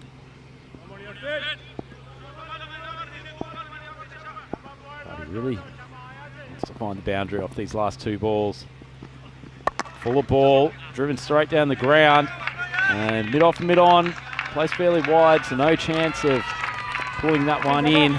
So the first bullish ball that you've seen delivers, driven for 4. So nice start from Barty. Didn't really get a full piece of the Grizzly, but enough in this Kardimer outfield.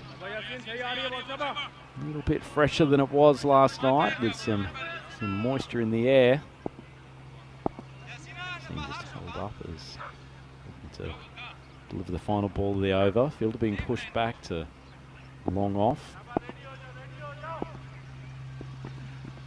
Ball outside off and called wide.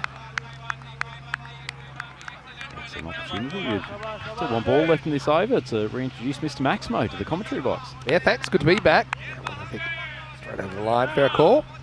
French derby. Box office stuff, isn't it? Mesnil Mounties tuning in from France. I know we've got a lot of viewers watching on Sport on France as well. Placing the final at stake.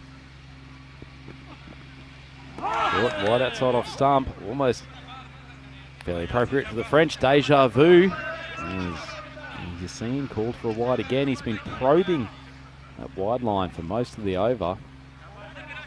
Yeah, look, I'll tell you what's interesting about this game. And fingers crossed we don't have any interruptions with rain tonight. But these are the top 2 teams. But whoever wins this game now assumes the top ranking for the rest of the day. So even if Paris University, if they were to win here and the final was washed out, couldn't get 3 overs aside, they would actually qualify. So it's kind of a final before a final in a way. So it's just something to bear in mind with the possibility of the weather intervening later. Right now, ECI goes for 12 in the first. It's 12 without loss. Certainly the case. So we have a look to the remaining games here on finals day. So Empire triumphant over Ljubljana in the eliminator. So they'll move through to the qualifier. It starts at 1500 GMT. And the loser of this game will face the Finnish champions, the winner, straight through to tonight's final. Just to quell the fears of our viewers, the weather looks like it's holding for us here at Kardimer. Fingers crossed we won't have any impact from the weather. Overnight, let's not sugarcoat it. It ain't looking great for Group E starting tomorrow. So think dry thoughts for us during the night as we get ready for over number 2. And it's the headband warrior, Wahid Abdul, to bowl it. The ball touch fuller than the length that Yassine was pursuing. Interesting they've gone for Barty at the top instead of Mukhtar Ali Ghalami. He's been good in bursts, but a bit like Jordan O'Brien, kind of slotting down the order a spot or 2. I think that's how they're using Mukhtar. The thing is, I'm not sure if you caught it yesterday, but the shoe came off a couple of times from Wahid Abdul with a couple of wickets, and it came out in the derby against Paris. Nicely played, this one. It's just leg stumpish and clipped away by Shahid for 4.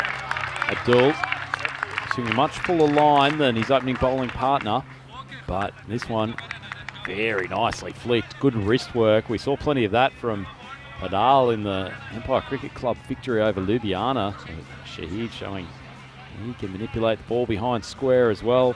PUC 17 for none. Hello to Emma and Miriam. I'm sure they're in the fan zones supporting PUC as well. He won the toss and elected to bat in this one. They were up in the commentary box yesterday to have a little bit of a look around. Short ball, but just enough on it to take it wide of the keeper. Signalled 4, Shahid moves along to 13 off 5, and without breaking much of a sweat here, Vinny, Paris sitting quite nicely, 20 for none, 21 for none, 3 balls into the second. One of those ones that could easily balloon in the air. I mean, it hits flush on the glove, but it wasn't the best directed ball from Wahid Abdul. Just look at him though. First saw him in 2019. Now yesterday it wasn't a phone call. He actually took off his phone, basically texted. It was a great day for shoes off yesterday across the board. So much shoe-related entertainment. That Here it has is. gone so high. And the wicket keeper probably could have grown a moustache in the time that ball was in the air, but he takes the catch safely. Pat on the back from Abdul. Nice alpha move from the bowler. He's got 1 for 9 and PUC 21 for 1. Gets his man in the end, doesn't he? Yes. Amar Zahid, good to see he's got his favourite hat back as well. That's a pretty famous hat on the network. Skied. And yeah, just kind of like he beat him with the bouncer before, but it wasn't as well directed. No dramas at all. Very experienced behind the stumps. And he actually kind of went to go remove the shoe, but then just gives Shahid a little bit of a wink. Yeah, it was interesting yesterday. It came off. He just basically took the shoe off and just looked. Never took the call. Basically screened the shoe phone call. And the second time it was kind of like an SMS job. But right now, PUC, bright start, but they lose their opener for 13. Shahid gone, and it's 21 for 1. He's an entertainer, Abdul, if nothing else, and fairly useful bowler too. A lot of responsibility resting on his shoulders.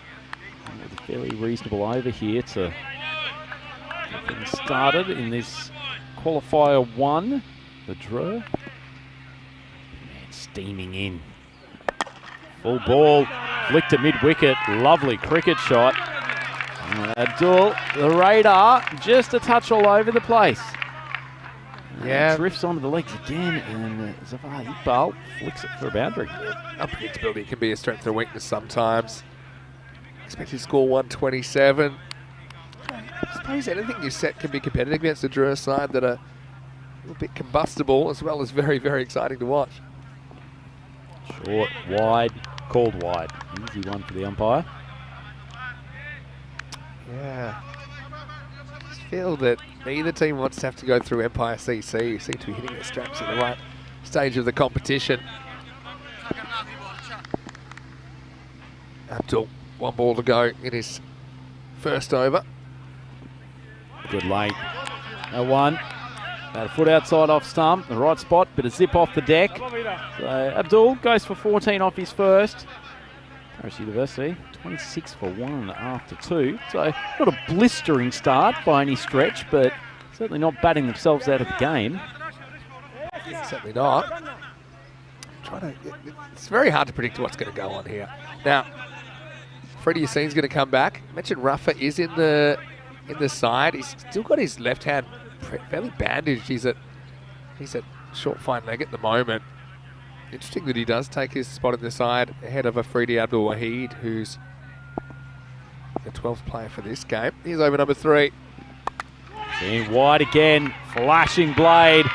Ball cannons down to the boundary. And Barty gets the third over, started off with a bang. This ball, it was touch and go for a wide, but disappears with the pace of Yassine off the edge, flies away for 4. So Barty elevated to the top of the order. He's made a good start. Very offside heavy field for him, isn't it, Vinny? To be fair, in line with the plan that he's bowling to. They have actually kind of stuck to their plan. I think you mentioned yesterday that they've actually got some pretty definite plans to it. Well, not on that occasion. Overcompensates. Drags it onto the hip of Barty, and it's too easy for a batter of his quality. PC 34 for 1. Yeah, overcorrects this time. Maybe he's a bit worried he's going too wide, but yeah, only 3 on the leg. So we see teams doing this a fair bit. Maybe not as often as we might with the 6-3 field.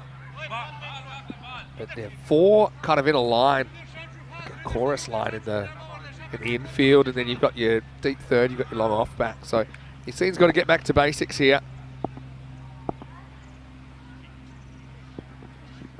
Drifts onto the legs again. Too easy.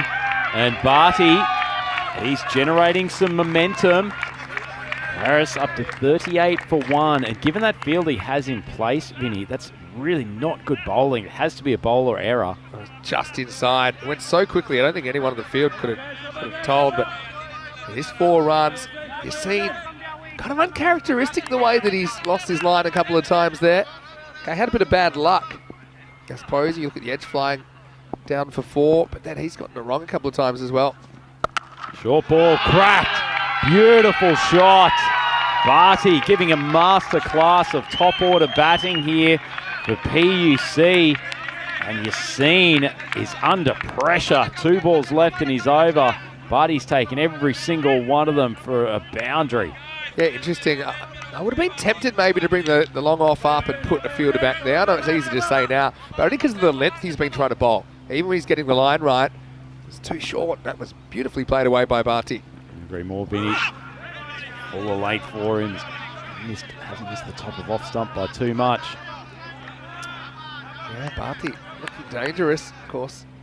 Into the power play coming up. I suppose when it's all said and done, probably regardless of what happens this ball, it's probably honours even after 3. You'd expect these two teams, the par to be around the 14 and over, maybe just a point and a half higher than the average, if you like, across this ECL. Wide of off stump and will be called. So a fair few extras from Drew in the early stages, certainly reflecting their desire to keep the ball outside of off stump as much as possible. Good call once again. Umpires may have to make thousands of decisions a day, thousands of judgments. I honestly think we've got some of the best decision makers going around, given the sheer volume of work they have to do out there. Last ball, take 2. Drifts inwards to off stump, coming from wide, and it's helped over the mid-wicket boundary. So a Maximo to conclude the power play. Barty up to 28 off 10, and PUC rack up 49 off the first 3. Yeah, maybe with that, with the 7 off the last ball, essentially, the wide and the 6, probably his honours to PUC in the power play. I felt kind of mid-40s, low to mid-40s, probably even. But yeah, it's a good run rate at the moment. 16 and a third and over.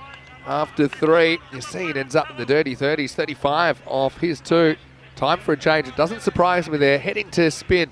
And it's going to be Tabish Barty with his left armers in over number 4. Yeah, good call from the skipper Nabi, just to give these two a different look. Quite a statement to take the opening bowler from Drew for 35 off his 2 overs.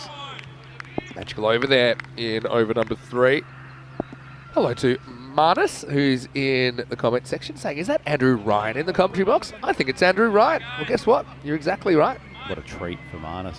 Marnus also mentioning that my hometown AFL team, Brisbane, have somehow been overrun by Carlton after leading by some 50-odd points at some stage. Are we at round 1 yet? We are. It is round 1, which right. Marnus might... big appeal for no reason there. Marnus might want to go back and look at some of the action of Jordan O'Brien in the first game today. Took an AFL screamer. Well, I tell you what, we've got another shoe-off situation. There's a leg by, and then we've had a batter. This is the first time we've seen the shoe come off a batter. It really should have only been 1. But keep an eye on number 4, Zafar Iqbal. He has to turn quickly. He makes the turn. One of his shoes does not. It's just extraordinary stuff, isn't it? I mean, it barely should have been the 1 run, let alone going for the 2. Look at Rafa's hand there, left hand. There's a lot going on. Last Brisbane game, probably a game we actually watched together. Isn't that right, Rhino? Certainly was. That was a great game. That was right here in Carter, the AFL Grand Final, Australian Football Grand Final in 2023. And don't want to talk about that one? Oh, no, it's a good contest. Very good game. We lost. Of course, it started at 6:30 in the morning here. Great to spend some time with Maximo. It was great spend, and it was even better that Corey said he'd come, but he didn't, because of course he just decided to sleep in with the early start. But he drags that down the leg side. It's very, very unlike Corey. Was surprised that he didn't want to get up at 6 in the morning to watch the AFL Grand Final. Well, a bit lucky, I suppose, with the start time here being 11 local or so. We could watch the whole game. Oh, it hits the pad. He's coming from wide of the crease, the left arm around the wicket. I think that's a good call. Interesting field. Got fine leg back. Obviously respecting the sweep and with the pace of Barty. He's wide of the crease. It probably hits him in line, maybe just, but for me it's just sliding down. Needed to grip and turn a touch. I started on the pogo stick. Some good signaling today. One that's leg, fine legs up in the 30 now, and he beats Rafa to his left, and Iqbal moves along to 13, and Paris, they're going to set a half-decent target here, Vinny. You just feel that they're not too concerned about anything that's coming from the Drew bowling attack at the moment. Why would they be concerned when you look at their middle order? There's still Galami to come, William Singh to come. Tassin Ulasafi has been their form striker. They've got plenty of resources, PUC. Big swing over to the leg. Barty, he's been pulled now for a second boundary in succession, and the momentum is with Paris. Iqbal starting to find his range. Barty's probably become maybe a bit too predictable in this over. He's sliding it in, but they're not playing for turn at all. This is where I think if he's got one, he can rip past the outside edge or rip to try and get some spin out of the pitch. Then it just kind of gets the batter guessing, gets him thinking it's a possibility. 3 men on the leg side now. And the fielder coming around. In fact, 4 men on the outside. That is Cameron Ahmedzai, who pops around, field cleanly. And the end of the 4th over, PC 63 for 1. It's a good start, but it's only a start, Drew. I don't think they're too bothered chasing or setting. I think they just like batting. Let's not forget when they played that game against Tunbridge Wells of England 2 years ago, that game that we call 13 Minutes of Madness, an 82-run power play, and then the first ball, the 4th over, going for 6 and achieving the target in 3.1. At the time, it was the highest run rate completed in an ECN innings, and also the highest power play since Scott beaten Paco Care with a 94-run power play in a similar sort of chase, actually, in Barcelona late last year. And 82 still is a record at the ECL for runs in the first 3 overs. Usman Khan comes on, so yeah, it was a lot going on that last over. They had the fine leg back, which I suppose is a sound tactic in theory, but then they brought him up and the ball went past him. Usman Khan coming on. He's a bit of a wild card with the ball, isn't he, Vinny? Someone who wasn't really a particularly prominent player for Drew last year, but came up with some big performances in key games, and maybe he's the man to just turn the screws. The Paris team had not a lightning start, but a very good start. Sitting above 15 and over. Interesting, it's a point made that Drew still given 68% despite this good start. There's a comment from John Gray regarding that. That was some good observations, John. Very, very astute. So generous of the supercomputer to give Drew this kind of percentage still, given the start PUC have had. Generous or just knowledgeable of the supercomputer? Is the supercomputer really Corey Rutgers just sitting back in his hotel room plugging digits into a... Or if he's plugging digits into something, I bet it's not. It's not a keyboard. The fact that that thing always ends up adding to 100 also probably leads me to believe that it's not Corey's maths that are the basis of it. Yeah, I mean, time will tell. This is a very, very interesting game. It's a very interesting start to the game as well so far. Usman Khan holding things up after an expensive previous over. Another slower ball. Struck well, but struck straight to the skipper, Ahmed Nabi. Well, the hand injuries continue for Drew, but they won't mind so much there as they desperately needed a wicket. Ball goes for 15 and PUC 65 for 2. Yeah, it's a very good catch. And kind of crisp conditions. Bangs into the left palm, I think, of Navi. And, well, if you were to pat him on the body, most of it's hard, but the hands were soft there, and he has a bit of fun with it as he accepts it. As Iqbal is the second wicket to fall. Contributes 15 to the cause, and it's 65 for 2.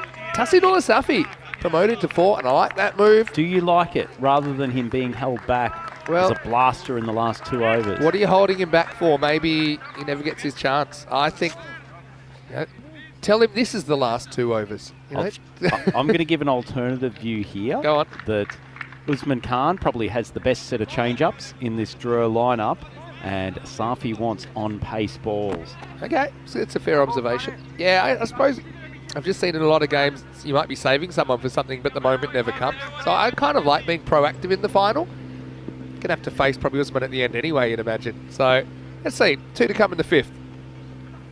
First one chases it almost all the way off the pitch. He will get the wide. Definitely a change-up from Usman there. It was the change-up that went wide and swung and completely out of the batsman's hitting area. A chat out there on field. Maybe a few nerves from Drew, just trying to reassert their ascendancy in this contest. Safi, ball high off the bat, but it's carried. Carried all the way for a maximum. He must have some piece of wood in his hands, that young man. Oh, yeah. Bat speed personified. Safi.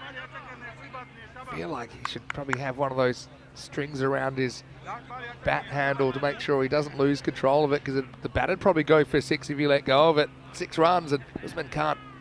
He's going to go that slower ball here. Try and get ball skied.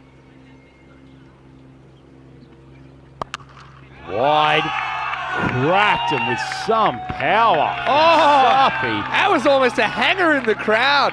Oh, we mentioned Australian football season underway. I think it's gone down. But have a look at that. I think it's the Finnish supporters. I don't know how much of this we got, but look at this. Oh, climb the ladder. Down it goes. End of the over. Action to play.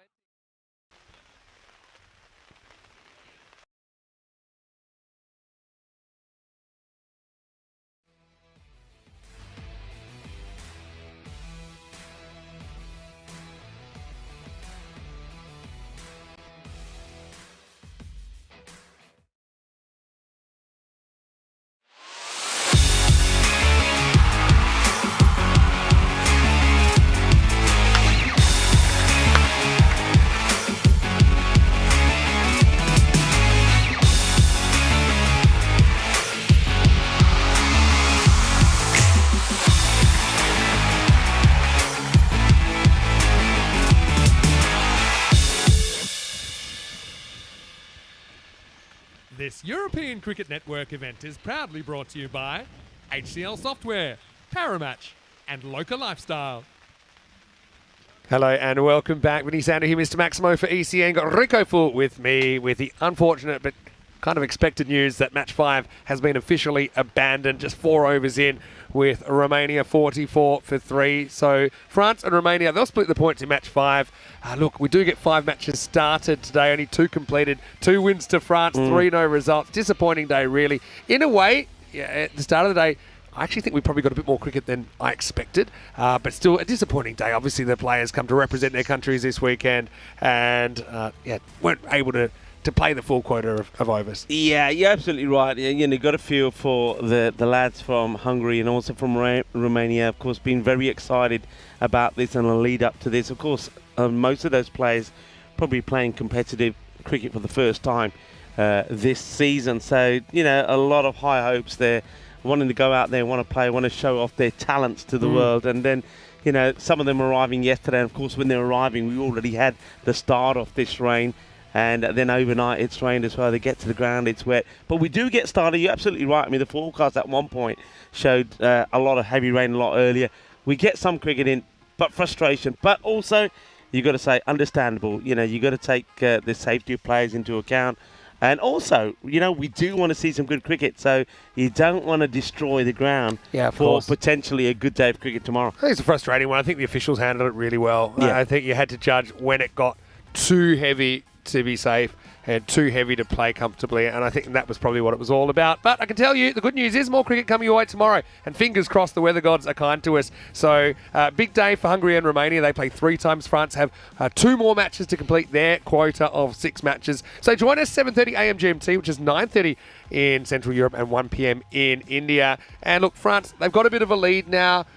They'll be hard to catch, but you've got to remember that Hungary and Romania, they have 1 game extra to play. So I think what will have to happen is Hungary or Romania would have to beat France and then probably win their other matches. And maybe we could still have a non-French champion. So yeah, all to play for tomorrow on day 2. Yeah, I think you're absolutely right. And I think what could be quite key is that if one in that first match, for example, if it could be a big win and a bonus point win, take all the points away, it gives that team, whoever it may be, a good chance to catch France. Yeah, so look, one final thank you to all of our viewers out there. I know it's been a frustrating day. Hopefully you've enjoyed some of the classics that we've shown you. There have been some really great classics today. So if you are watching on YouTube, don't forget to like the video and subscribe. Tell your family, tell your friends about ECN. Don't forget also our European Cricket social media at European Cricket and also our website, europeancricket.com. Big thank you to all the blue crew at the ground, players and officials. They've been outstanding. It's been a real team effort today. But on behalf of all of our European Cricket family here and European Cricket Network, on behalf of Spring Media as well, here's some of the best bits of day 1 when we were on the park. Probably a little few behind the scenes shots as well. Vinny Sander here, Mr. Maximo, on behalf of Rico Full as well. Enjoy your night. We'll see you tomorrow for Sunday action on ECN, our last day in our French adventure before we take the show to Italy. We'll see you tomorrow for more ECI. See you tomorrow for more action right here on the European Cricket Network. Good night.